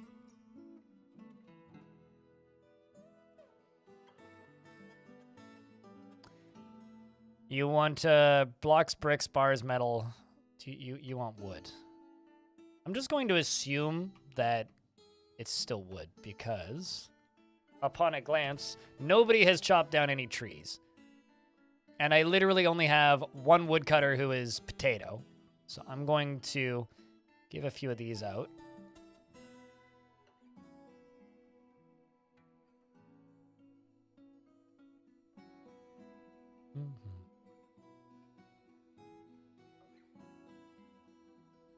So let's see.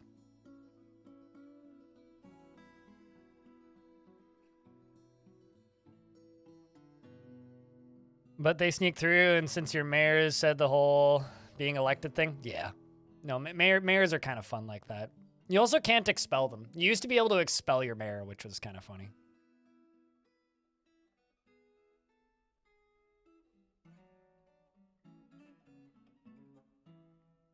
You used to be able to expel your mayor, and you also used to be able to manually remove your mayor.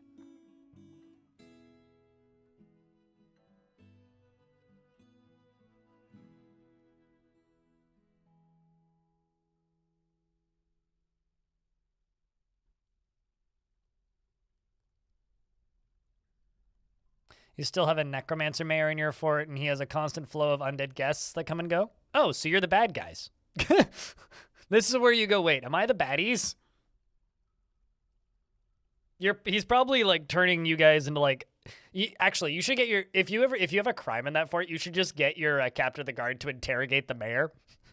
Just to see what he's been up to. See, here's the thing, right? Necromancers are perfectly normal dwarves. They're not a threat to the well-being of any other dwarves. They're just weird. Like, necromancers are like the guy who has 750 Gundam statues in his room and, like, doesn't speak to other humans as far as you can tell, and only leaves his house twice a year to, like, enter his Gundams into Gundam contests, and all he wants is more Gundams. Except replace the Gundams with bodies and replace the contests with war. So they just have weird collections of, like, bodies. They just like bodies. They just have weird hobbies, basically. Eclectic weirdo with strange hobbies. Frosty metal bars, llama wool cloth, dolomite blocks, bloodthorn logs, emerald cut star rubies, ooh, and dolomite blocks. I love the color combination there. Any bets on what they make? It's a metalsmith at a metalsmith's forge. Vervolts, what kind of dwarf would you like? It's going to be expensive. We know that much. Suspicious numbers of tragedies. One of his friends came and broke everyone's legs. I hope that you meant to say legs, not less. But, just the legs. Just came in and broke everybody's legs. Just every single dwarf in the entire fort's legs. Betting on a cabinet? Coffer would be useful. Leg yo ass. The mood dwarf? You just want this metalsmith? Yeah, sure. Vervolts is currently making an artifact and acts with mercy and compassion at the forefront of his considerations, is very comfortable around others that have a different appearance, that are different from himself, and accepts favors without developing a sense of obligation, preferring to act as the current situation demands. Is quick to anger and rarely feels discouraged, lives a fast-paced life, and he is stubborn. He is very humble, and he is often nervous, and he's not particularly interested in what others think of him, and he tends to be able to type with the resources and when working on projects, and he is trusting. When he's nervous, he rarely talks, and he needs alcohol to get through the working day. He dreams of crafting a masterwork someday, and he personally believes that the idea of war is utterly repellent and would have peace at all costs. He is affronted by the whole notion of maintaining decorum and finds so-called dignified people disgusting. He views tranquility as one of the highest ideals and doesn't particularly value loyalty and doesn't care about family one way or another and dreams of crafting a masterwork someday. He likes claystone, Billin, Sard, crystal glass, giant lynx leather, elk bird, antler, and the color amber because it's the color of your energy, and maces, shields, and bags, and amulets, and sea monsters for their horrifying, freakish appearance. And the sight of the adoration of butterflies, when possible, prefers to consume gutter crewer and blueberries. Also, I just want to note, most of the really freaky monsters in Dwarf Fortress, I've learned they exist because of dwarves' descriptions like this, like sea monsters. I've never seen one. I've just read about them in their descriptions a couple of times. His very long beard is neatly combed. His sideburns are clean shaven. His very long mustache is neatly combed, and his medium-length hair is neatly combed. His protruding, wide-set jade eyes are round, his short ears are splayed out, his lips are thick, his hair is cinnamon, and his skin is peach. Are there sea monsters in the sea? Pardon me as I jump over to the Dwarf Fortress wiki. Type in sea monster. Yep.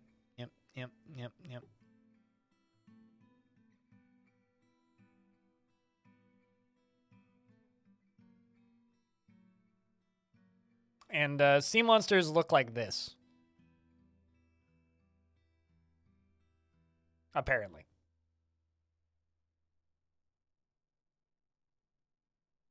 And if they're not in the sea, you know that you're really in trouble. That's a very zoomed in Dwarf wiki. They are 8 million centimeters cubed. Okay, so they're like less than half the size of my giant of a giant elephant. Then they cannot be tamed. They're aquatic and genderless. They're evil. Eurus likes sea monsters for their horrifying, freakish appearance. That's one interpretation of it. Yeah. A giant creature with many eyes and arms to terrify the sea. Sea monsters are huge, sea-dwelling creatures found in evil oceans. They can weigh up to 8 tons and are armed with 6 tentacles and 2 pinchers and have powerful jaws. When butchered, they produce enormous amounts of food, enough to feed a fortress for a year or more. Actually, how much food do they have? Yeah, I guess that's not incorrect.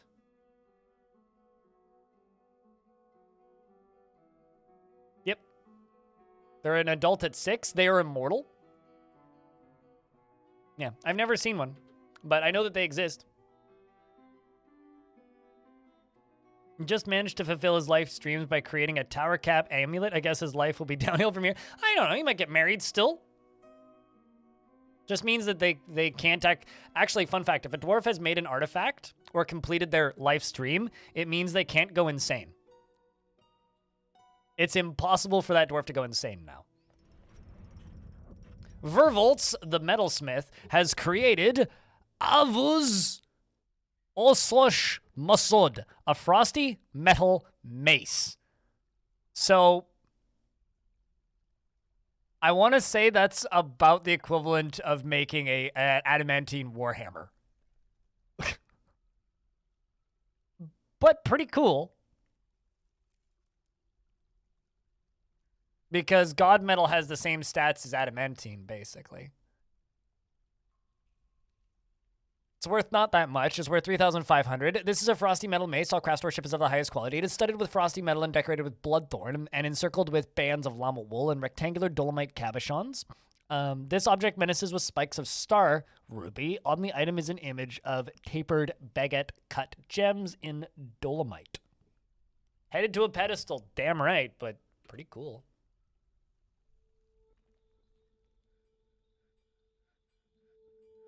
Like, you know, certainly hard to be cooler than that.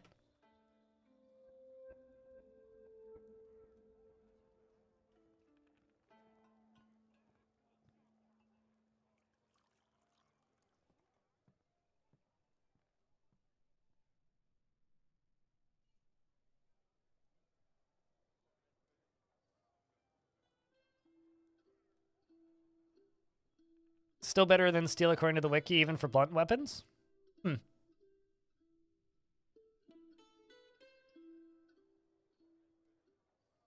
Starting to get anomalies in my headphones again. I wonder if it's time to... Yeah, it's going to be time to replace the cable for my headphones again soon. This is my second cable for this headset, and I've had this headset since 2011, so I think we're doing okay. What's the theme for this fort? Looks sick. It's a 3rd cavern layer fort. And we are building around this semi-exposed adamantine spire that goes down through here.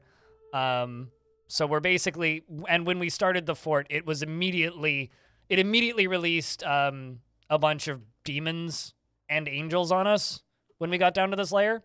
Also, this layer connects to the cavern layer above, which is up here. There's a hole somewhere around. Actually, it's literally the hole for my fortress. So this layer up here, so anything flying from the 2nd cavern layer can just fly down and into my fort. So basically, it's danger caves, literally.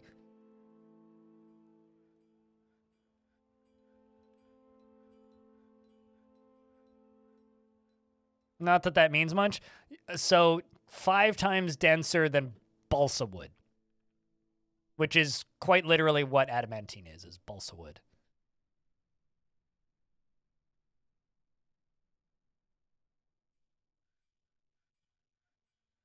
All right, so this is for Cobalt Doctrine.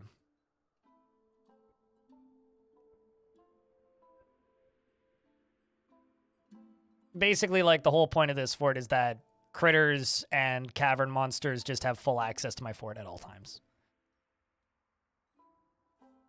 That is the whole shtick for this fort.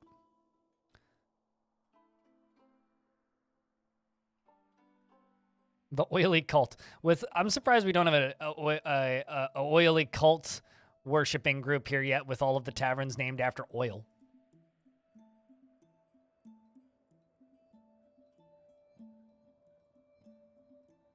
We're gonna recognize priesthood.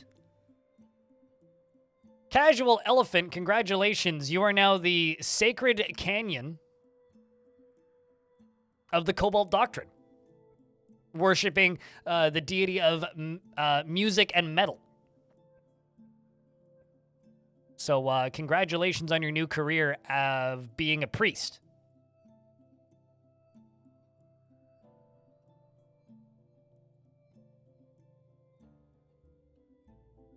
And get themselves killed? It takes, I mean, there's definitely ways to forbid that. Just takes a little bit of knowledge of how to do that. But there's certainly ways of stopping them from doing that.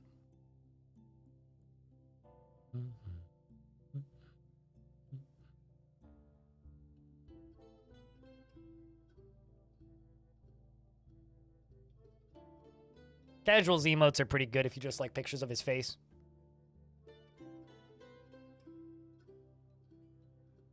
He's also a pretty meme-tastic stream.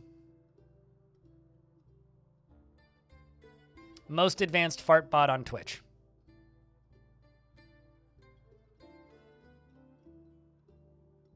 Although I would hesitate to ask the question of, does anybody else have a fart bot on Twitch? Because I'm not certain of that.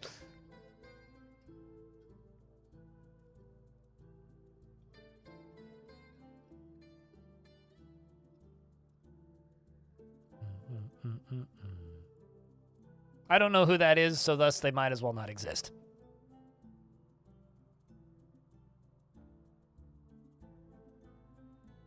It's just like I used to claim that I was the only person to have ever streamed a cassette deck on Twitch, and then somebody linked me another channel that does that regularly. I was like, well, I don't know who that is. It doesn't matter.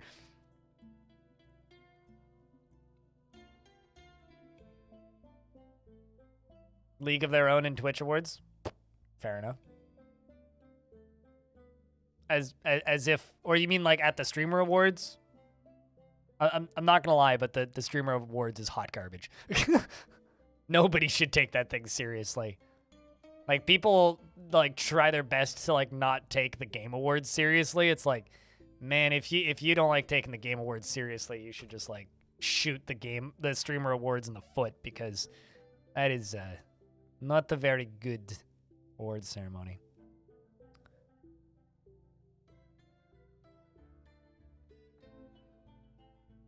No, that's Tom.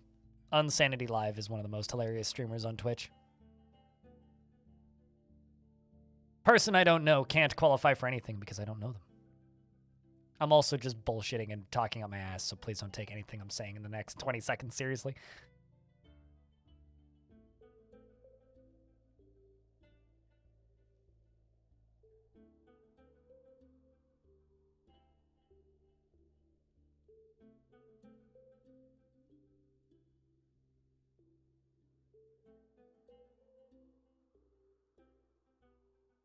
Who? What? Unsanity Live? Well, yes, you do, because he has a global emote.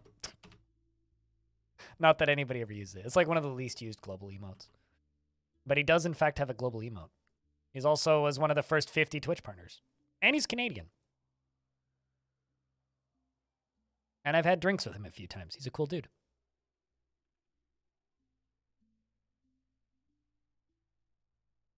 Blind's brain chooses violence all the time, and then chat responds with violence, and I go, no, sorry, I didn't mean it. That's usually how my life goes.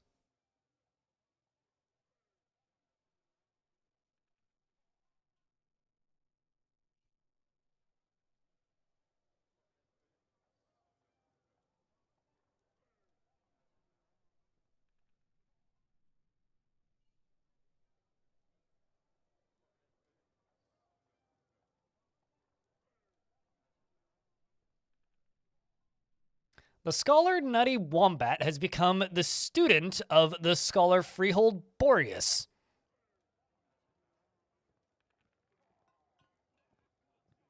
Enthusiastic after discussing incision. And is also enthusiastic after discussing the wheel and axle.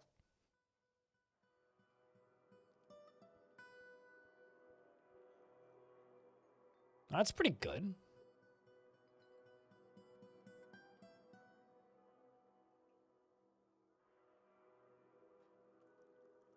A true scholar seems like it.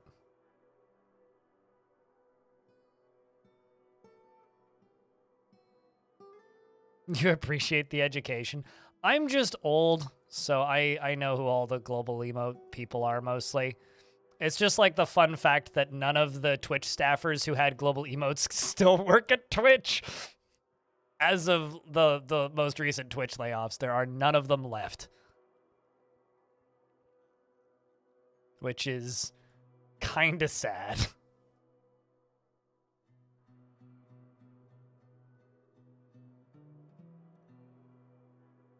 Let's see what kind of walls they use. We'll just leave it up for surprise. Oh, hold on. I know why engraving isn't getting done, because I put blood on it and then it reset it.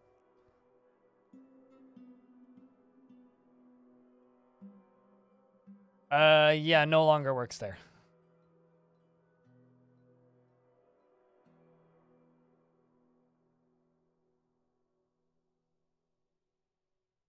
Most notably, like, Kappa hasn't worked at Twitch.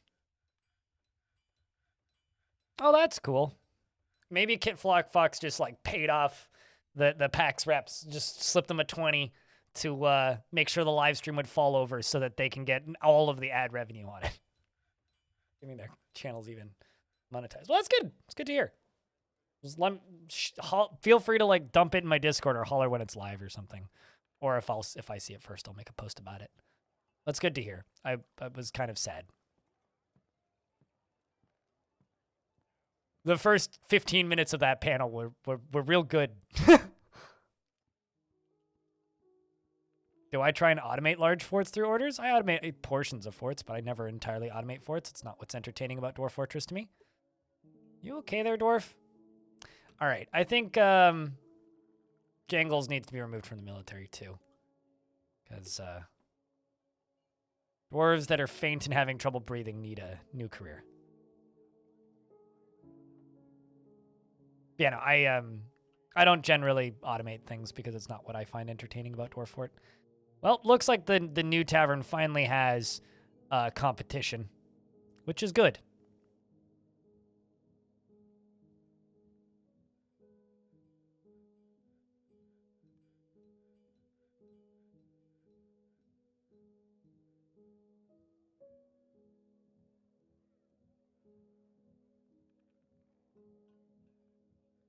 Because this one's now all busy.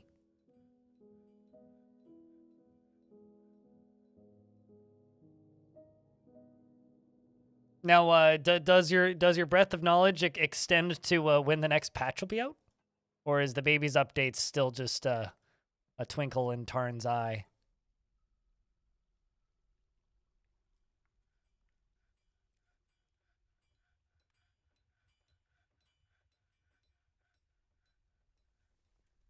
What are some of the things the dwarves are engraving? Rendition of the Band of Lanterns, a finely designed image of a gray parrot man. It is the symbol of the accidental sealing. Single cut gems. Image of Zast the Amethyst, a deity of the mountains, depicted as a male coyote dwarf. As a male coyote and a dwarf by Zulban. The dwarf is praying to the male coyote god. An octahedral octahedron. Just an image of a dwarf. I imagine it's a stick figure. A severely designed image of a dwarf and a goblet and a mountain. The dwarf is shooting the goblet.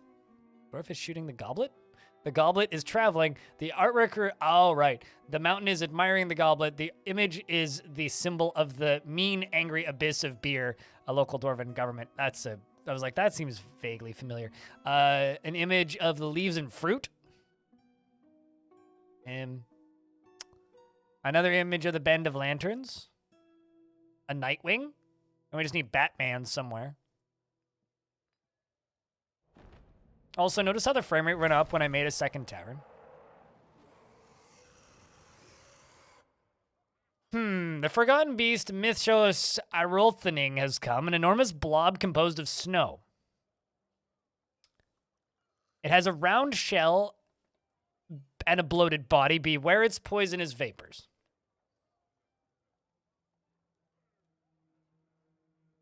More taverns equals more frames. So line of sight and dwarves seeing each other equals lower frames because that's what causes the most processing. A dwarf having to see other dwarves, right? And checking if they're a threat or not, or a friend or not, or if they should talk to them or not. So if all of your dwarves are piled into one room and they can all see each other, your frame rate's going to tank. So having sporadic meeting zones all over the place in different locations, yes, will improve your frame rate. He's going to melt. Well, here's the problem. If this beastie is actually like super poisonous, could be real dangerous. So I'm just going to send a single dwarf by themselves, because this is a squad of one. And tell them to kill it. We'll see if they go from 0 to hero or not. The very slow-moving blob of snow.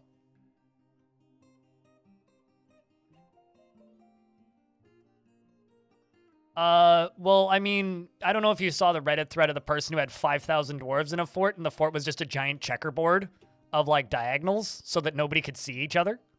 And the frame rate was, like, playable. Oh, that was quick. Militia captain,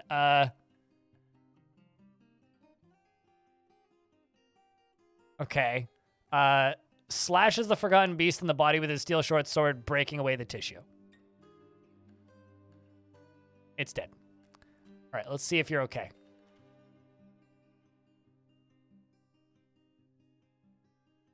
Hard work is a true sign of character. Man, you sound like my dad.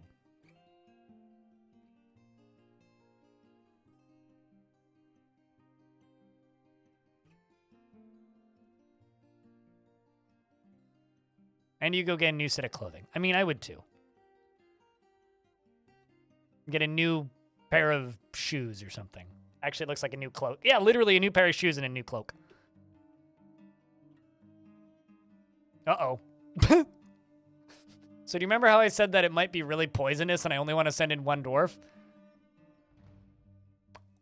Well.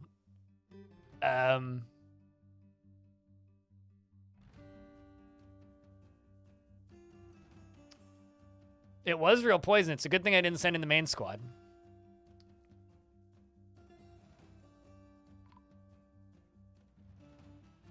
Yeah. F's for that dwarf. At least they died happy getting to equip a new set of clothing.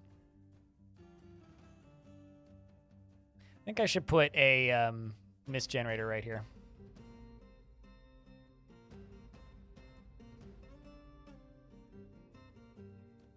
Well, he's getting a tomb. He was fine and then not. Yep. That's why you have to be very careful around poisonous vapors.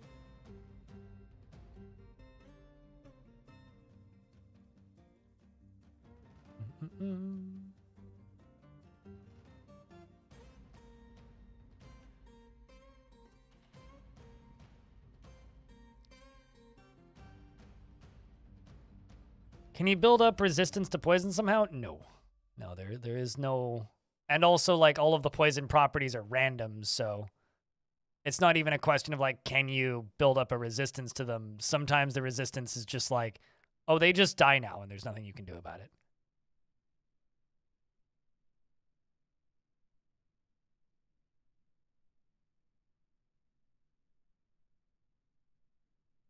So somebody's asking, okay, so I'm gonna read this comment out loud and then I'm gonna answer it verbally and how I would answer it. I'm interested to hear about what's different with this run in his series compared to starting on the surface. Also, a quick video on your strategy for getting to the third cavern layer would be a cool video to see. Third cavern layer is a challenge. My current map would have slayed me on year 2. On year 2, a fire-breathing flying sauropod that showed up 39 years later, and I have 25% of the first cavern layer secure.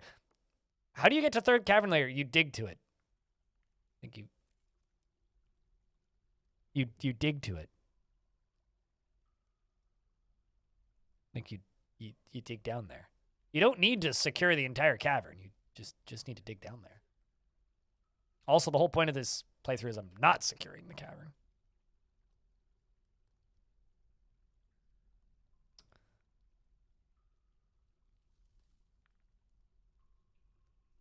Oh, well, that's because you're dead. That being dead does not count, okay? I do not consider unlifing oneself to be a viable method of increasing your poison resistance. Yes, it makes you resistant to poison, but it also means you're not alive anymore. So I don't consider that a viable alternative.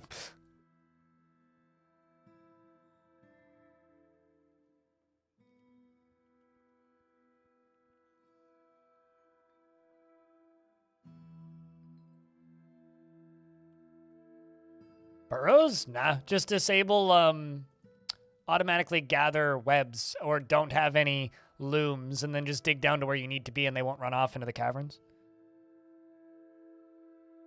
Like oxygen and living and feelings and happiness and existence.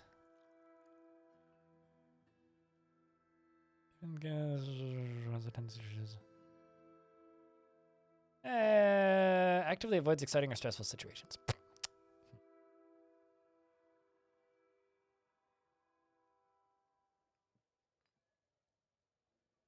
Had 3 legendary dwarves get caught in a poison vapor, and then they just started rotting alive and bleeding everywhere, and you managed to bring them to the hospital, and after 500ing everything in the combat log, excise rotten tissue, 2 of them live, 1 permanently blind, the other one scarred like Deadpool. Fun times. I've had similar things to that, yeah, where they're just like, oh, they have to remove every single bit of their flesh. Is actually usually what that means. It's like they have to just completely skin them. But hey, if they're still alive afterwards, winning?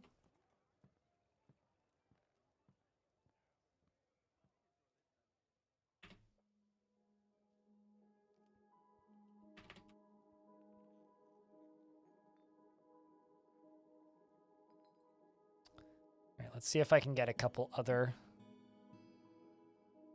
dwarves for the military. Or Boyer, the dream of mastering a skill. Modest. Not inherently proud of his talents and accomplishments. Quick to anger. Don't seem to have anything against combat.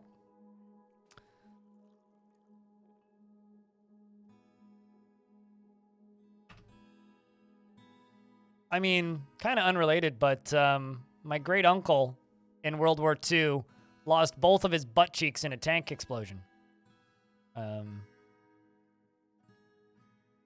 They had to remove all of the burned skin from his ass. True story.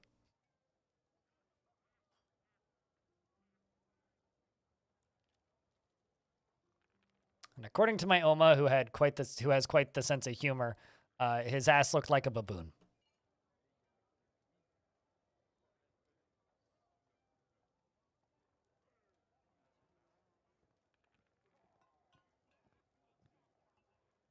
I am willing to donate my butt cheeks to the troops. It's like, we need extra butt cheeks. I got some. I don't know why you have spare butt cheeks lying around, but good to know. Thanks for the 3rd month. Speaking of donating things, you donated your life to the cause by getting caught in a ball of lava today. I'm very sorry. But thank you very much for the 3rd month. So he's the original assless chap. I don't know about the original, but he certainly was an unlucky German.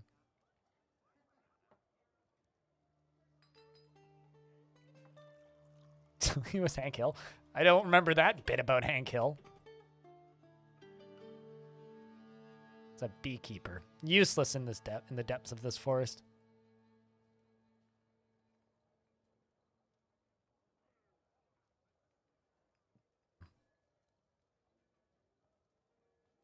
It would not be good. I love how all of these fisher dwarves are like quietly like often inflamed by this is a fisherman often inflamed by hatred and develops hatred towards things, dislikes obligations, and will try to avoid being bound by them. It's like all of the fisher dwarves are A, good for the military, and B, actual fucking arsonists. It's like what even is happening with all of these like fisher dwarves that I've acquired?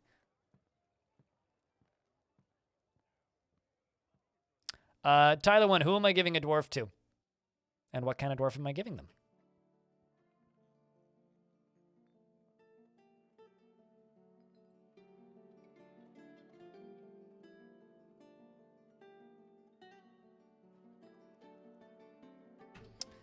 I'm not gonna lie, I don't really want to name a soldier after my family members, so I'm not gonna do that. Just not gonna do that. That's like very disrespectful for a family member of mine that died a good number of years ago. All right.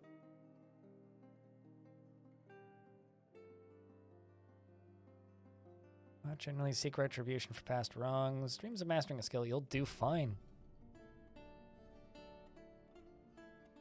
Fisher? Yeah, true. It's the collective memory of like an alternate dimension of a previous reality.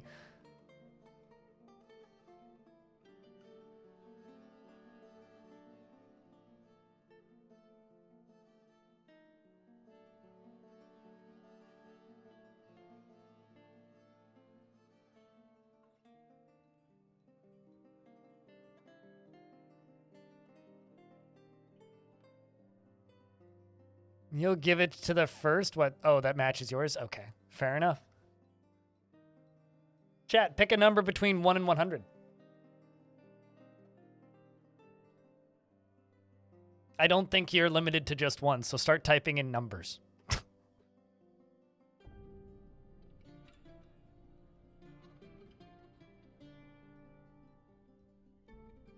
Thanks for inflating my chat activity, by the way, Tyler. Gimli gets it, I think. Unless I'm misreading that.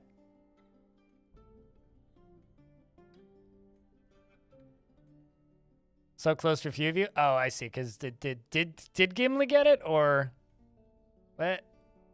I don't know what Tyler's saying. Chat, tell me when Tyler figures it out. Not yet? Okay.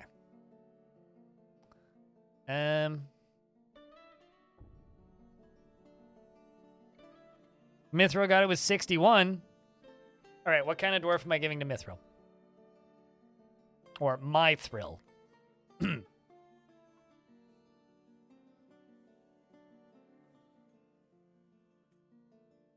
Give me a noble. I mean, it's up to Tyler. Tyler, what kind of dwarf am I giving them? Something stone-y? Well, I mean, I could just give them a soldier with adamantine. Like Dusum, the swordmaster, who is currently wielding a steel shield, an adamantine helm, and no weapon from the looks of things. You should get yourself a sword, dude. The hell?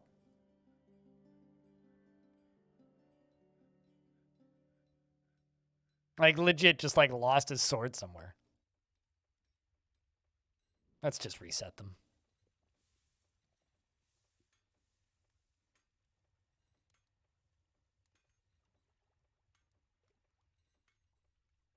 Well, they're all going to go get their stuff now, so that's good.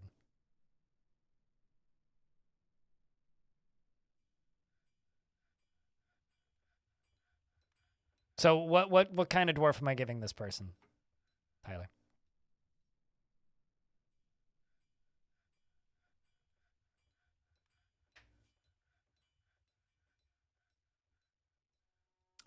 Yes, Rye, Ocean Cat.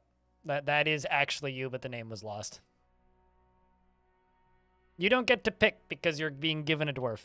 Tyler gets to pick. My idea was a good one? Okay.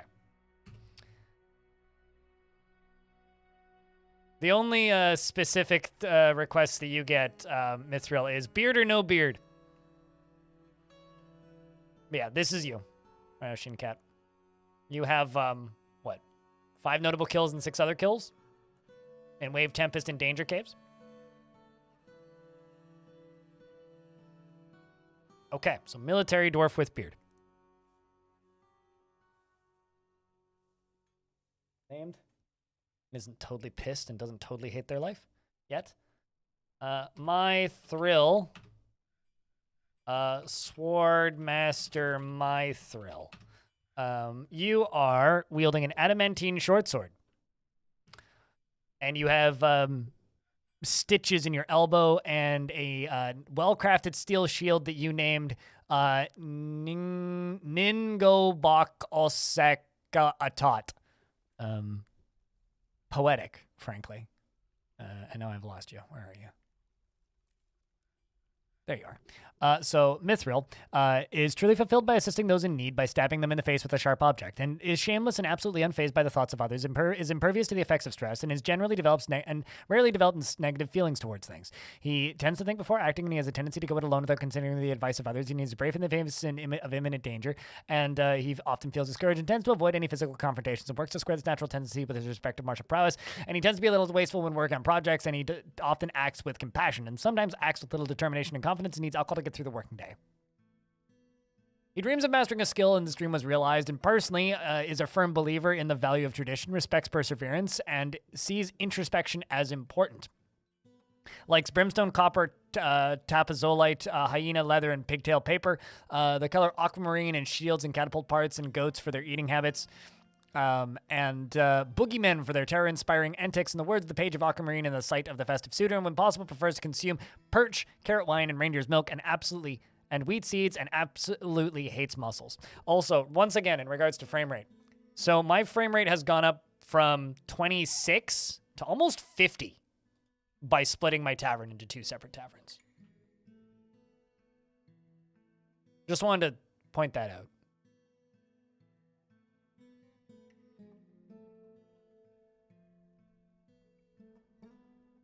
I don't know what Terraria's metal is, so.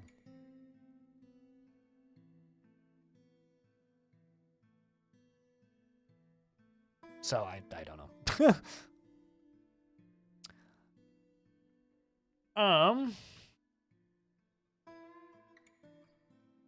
Or another spot around here that I could cram in another dining hall. Actually, we could do a layer up here. Yeah, we're going to do a layer up here, and this is going to be another dining hall.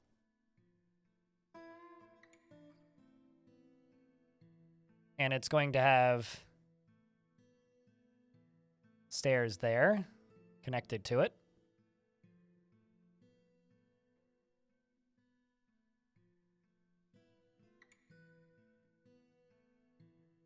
I mean, he's a military dwarf, so probably will do his best to die horribly. I mean, gloriously.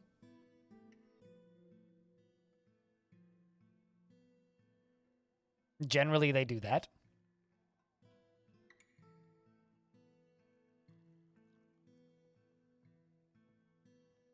Many small rooms are best. Yep. Which is sad because it's like the polar opposite of my building style. I like many large open rooms, but it is the way of things.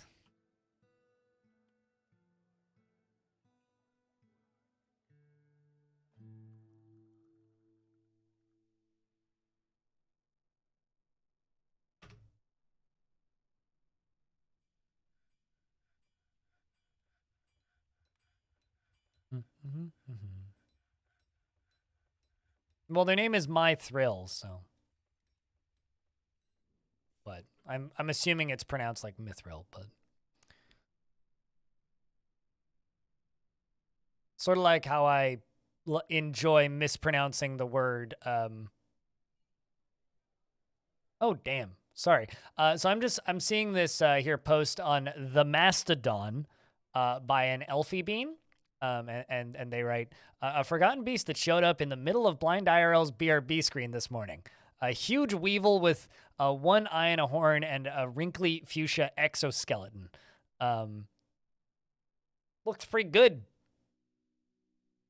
Looks lovely. Elfie Bean. I don't deserve all this fan art. This is too cool. No, I'm over here stretching. That was from like 2 hours ago. Here's a link to the post in question for any of you on the Mastodons, which is better than Twitter. It's a one-eyed pink people eater, actually. Not purple. Definitely pink. Close, though.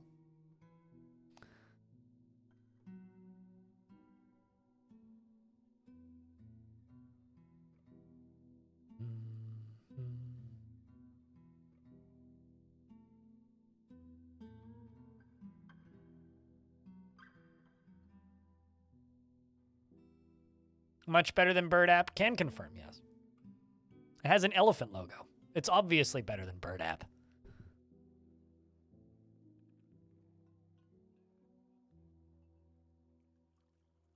You can't convince me that birds are real, but elephants are wonderful.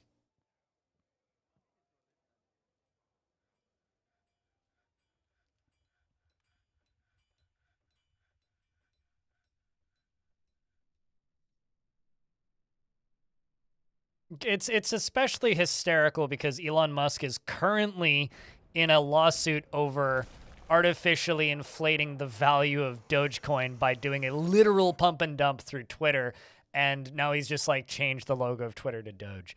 The Forgotten Beast, Nawara Larenfiso, has come, a gigantic blob composed of mud. It has wings and it has a bloated body. Beware its deadly spittle. You know, normally I would just let a troglodyte smack this thing to death. Where even is it? It's a mud blob. Okay, well, I will send both squads to go out and kill it, because it might squish somebody.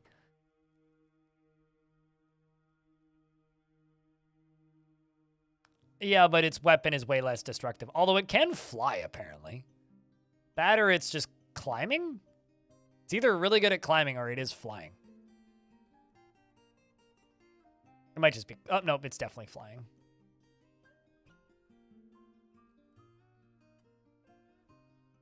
There we go. And it's done. Holy shit, that's heavy. Look at how heavy that thing is.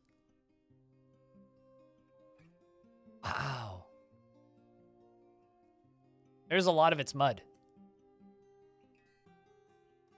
No, but like the thing is, Elon's over here not saying I just like memes. Elon's like surrounded himself with the types of people that will just be like, yeah, boss, you're doing the best. You're the smartest man in the world. So he's literally like circle jerked himself into thinking that he's the smartest man in the world and can do no wrong.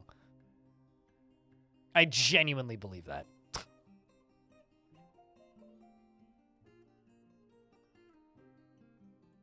He is like the king of the circle jerk department of the world.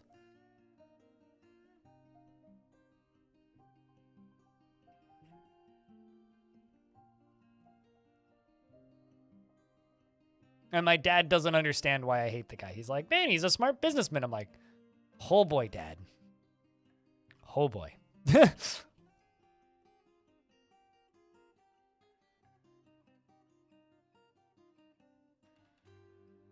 And then hired half of them back.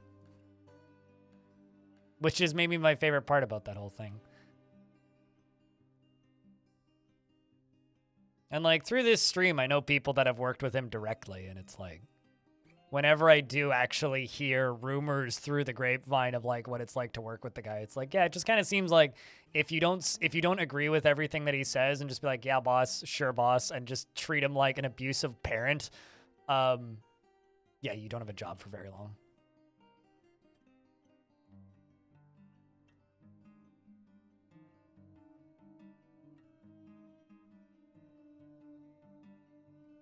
All right, let's do that. Go around the edge.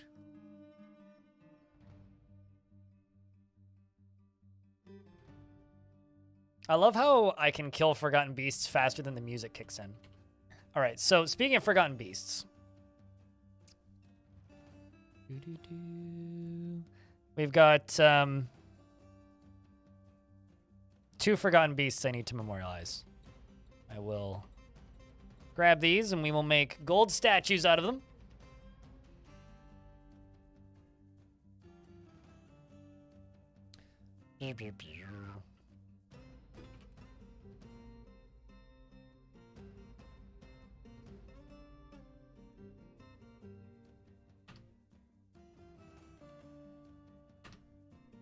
First one, new image, creature. M-I-S-H-O-S.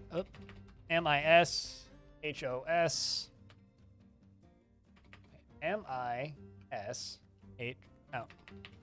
All right, duh, these would be historical figures.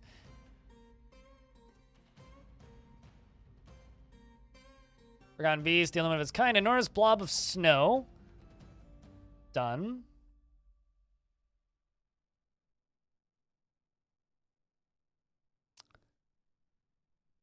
An N-A-W-A-R-A. L-E-R. Assuming I got those both done.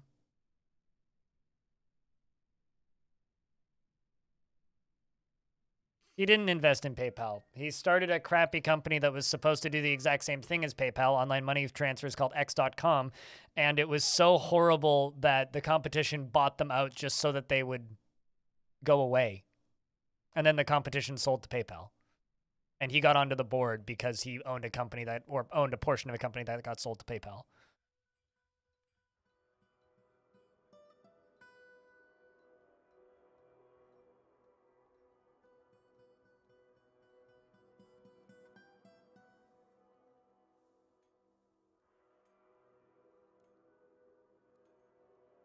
I mean, considering his take on why he doesn't like public transit is you have to be near gross people, I'm pretty sure he just kind of hates everybody, even if he doesn't admit it. He just openly dislikes his father because it's beneficial to him, too. Gimli, what kind of dwarf would you like?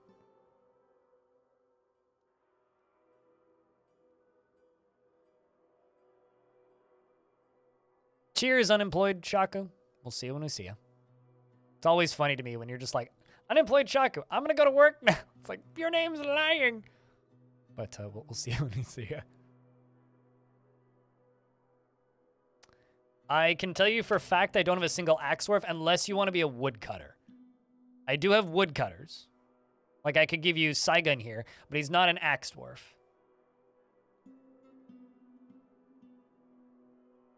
I mean, I would rather be lying down too, so I'm right there with you, unemployed. Is he a legendary woodcutter? No. But he is a woodcutter. And it is his sole job, and he is very happy about it.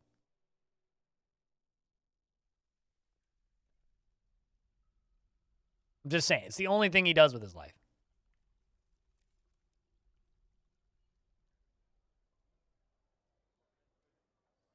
And he does have a nice axe. It is a steel battle axe, which menaces with spikes of finely crafted wolf bone. That's pretty cool. Gimli finds helping... oh boy. Finds helping others... He feels helping others is an imposition on his time, and he would flee even the most necessary battle to avoid any form of physical confrontation. He works to square this natural tendency with his respective martial prowess and dislikes I just read that as and dislikes himself. That's not what it meant, but it's funny. He desires little for himself in the way of possessions and is very curious and sometimes to his detriment, relies on the advice of others during decision making. And I need to hold on. He relies on others during decision-making, doesn't seek out excitement. He tends to not reveal personal information, and he has a noticeable lack of perseverance, and he generally acts impartially, and he is rarely moved to mercy, and he doesn't tend to hold on to grievances. His voice trails off whenever he's trying to remember something. And he runs his fingers through his hair when he's nervous, and he needs alcohol to get through the working day and doesn't really care about anything anymore. Dreams of raising a family, personally believes that the truth is unavoidable, regardless of the cost, and doesn't care about art one way or another, and dreams of raising a family. He likes kimberlite, pig iron, adventurine, hemp fabric, black tip, reef shark, parchment, and the color dark scarlet. Bucklers and large gems and giant harp seals for their adorable pups. And the words, and when possible prefers to consume giant dingo and tuber beer and absolutely hates moon snails. He has a once thin frame is now ballarded, and his very long beard is arranged in double braids. His sideburns are clean shaven, and his very long mustache is arranged in double braids, and his very long hair is braided. His aquamarine eyes are slightly rounded, and his small lobed ears are somewhat tall. His hair is auburn, and his skin is ecru. I mean, it never changes, Gimli. Gimli retired from the war and became a lumberjack. No, this is just Gimli in an alternate universe. I mean, he's quite a happy dwarf. He's got a pet guinea hen. He's friends with Geek2 Games and Banisset. And he's a passing acquaintance with Minifem and many other dwarves, and any dwarves even. Has no family, unfortunately. Worships Zas Ulrum.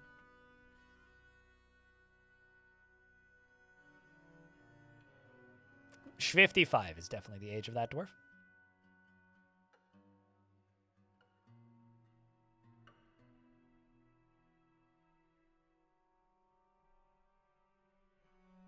Don't, because lots of things are odd about Dwarf Fort. So if you find that's odd about Dwarf Fort, wait until you find all the other oddities about Dwarf Fort. Like that soap is technically a heavily modified alchemy skill that never made it into the game properly.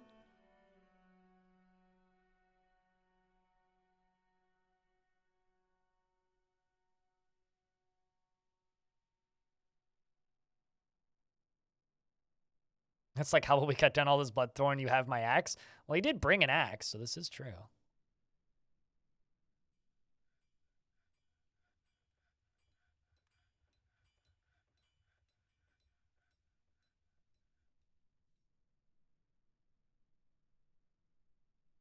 I'm assuming all of the Dolomite thrones are closer than the adamantine ones, so I'm just going to do this all the way across. Same with up here, and here, and here. This is going to be a very, very, very safe tavern.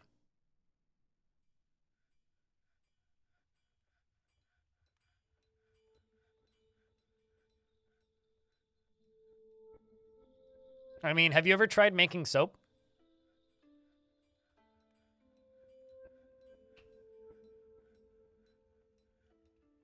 Balin, Dwalin, and Stalin? I don't know. I didn't know that he had a Stalin. I don't remember that.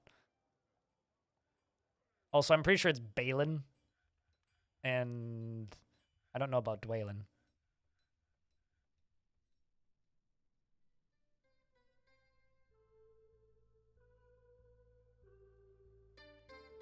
There's a lot of odd things with DF. It's just your mind just likes to spot the inconsistencies.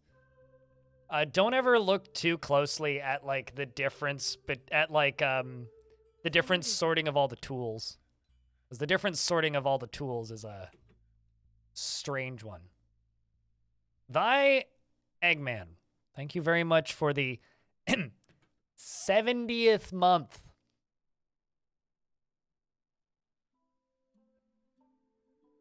Seven zero. That's. I might faint when we hit 100 months. It's like, all right, I should retire now. I'm too old. Let the kids take over. I've been doing this too long. There's no hope for me anymore. Dodging layoffs, I hope. Things have been all right. This is actually turning into a pretty cool fort. It's kind of like the fact that you can see a different layer of it on every level. I think I might start channeling this area down.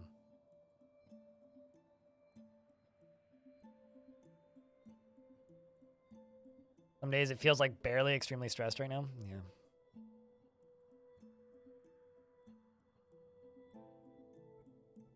About managing? That's good. I've been in a real bad way recently. Brain's been in a not good spot. But, you know, once again, getting by. Managing.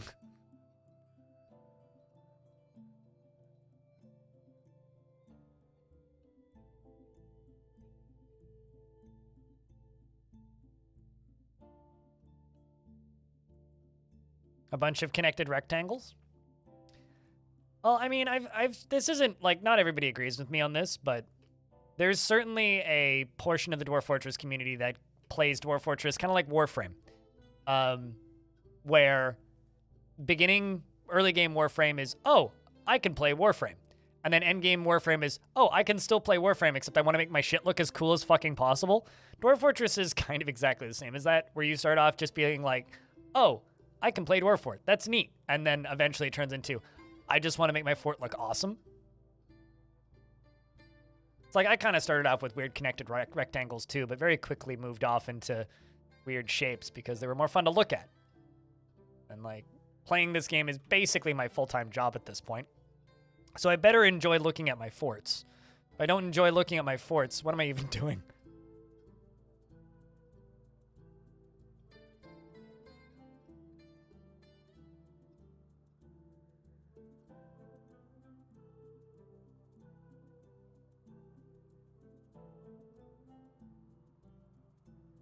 But yeah, at the very least, you know, you're managing Eggman, so that's good to hear. Been up to anything fun or just existing?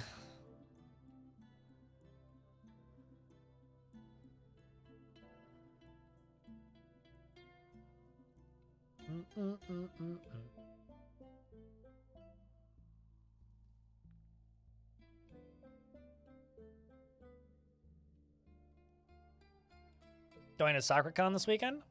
Oh yeah, I guess that's that time of year, hey? Yeah, that checks out. Wonder how busy it's gonna be this year. Did you go last year? I can't remember if you went last year. Like, I know obviously you went to PAX last year. I'm curious about how that convention is doing in a world where, like, I know what PAX was like last year, and I just saw pictures of PAX East. I wonder if it's basically just back up to capacity now. Curious.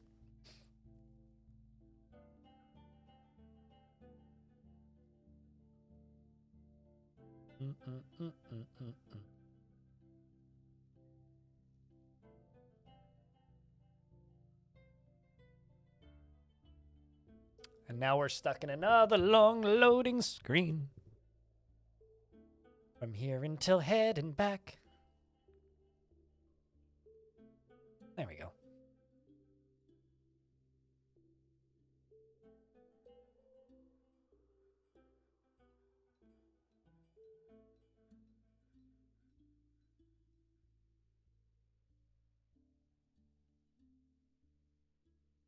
Wait, was it not like just in the convention center? What do you mean by new building? I thought that was just in the Seattle Convention Center.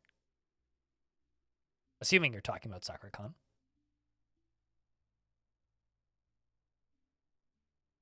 Or are they booking out like more space around the city?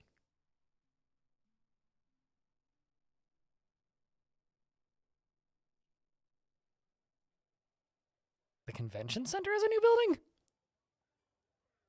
Was it not big enough? But okay, cool. I mean, good for it. I'm really curious to see what PAX West is going to look like. I'm just kind of biding my time for PAX this year because I want to try and get a press badge again. I miss those days. Back for a second. Shame the naming thing is on cooldown. You were going to suggest a Forgotten Beast chief named Anthony Dwarfane or something. Forgotten Beast chef.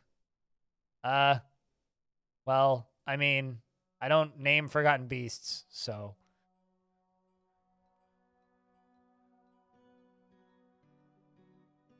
It is on cooldown for good chunks of time at a time, so.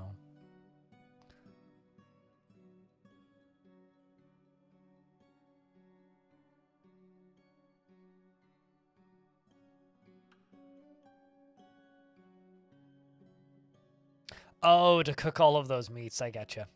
Yep. I don't even know if they've cooked them yet. They're all still there.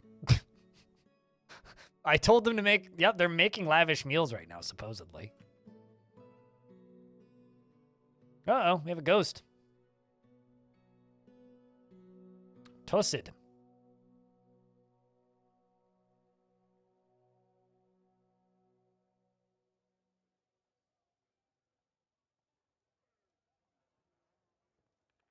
I was there Sunday? PAX West? Like, just the Sunday.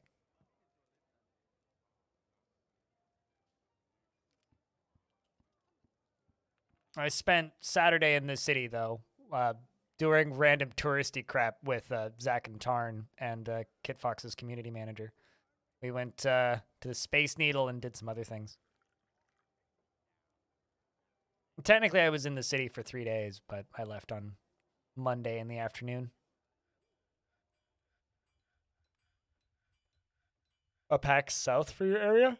I don't think they need to keep making more PAXs. I think the era of them going, oh, we need a PAX in this place, and oh, we need a PAX in this place. No. No, they don't need that. Fortunately, and this is coming from somebody who likes conventions, not every city needs a convention. And the era of even, like, especially gaming conventions being viable or even useful is dwindling. I'm your liaison for the mountain homes. Let's discuss your situation. Did you literally just like loiter in my fort for all over 6 months before doing this? Obviously, Moogie gets Baron, right?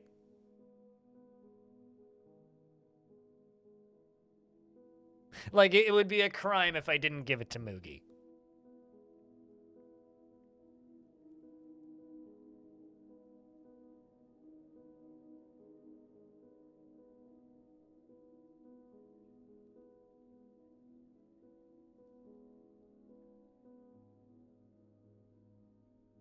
They want Pearl Ash. Well, okay. They can want it. Uh-oh. A force that is dark and vile has allegedly arrived. And there's like maybe a dozen of them.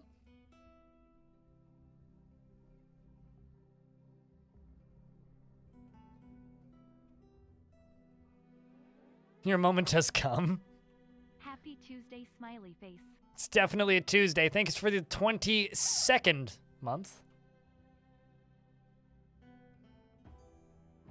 I try and do PAX West every year because I fortunately know a certain person in the city who is in this chat who lets me sleep in his extra bedroom, so.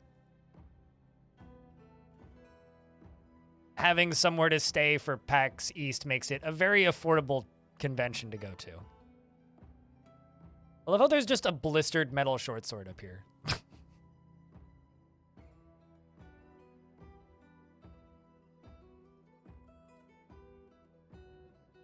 Oh no, they killed my duck. You motherfucker. You killed my duck. Why would you do that?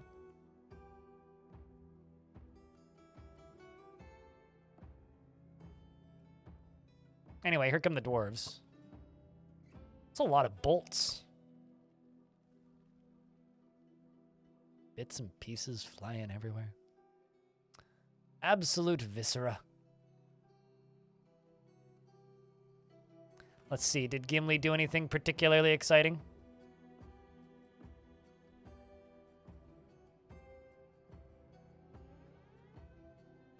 Right, Sheencat's doing the thing. Mithril did... Oh, not Gimli. It would be Mithril.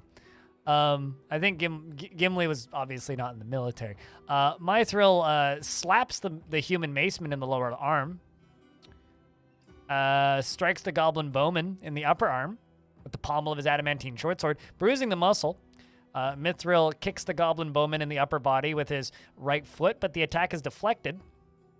The swordmaster slashes the goblin crossbowman in the right upper arm with his adamantine short sword, and the severed part sails on off in an arc. Lots of bits and pieces.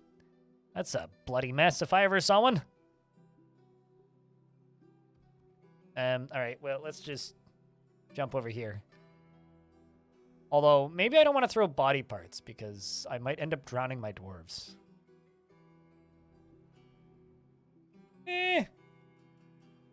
Yeah, maybe I won't do that. But we will grab corpses.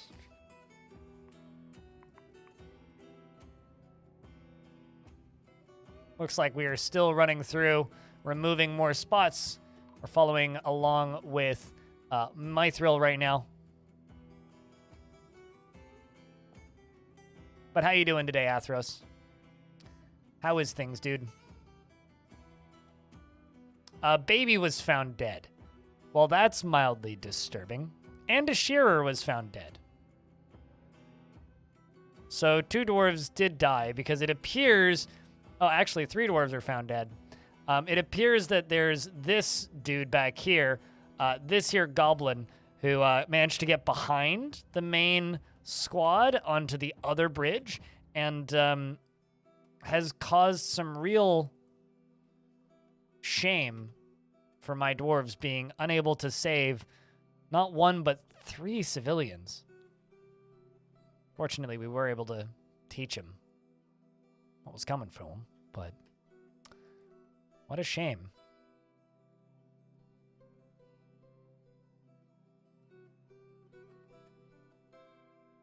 Was that you and your baby?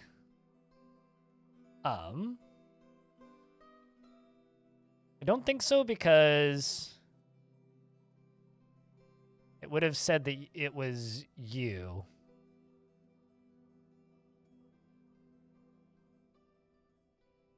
No, but it wasn't you. It would have had your name, unless you lost your name somehow, and you're still carrying your child. Also, this is funny, but your spouse's last name, by the way, Casualty, is Blowing Boat. It's just like you've got little you know those little newspaper pat boats that you can make that float in water for a little bit until they sink. You're just like blowing one of those along a bathtub. It's been a gnarly month in life, but you worked through it. Hopefully everything's coming together. I feel like it's been a gnarly month for everybody. Woodworker Guild. What are we, elves?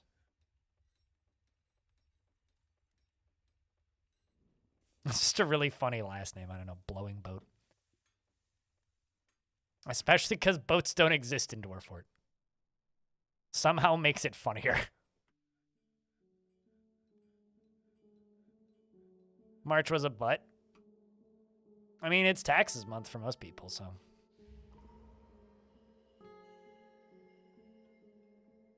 No, you like Wood Cutting Guild. Thigh Cut, the lie maker, has been possessed. They're probably lying about it, frankly.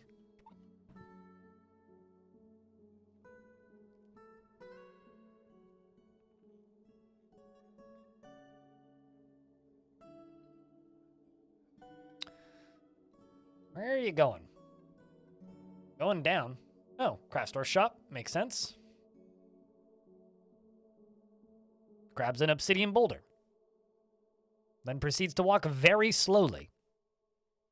You cannot have disposable items cannot be made into artifacts. And consumable items cannot be made into artifacts. So you can't have artifact soap, and you also can't have artifact what's the word? You can't have artifact soap, and you also can't have artifact food or beer or booze or milk. Because you can't have that. Just like you can't have artifact ash. But if you did, you would have to catch him.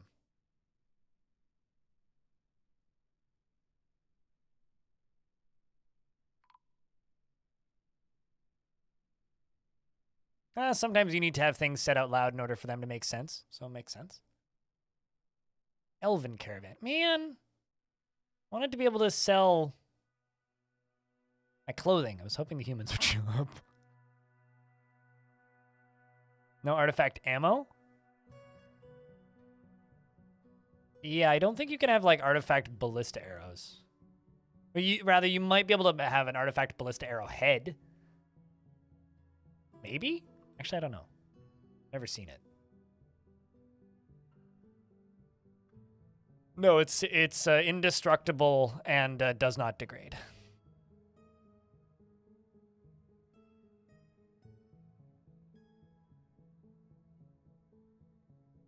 What's up, Pseudonym? The demons are still locked up in the hallways, yes. We've released a few more, too. And also, Moogie is now a baron. Yeah, we are now a barony. I need to make Moogie space. You don't think they have quality ratings? But they did. No, ballistic arrows do. Maybe, maybe not. Probably not.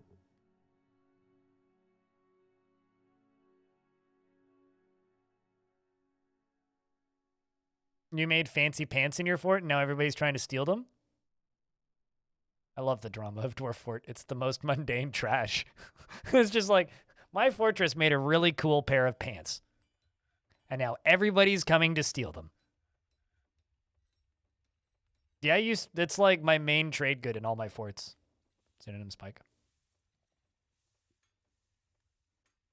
Just simply search by X.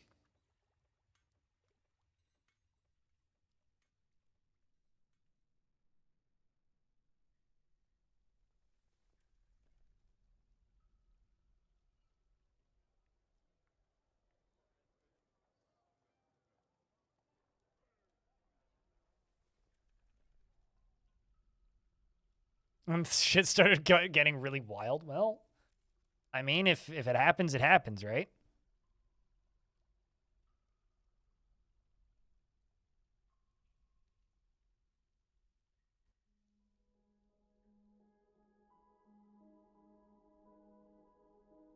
Artifact pants and artifact coat.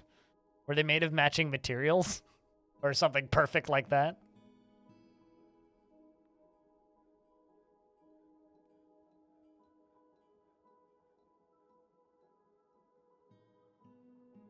I mean, dwarves don't generally automatically have loincloths, so you'd have to be the one making them loincloths. But no, I don't think that's kind of weird. Have you never heard of reducing, reusing, and recycling? If you ever put on a t-shirt that's made out of partially recycled fabric, which you probably have, because a lot of clothing is made out of recycled fabric these days, it's probably got used socks in it. So, I mean, I guarantee you are wearing some sort of clothing by something that was at one point underwear at some point.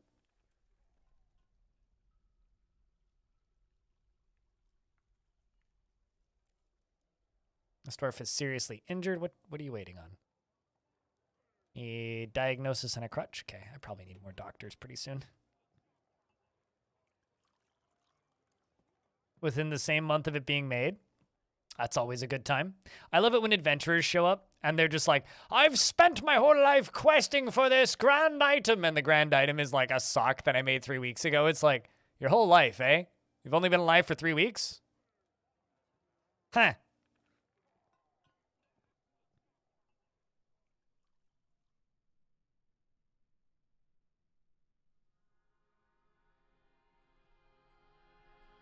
I don't understand why you even need to ask that question. Wait, dwarves? In many people's forts, I'd be surprised if dwarves ever wash. I have some people insist that dwarves don't like showers, and it's just like, they're like, why would I make soap? Dwarves hate showers. It's like, oh my god. They're poor dwarves. Okay, so 2 pieces of obsidian, brilliant cut yellow diamonds, rough emeralds, llama bone, pigtail cloth, and alpaca wool, and copper bars. That bar is a cop, chat. Well, I can bring some stuff to trade with these guys. So let's do,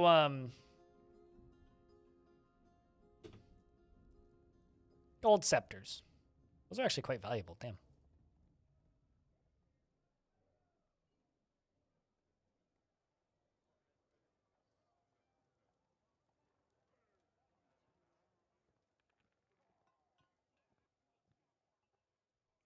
I mean, that's what it looked like you were asking initially. This will probably get us up to pretty close to 200.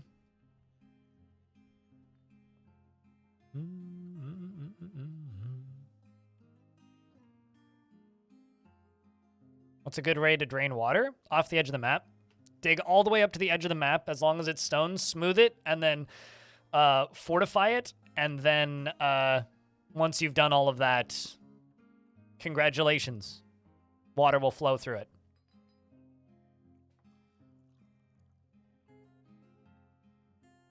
Dwarves, why are you not making beverages? I think I already actually have a brew drink from fruit job. Yes, I do. Clearly because I have no fruits to brew drink from. Well.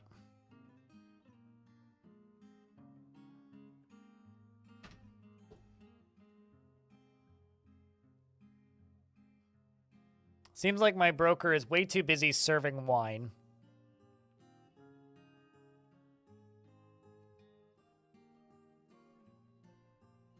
Fix what?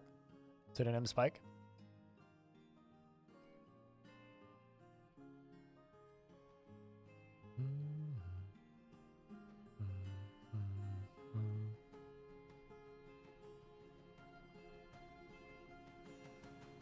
Just waiting on 2 more golden scepters.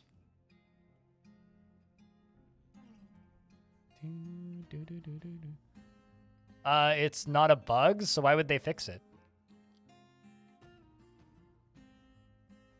In order for them to fix it, it would need to be a bug.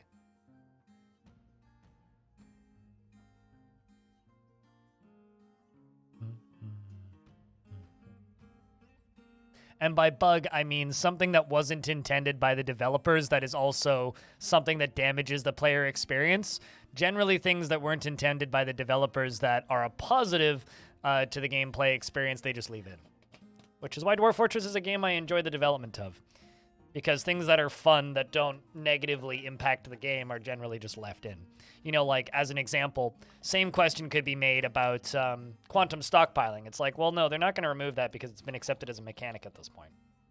It's like, was it intended? No. Are they going to remove it? No, because it's a mechanic that we use. And honestly, I think that's the best way to do it. Pouring more coffee. If something negatively impacts the game or breaks the game, like causes crashing or something, then yes, they will fix it. But if we generally just kind of accept it as a mechanic, well, there's nothing to fix because there's nothing that's broken, right?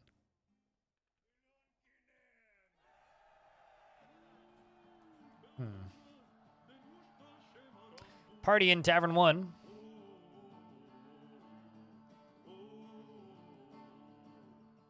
Yeah, well, they're not ready to trade. I know that they're ready to trade. I clicked the button, but the elves are still unloading their stuff, so doesn't matter. The Lime Maker has created Othorger Grufs, an obsidian ring, and offers it to the mean, angry abyss of beer.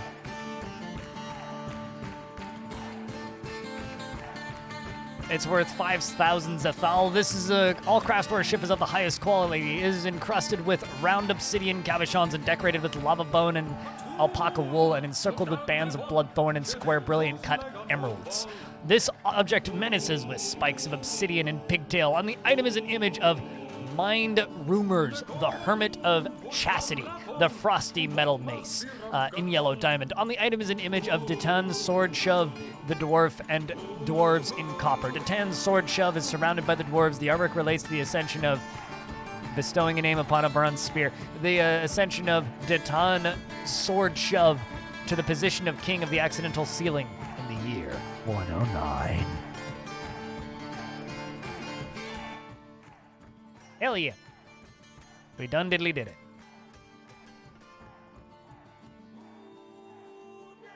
Also, chat, just have a party. Emote only.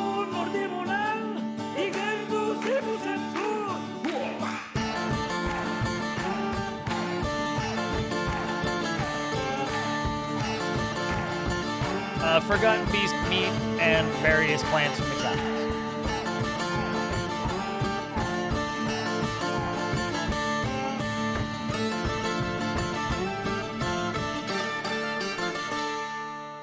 And then whatever the fuck they are making into lavish meals.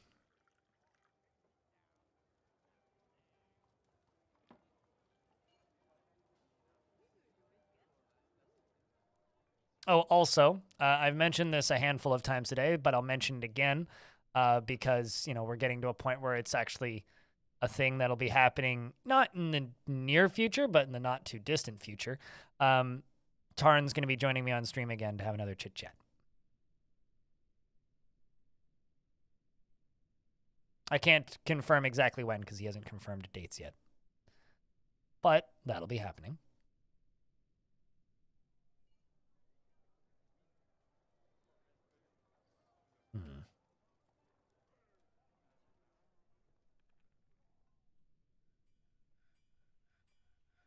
Trying to figure out where I would... You know what? We should put the Baron's room back here.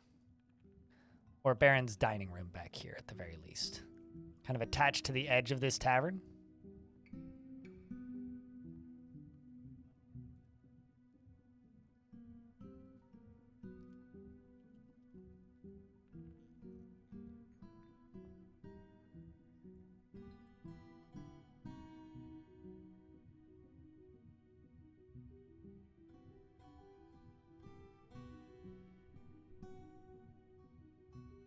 I think that's what we're gonna do there.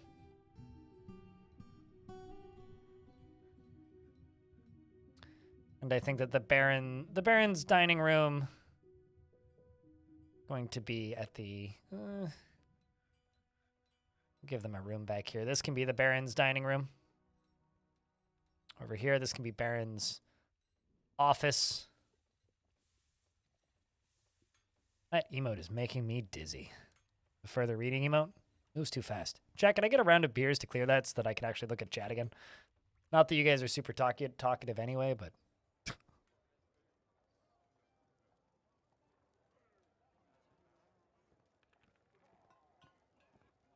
Sometimes I disable animated emotes for that reason, and then I re-enable them later. Then I go, man, why did I do that? I like seeing mine. But some people seem to enjoy making their animated emotes just like, here's a wall of flashing colors and lights. And it's like, cool, now I can't see. But it is what it is.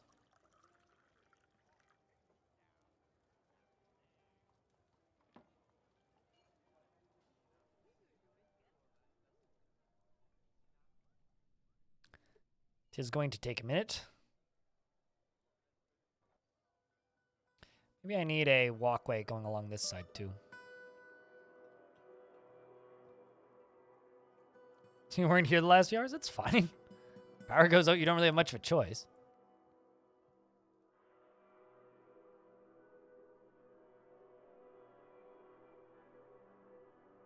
Besides, I'm pretty sure your power going out is a, you know, more, like, a much bigger concern than not being able to watch some idiot on the internet play video games.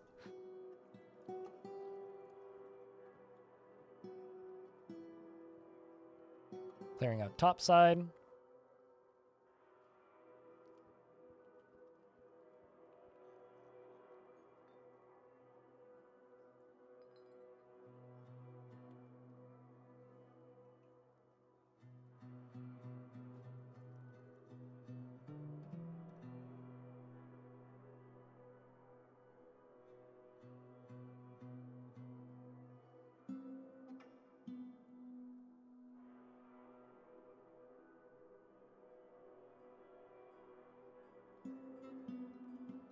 But I hope your power's back, because power outages are the worst.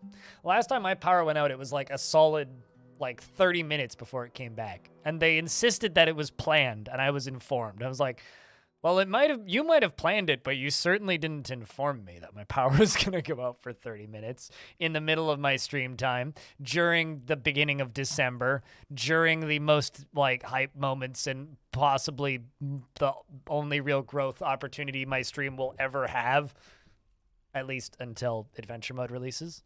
So, the only real growth opportunity my stream's going to have for multiple years, potentially.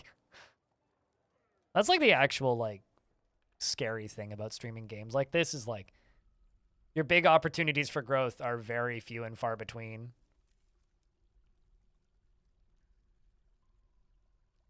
I only really, you know, it's like major big streamers, they get opportunities for growth whenever a new, you know, multiplayer survival action game comes out, which is like once a month.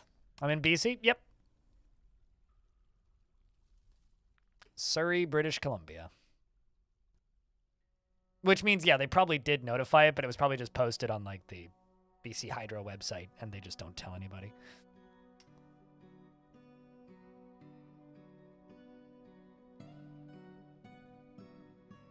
So unless you're, like, actually paying attention to whatever the hell,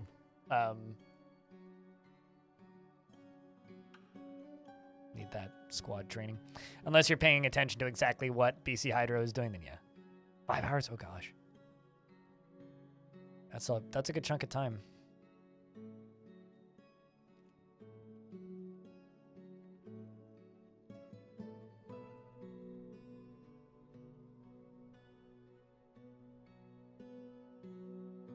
Well, I definitely did not receive an email, but they insisted that it was planned. Anyway, this was back in December, so it doesn't really matter.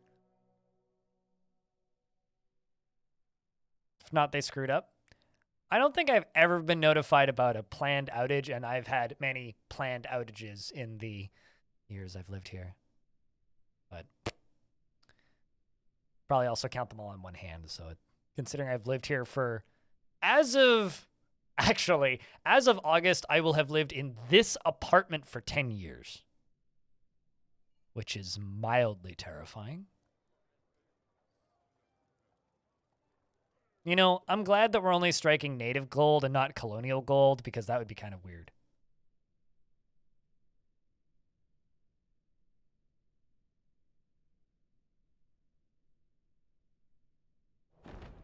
Another one. Oh. Oh, not another one.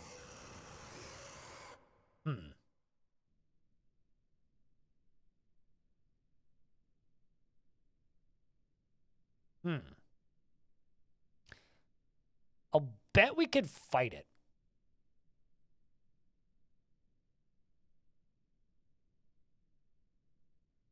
Not much, Forgotten Creek.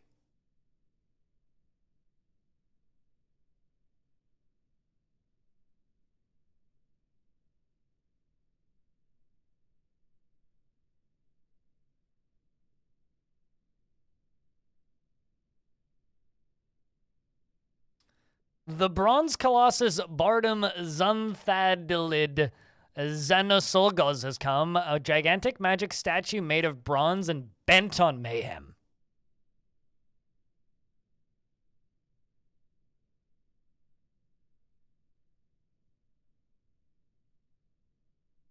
Yeah, we'll fight it.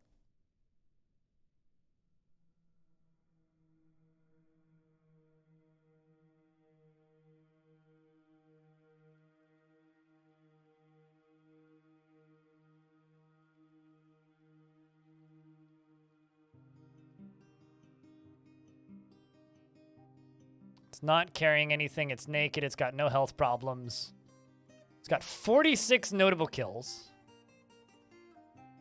Okay, Thunderclouts might be my new favorite fort name in this world. Killed a bunch of stuff in places I've never been to. A lot of elves, it looks like.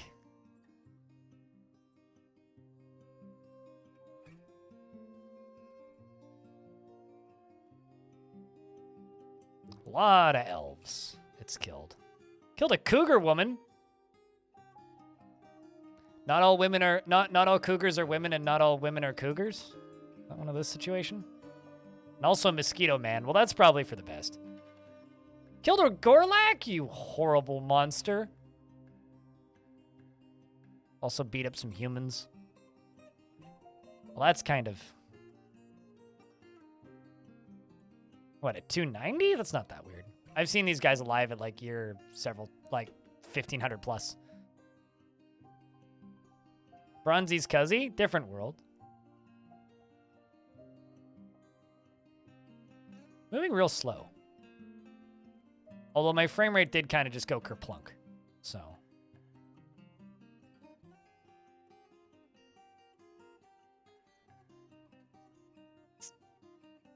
So he's either going to punt my entire military to death, or they're just going to, like, 3-shot him. I'm not sure which one it's going to be. Uh-oh, the fight's going to take place in the stairs, probably. Sorry, ham radar. You monster.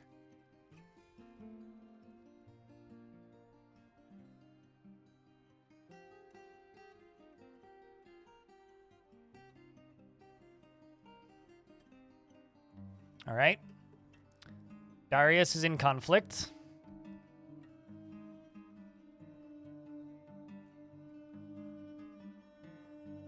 The fight begins. We're going to move it forward a few turns at a time. Terrified while in conflict. I don't blame him. Okay, well, that's old combat logs.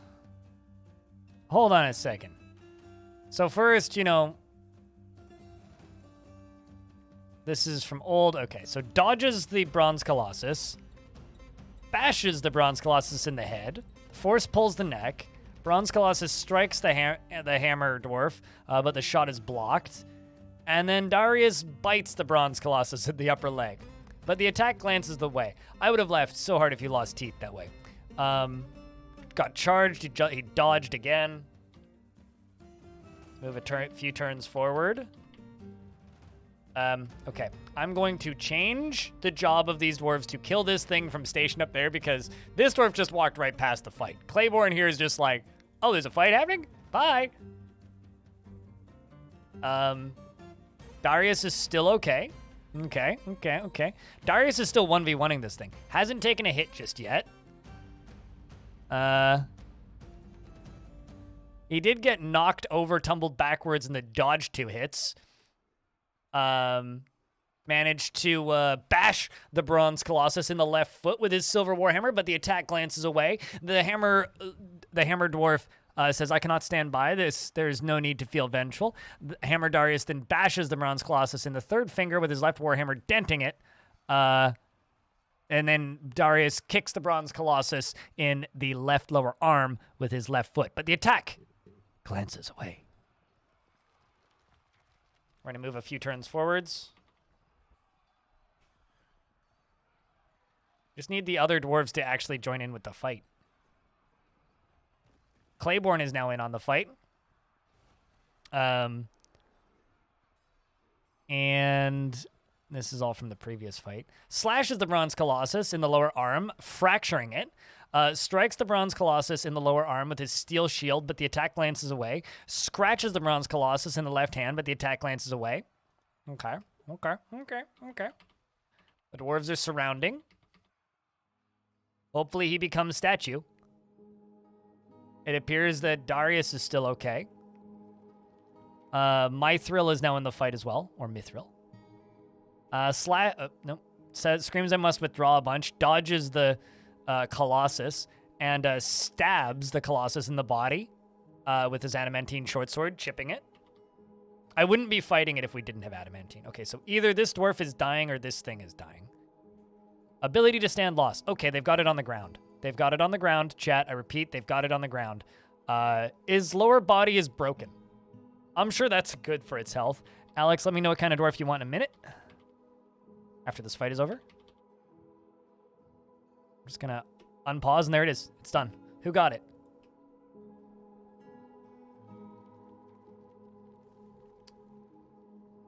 These are some strong dwarves. Darius bashes the Bronze Colossus in the head with the Silver Warhammer, and the part is crushed. Well, so Darius, you just lost your name, but congrats. You've slain a Bronze Colossus. Bardum Jagger ruled the massive Growl. And we don't even need to make a statue of this one. What was the statue of?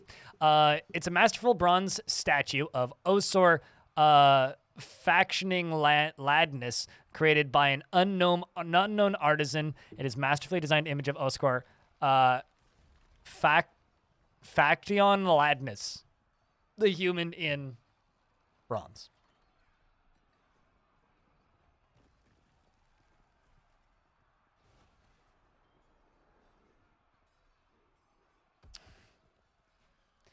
I'm opening up my phone and disabling an app from sending me notifications. I have very strict notification rules on my phone so that nothing can send me push notifications because I hate them.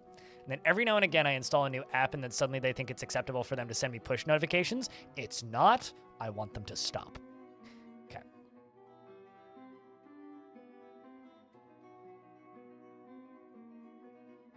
Yes, this is in fact the same world as Waterlungs. Same faction even.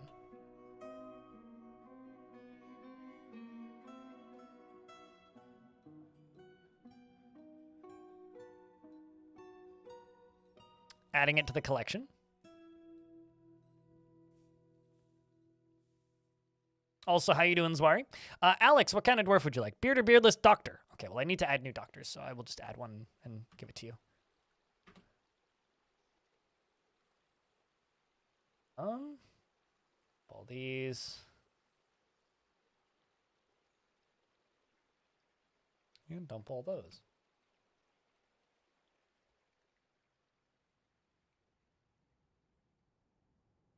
I also need to build a new hospital, and I just kind of haven't gotten around to it. Like, this is my hospital right now. It's pathetic.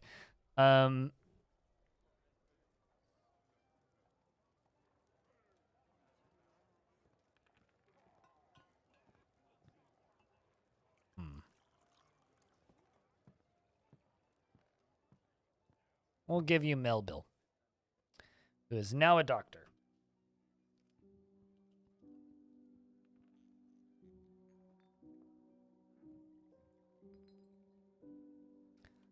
Well, I mean, they were historically relevant enough that they were the image that was used as part of a bronze colossus, but... Alex for Alex, an eye for an eye, a tooth for a tooth, a dwarf for a dwarf. She does not go out of her way to help others, and she thinks she is fairly important in the grand scheme of things, and she generally has a noticeable lack of perseverance, and can sometimes act with. She can sometimes have she can sometimes act without deliberation, and she is brave in the face of imminent danger, and she takes offer to help and gifts without feeling particularly grateful, and she has a tendency towards forming deep emotional bonds with others. She doesn't often she doesn't often experience strong cravings or urges, and is not particularly interested in what others think of her. She is assertive and needs alcohol to get through the working day. Doesn't really care about anything, any moo. Personally, respects the law and doesn't care if others take the time to master skills, and doesn't see cooperation as valuable, and dreams of creating a great work of art. She likes hornblende, bismuth bronze, green tourmaline, green glass, short swords, tunics, tables, and boogeymen for their terror-inspiring antics, and the words of the page of aquamarine and the sight of the adoration of butterflies. When possible, prefers to consume teff beer and 2-grain wheat flour, and absolutely hates snails. Moon snails, specifically. She has what was once a thin frame, is now bearing enormous thick layers of fat. Her very long hair is braided, and her short, broad nose is sharply hooked. Her close-set, round aquamarine eyes are protruding. She has a round chin, and her eyebrows are high, and her somewhat tall head is broad. Her eyelashes are short, and her hair is dark tan, and her skin is pink and also probably pale.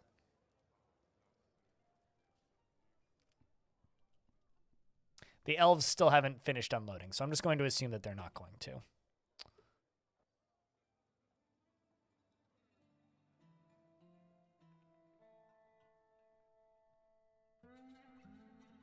So I saw this statue for a second here because it's just a statue of a human, right?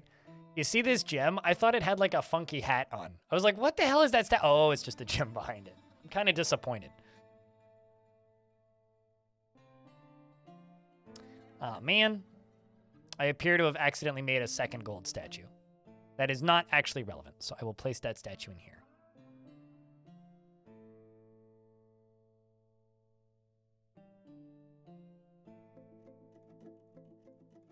Now I'm confused. Why is it not reachable?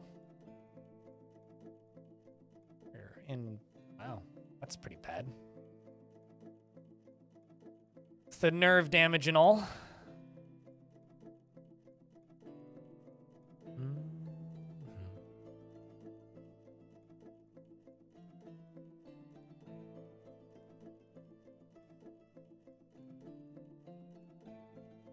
It kind of, yeah, it looks like something from ancient Egypt, doesn't it?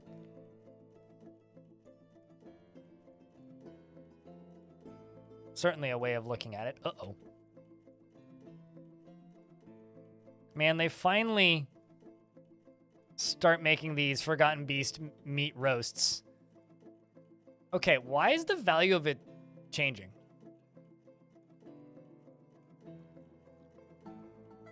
It's like they're constantly re-estimating the value. That's odd.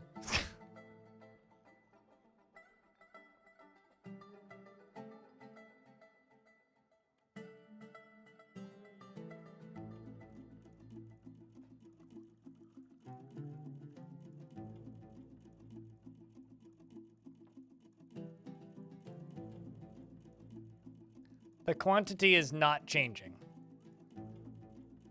So no, it's not that.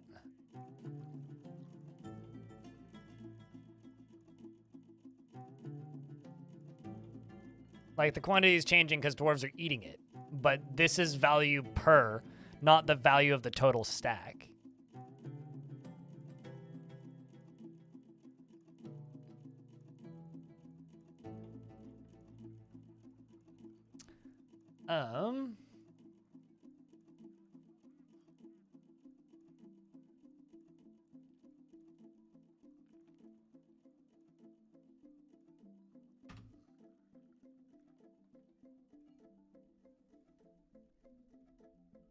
All right. Well, anyway.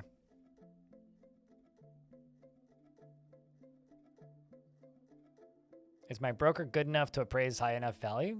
I don't think that should affect anything. It's not going to cause the value to change. I'm assuming it's probably a bug.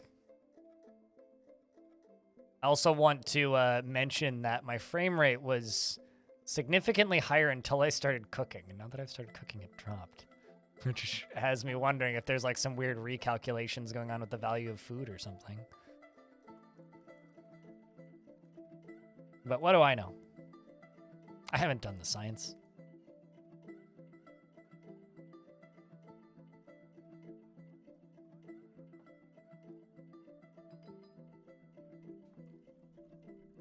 I'm proud that we were able to kill a bronze colossus, though. That is no easy feat. Killing a bronze colossus is harder than killing the vast majority of Forgotten Beasts. Jess, how was your stream today? You still playing Dredge? I think that's what you saw when I opened your stream up this morning. You guys don't know Jess? She plays a variety of video games, member of my stream team. Fabulous individual. Go give Jess a follow if you haven't already. We're streaming some of the Dwarf forts, but we're going to be swapping games and trying out a new game in a little bit here. Maybe in like an hour or so. For anybody who's curious about new game, I will be playing some of this, which isn't out yet. It's releasing tomorrow. Or the devs said today, but they also said today at 2 o'clock in the morning my time. So I don't know what today means.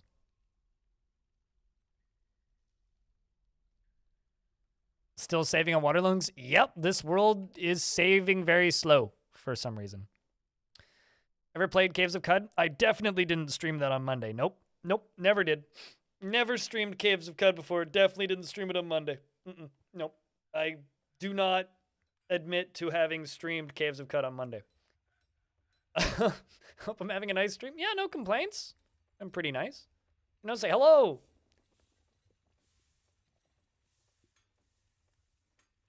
Hi, new here. I'm blind.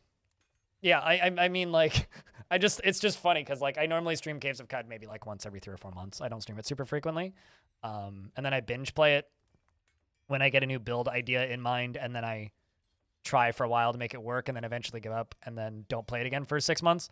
It's just funny because I literally played it on, like, Monday. But yeah, no, we streamed it on Monday. Had some very unsuccessful runs. Almost made it to Golgotha once, though. Okay. Haven't seen the mushroom fields in a while, though. Or the Yid Freehold.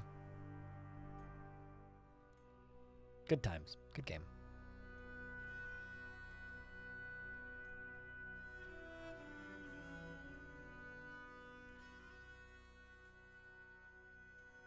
Those YouTube shorts are bringing in new viewers? I would say the only actual substantial growth that this channel has had in the last fucking 5 years is because of my YouTube channel in December and raids from people in December.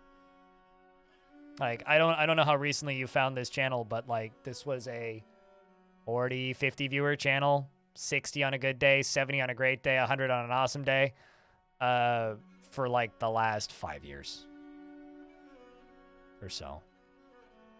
And I've been doing this full time. As of November of this year, it will have been full time for, or not full time. I will have been streaming as of November this year. I will have been streaming for 10 years.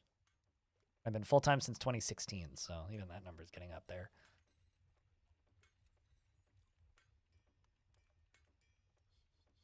I think you're making your food stockpiles stress out and change their own value. That's funny. Funny concept that. I mean, right now we're experiencing lag because every single dwarf in the fort is trying to get into here to construct this.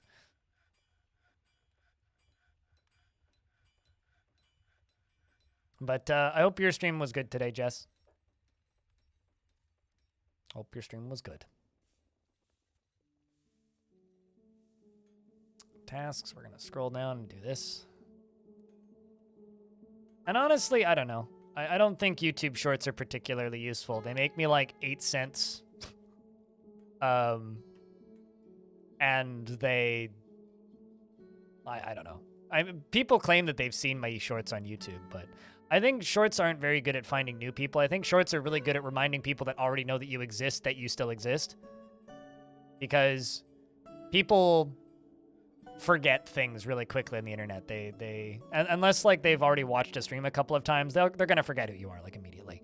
But like if you get into that cycle of like watch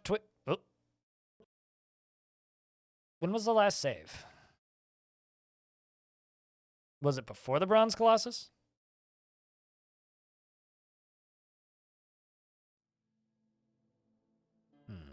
Did you miss anything major? Yes.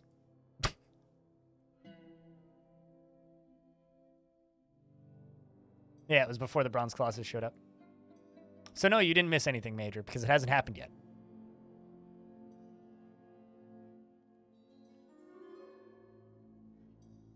Turns out you're very slow at completing story games. Yeah, I was thinking about playing Dredge. It looks interesting, but I don't know if I want to stream kill it for a week to finish it.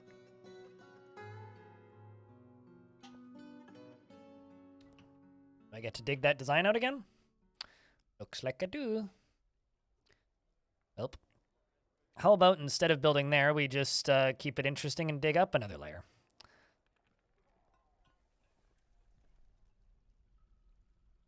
So we killed a Bronze Colossus, but now we didn't. So we get to kill a Bronze Colossus again, assuming it's still a Bronze Colossus that shows up and not another Mega Beast. Wouldn't it be fun if it was just a dragon this time or something?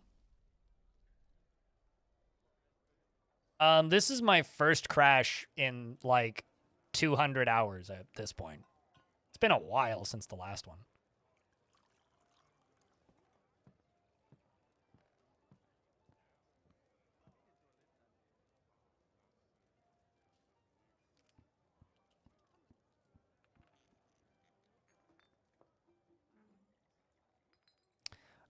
I'm low-key trying to figure out how to remove friend activity from Steam.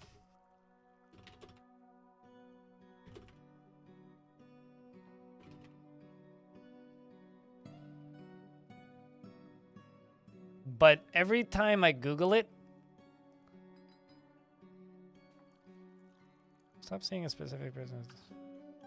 Oh, that's hysterical. The only way to like stop seeing a particular person's activity on Steam is to unfriend the person. It's goofy. Steam, fix that shit. Set yourself in offline mode? That's unfortunately not an option. Want to play porn games? No, I want to stop seeing Kiri's forehead. Like, genuinely, that's what I want to do. Because every single goddamn time I open up the Steam Direct, like I don't want people, I'm fine with people seeing my activity. I just don't want to see Kiri's forehead anymore. But chatting with chat, oh, that's fair. It's like, she's the only person I know who does that, who shares stuff like videos on Steam. And it's like, I used to do that, and then I realized real fast it brings like 0.000001 traffic, so I just stopped doing it. Like, it's like, there's no point to like spam up the directory with that. But it's like people don't go to Steam forums to look for YouTube videos. But it's just like, why does she have to post it now? Like, that video's been up for like months. It's not exactly a new video. I don't know. Also, if I wanted to play porn games, I would just go make a separate Steam account. Fortunately, I don't like having to work for my pornography. And most of the gameplay of those things is like terrible.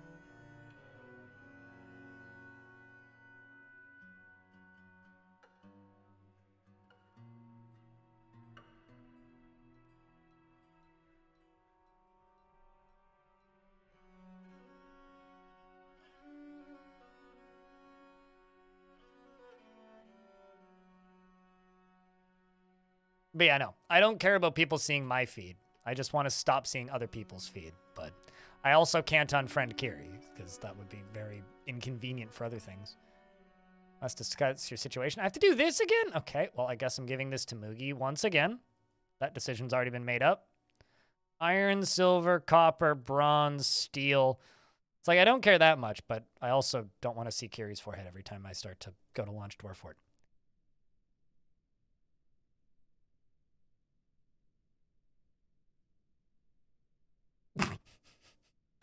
Touche, cat pig. Actually, I mean, that's not totally true. I did, there was a point in my life where on a separate Steam account, my girlfriend at the times, I 100%ed Honey Pop. So I guess that technically counts as a porn game. That's a great game, though. It's more like it's a great puzzle game that just also happens to have porn in it, instead of like just straight up being an adult game. It's also kind of a parody of porn games in a lot of ways. Like, it knows what it is and it's mocking itself, and it's actually kind of funny because of that. Like, it's a pretty good piece of satire, that thing.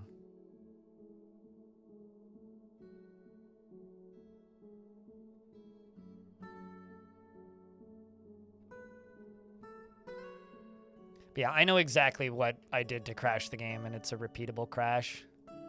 So I just need to make sure I don't do that again.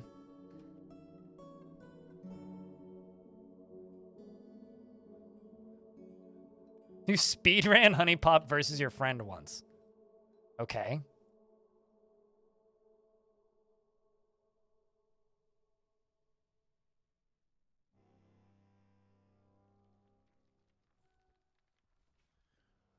You've 100%ed Hellgirls. You were really bored at one point. Vile Force of Darkness has arrived. Oh, actually, yeah, right. This is, they did attack us the last time.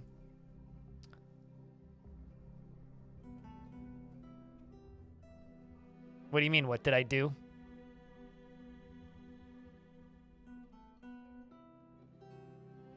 These are more like green ladies, but...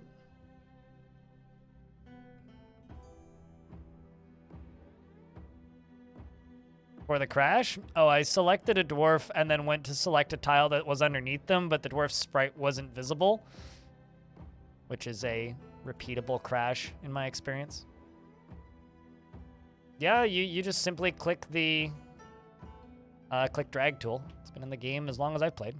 You used to be able to do it over multiple Z levels too.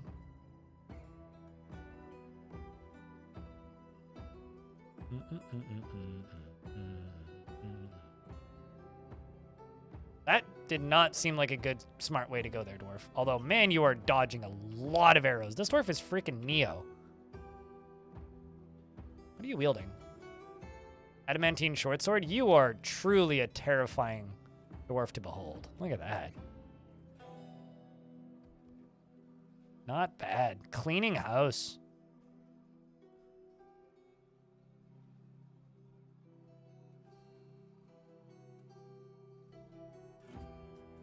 Well, this one is tired, winded, and bleeding, but...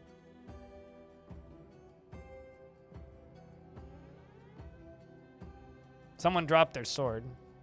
Go get that.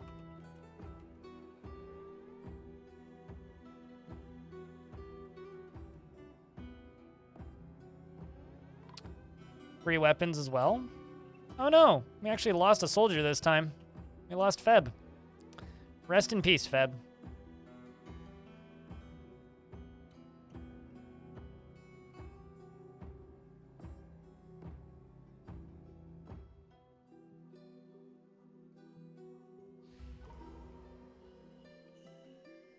The Shaken Evil, the human statue, was a human that got abducted by goblins. He was a bard too. He was a master of 3 people and apprentice of 2.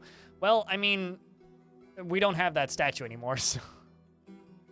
That was the last Bronze Colossus world before the, you know, timeline ending.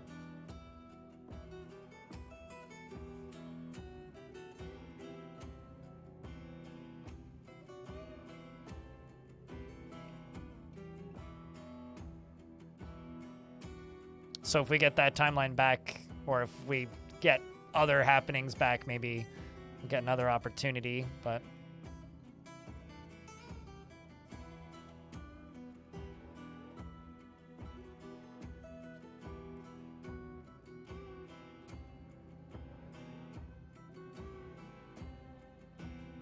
There's a bunny here.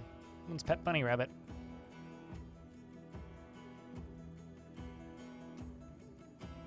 Yes, the mother and baby did survive this time. There was no civilian casualties, so I guess that's for the best. Lose a soldier instead of civilian casualties.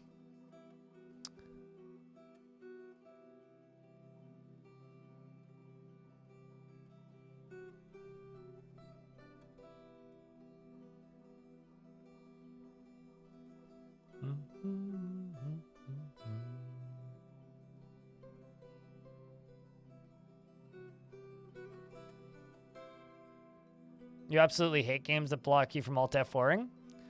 I don't think you've ever been able to Alt F4 Dwarf Fort. The only place where you can Alt F4 Dwarf Fort is in save screens, and I'm pretty sure it just almost always, like, vast majority of the time, bricks your save. So...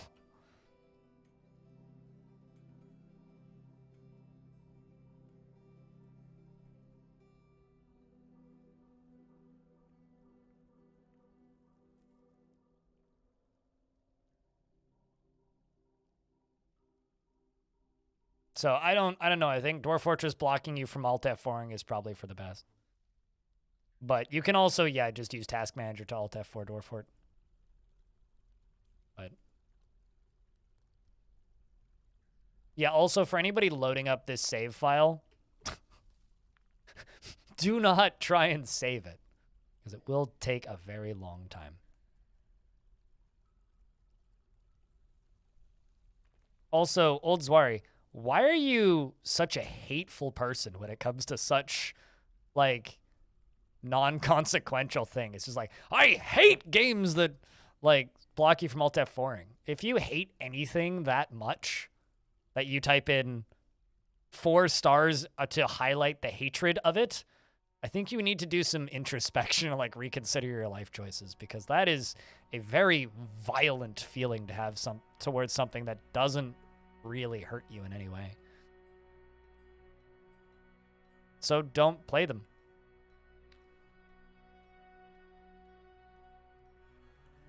You know?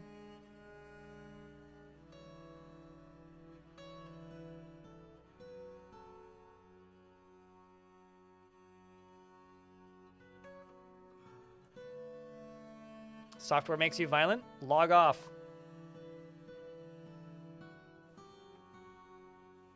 That's the only logical response to that statement. If software makes you violent, then log off. Take a break. Take a nap. Go to sleep.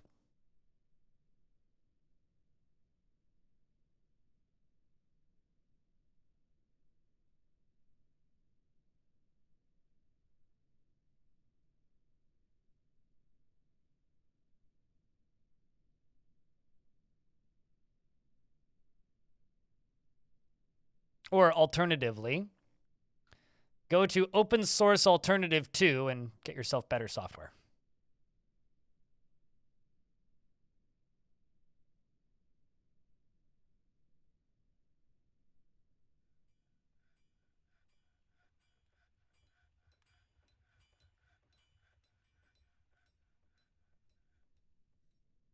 Open source alternative 2. A place to get better software. I like how OBS is here as if it's like an alternative. It's just like as if there's an alternative to OBS. Come on.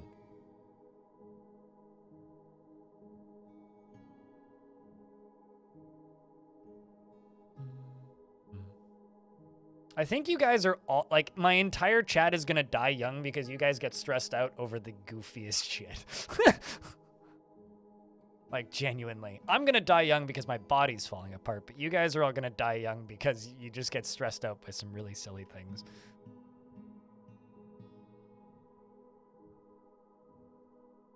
Anyone with a strange mood? There was one that started. I'm sure they're working on their item. I'll check in on them in a little bit. Yeah, down here. Miss Weaponsmith. They're running around. They're getting what they need.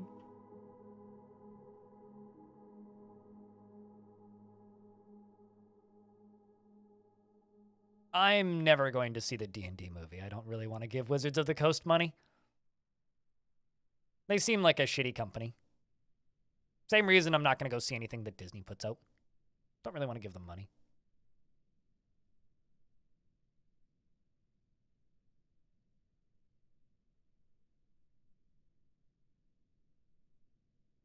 What did they do? Go look at any recent news.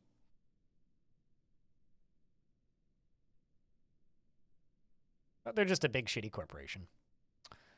Obsidian, giant cave spider, silk cloth, radiant cut pipe, opals, cave spider, silk cloth, obsidian, rough rubies, and rough black diamonds.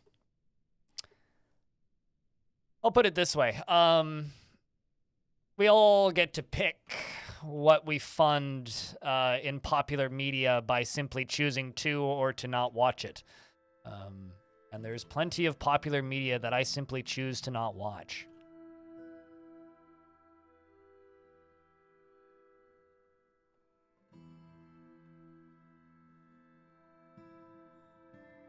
It's like, I don't care if Star Wars is better than it's been in years. Disney already killed Star Wars for me. I will never watch what they're doing now because I don't care, because they've already killed it. They killed one of my favorite franchises, and I will never watch it again. It's like, why would I waste my hard-earned dollars on stuff that they make that actively makes my life less good? It's just like chat here talking about how the like dumb shit in life that stresses you out. It's like, I simply choose not to do it if it stresses me out. I just go do something else.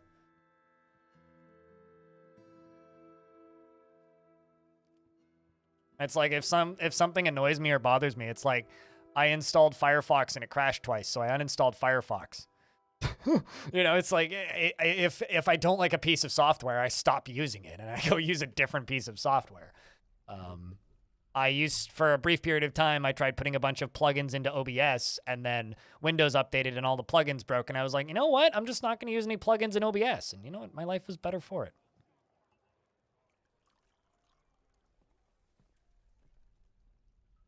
I mean, it doesn't really matter what we were robbed of at this point. Disney makes boring, sanitized media, and so thus Star Wars is going to be boring, sanitized media. I don't watch a lot of movies, so might as well just simply watch movies that I enjoy.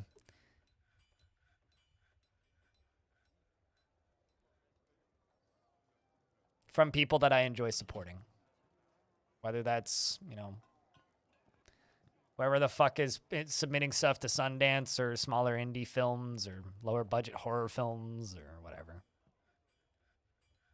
But I don't really want to give Wizards of the Coast money and don't really have any emotional attachment to D&D, so I just won't go see the D&D movie. Also, like, it looks kind of insufferable to me, but I'm also not the target audience for that movie, so.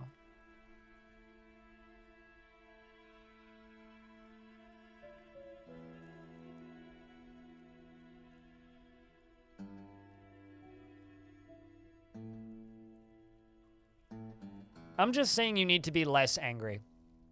I don't know if you were here for it, but there was a conversation that went really sour about a couple of weeks ago in this chat where someone was just viscerally hating an entire group of people in an entire industry practically for something that happened back, like, literally 10 years ago. And is still just hating this specific industry. And it's like, well, why don't you this looks like a dinosaur looking over its shoulder that's lying down. And it's like, why don't you take that anger that you have and instead direct it at something useful that you can use to improve your life now instead of just hating on something that there's no point in hating anymore because largely all the people that did that back when no longer exist in the industry. So why get so viscerally angry at a piece of software that doesn't let you Alt F4 when you could simply either A, play a game that uses a different piece of software, or B, use alternatives. Like, we are creatures of our own making, and the more you obsess over dumb, trivial bullshit that makes your life worse, the worse your life will be. Kind of a self-fulfilling prophecy. Like, there's only so much we can control it, but we can certainly make portions of our life better by simply focusing on things that benefit us instead of things that negatively affect us.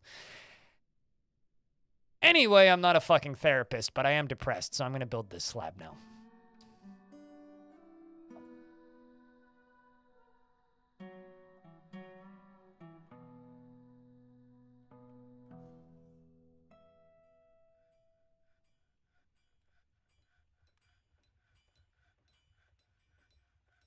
And also, as far as I'm concerned, Wizards of the Coast, when it comes to D&D, are basically the McDonald's of tabletop RPGs.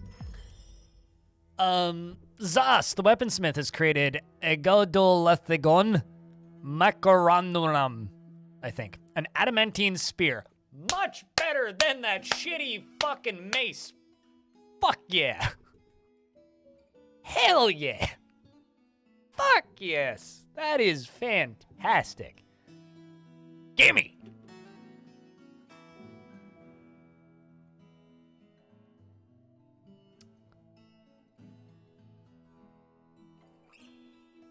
This is an adamantine mace, or an adamantine spear. All craftsmanship is of the highest quality. It is encrusted with, oh god, we're almost out of alcohol. It is encrusted with octagon-cut rubies and studded with adamantine and encircled with bands of round obsidian cabochons. This object menaces with spikes of pipe opal and spider silk, and obsidian. On the item is an image of a four-sided prism in cave spider silk. On the item is an image of a strangler in black diamond.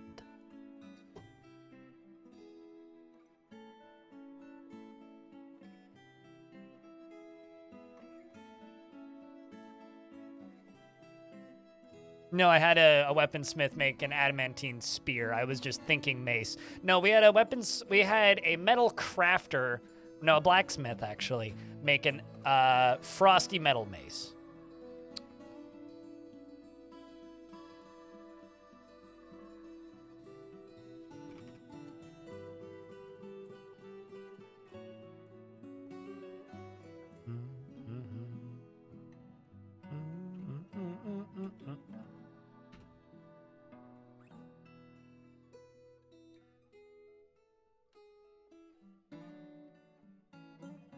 Since they're all already completely stuck in this, we're gonna...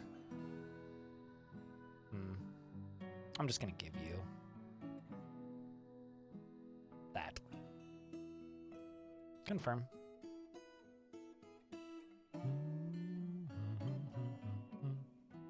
Lamau, that kind of sucks. Lamau, you're an awesome person who I love talking to, Swari. You're such a ray of sunshine.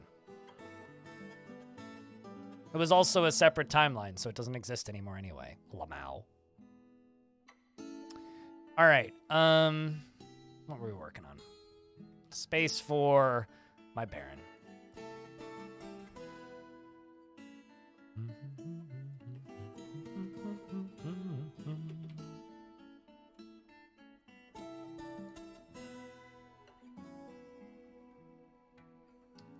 And you're hysterical, Zwari. Thank you very much for completely downplaying and making moments in the game that I find genuinely enjoyable slightly less enjoyable because you think it's funny. Thanks. It's wonderful. Nothing wrong with a ceremonial weapon or something I could theoretically give to a overzealous captain of the guard. But you know, you talking like that just devalues it and makes me feel shitty, even though it doesn't even exist in the fort anymore because the game crashed.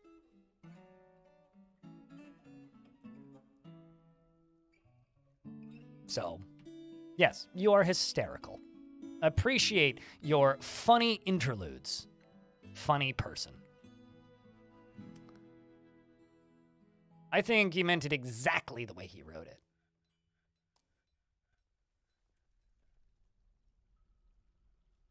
Ire Stupid, thank you very much for gifting out a sub. You're very kind, as always.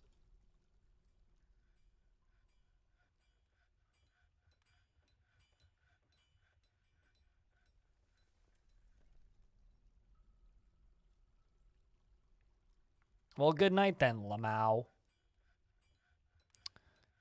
All right. I'm just saying that words have meaning, right? And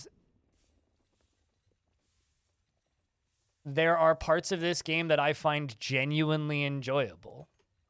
And not everything needs to be immediately optimal for it to be an enjoyable moment, right? So I'm sitting here bummed out that my game crashed and I lost a cool artifact. And this person is now just sitting there mocking it. And it's like, yeah, okay, it's not the best possible artifact we could have gotten, but like, come on. It's still a neat artifact. So, good night, Zwari. You sleep well, but, you know, maybe use your brain sometimes. Also, you landed that sub on Render. Render is like super duper an OG around these parts. Doesn't come by very often these days, though.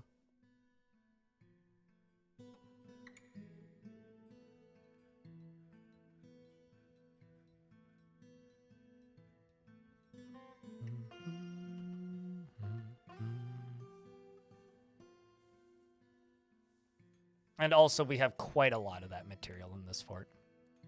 We don't literally have one of it. I think I actually have more of that stuff than I do adamantine.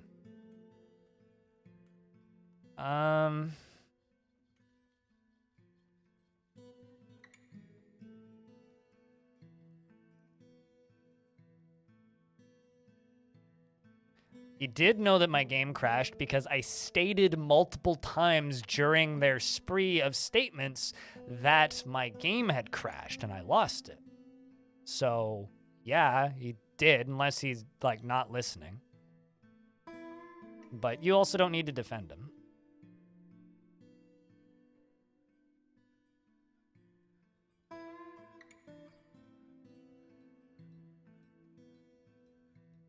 At this point, you're just simply continuing a conversation, right? I said my piece. I think he got my point.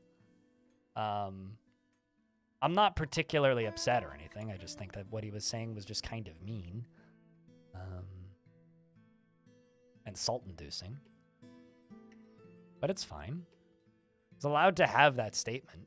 I just wanted them to know that I think it's a shitty statement. Yay, we got rid of that ghost. So. Also, if you think I'm angry, you don't know me very well.